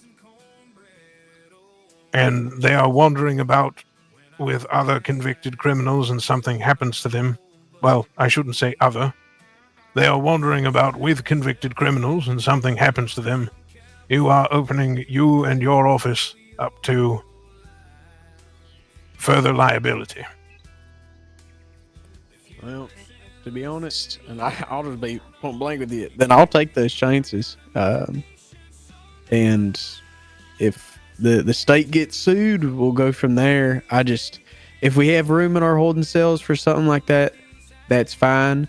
But if I watch someone murder somebody and they're going to be held until trial, I'm putting them in Sisika. And if I'm wrong in the court case and they get beat up in Sisika, then I'll take that. If you watch someone murder someone, I don't want to see them in my courtroom. But that's still a held until trial. There's still going to be a trial on it. I don't know that that needs to be the case. You watch someone murder someone in cold blood right in front of you. I feel like that's self-explanatory. Yeah, but that's the whole part of the judicial system is we're not that at that point, Your Honor, we're just the judge, jury, and executioner, and that's if we're wanting to progress with the law in the state, then there's got to be the input from the judicial side. You're the judge. Oh, we can have a bench trial for certain, but that can be a case of what you mentioned, DEELEY, happening right there in the law office. You have someone, they've committed a murder right in front of you. You alert me forthwith, or someone within my office will get a hold of me for you. And I will be down there as soon as humanly possible. And we will deal with that situation right then and there. So then I guess that poses the question, then what even is the point of me trying to be prosecution if it then ultimately just boils down to bench trials? And we're never going to boil down to a bench trial. That's your prosecution coming into play is you're not always going to have someone committing a crime in front of you. It's getting a bit yes. heated now. Yes. So in those situations, you have other witnesses that may give you reasonable suspicion for an arrest, but you don't have the entirety of the case there in front of you. Yes. It would be the same situation with these bench trials of a sort that will happen right then and there, because I'll still take their plea. If they plead not guilty, we'll examine the evidence and decide whether or not that not guilty has enough credence to it or not. And that will go further into play of maybe you are called out to a situation. No one is dead yet, but as you arrive, you see someone shoot someone else, that person dies, and you take the person who shot them into custody. You don't have the whole story at that point. But say you are there in Valentine and someone tumbles out onto the street and you're trying to defuse the situation and they're arguing back and forth and you're getting the whole story right then and there, and they decide to shoot the person anyways, and that person ends up dead. There's far more of an understanding of what happened in that situation than in any other.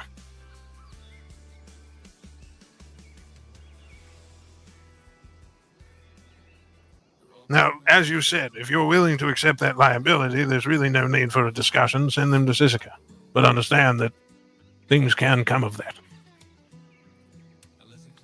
Yeah, no, I see that point of, someone's not convicted and, they're kind of just shoved into, if they are purely innocent and they get shoved into harm's way, then yeah, I can see that lies on state of them not being a secure facility. I get, and I'm not gonna lie, Your Honor, I'm getting tired. I'm tired, so I might not fully be comprehending. But I guess this whole holding until trial now seems completely irrelevant, because there's gonna be some times where, it's late, or we see it happen in front of us, but we need to gather a report. They need to talk to their lawyer. We need to talk to our prosecution. And we need to orchestrate this court case in a more definite and defined fashion than just say, hey, get up, we're sheriff or judges in town. Well, assuming they plead not guilty, yes. Yes, if they plead guilty, you alert me. I take their plea officially, strictly on these hold until trial type charges. You plead guilty? Yes, Your Honor, I do. All right. You guilty of murder? And we go from there. Yes. Be it the death penalty or a life sentence. All of the held until trials, it says in the penal code, obviously you know it, the times and fines, the time is, held until trial, and it is up to judge. So, yes, even if someone says, I did it, they're still going to come across your courtroom for you to give them the sentencing. Well, that's all I'm saying. They won't necessarily need to enter my courtroom. If you get someone and you'd have them in a local cell and you alert me and I come in and we have a talk and they plead guilty, sentencing will happen right then and there. There is no need for a trial. They have pled guilty. That's the end of it. I will make my determination. Excuse me 1 moment. Find myself rather peckish.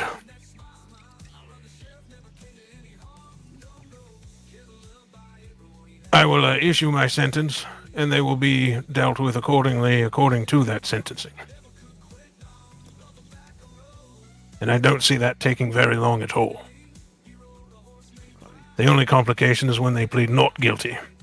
And that is more of they're going to sit and wait until a trial is set up.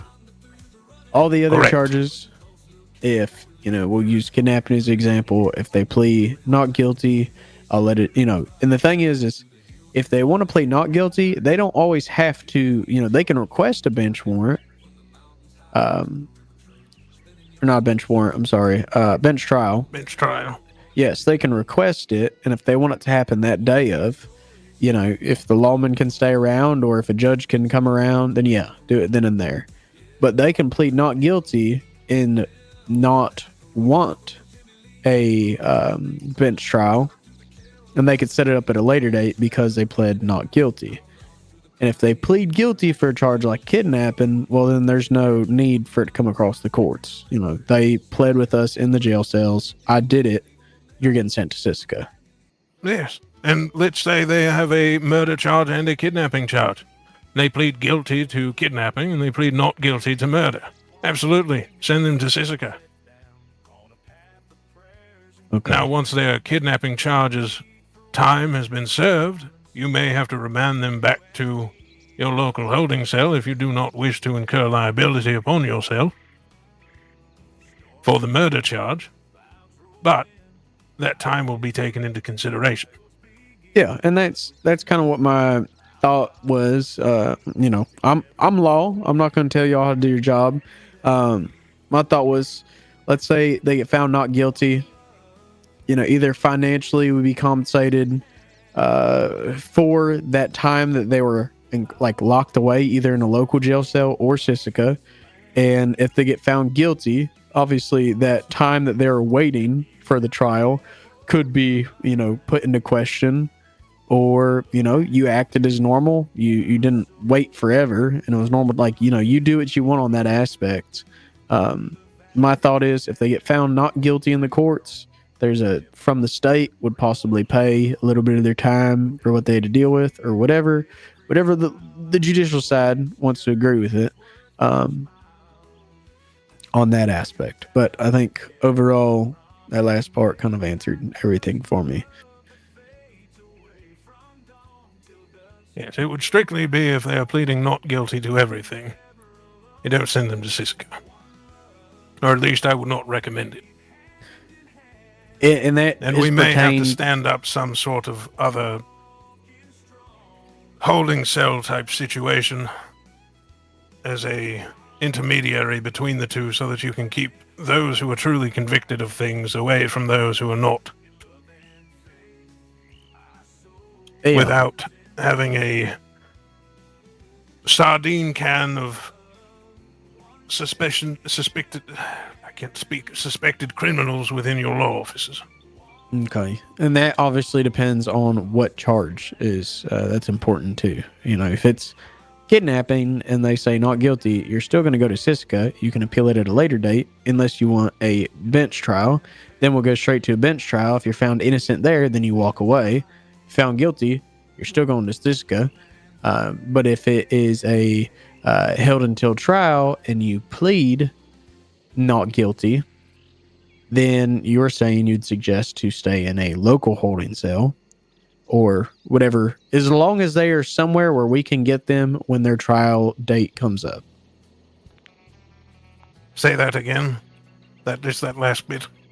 If it is a held until trial charge, if they are under suspicion of murder and they say, I am not guilty, and it is a held until trial, they will be put somewhere safe until their trial date, and they will stand in front of a judge. If it is a held until trial charge and they plead guilty, then we will reach out. You would try to make appearance and say, well, they pled guilty. We'll hang them next week.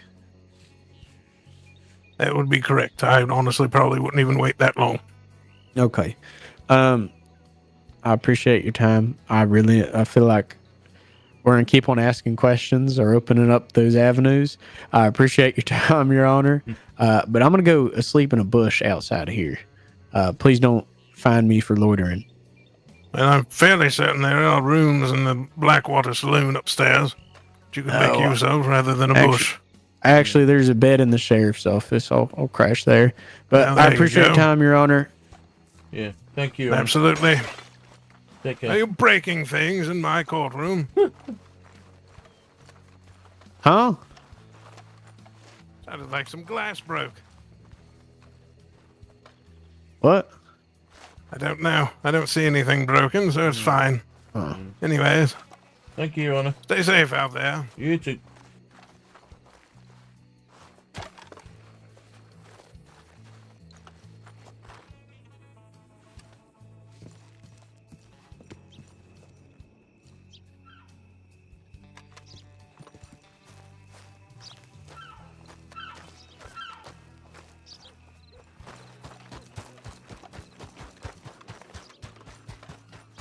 I'm so fucking tired. Good night, DEELEY. Yeah, same. Good night. Good night. Good night. Achoo. I'm gonna crash in the law office. I think I should go to bed. It's like 10 to 5 in the morning. Might get a few hours.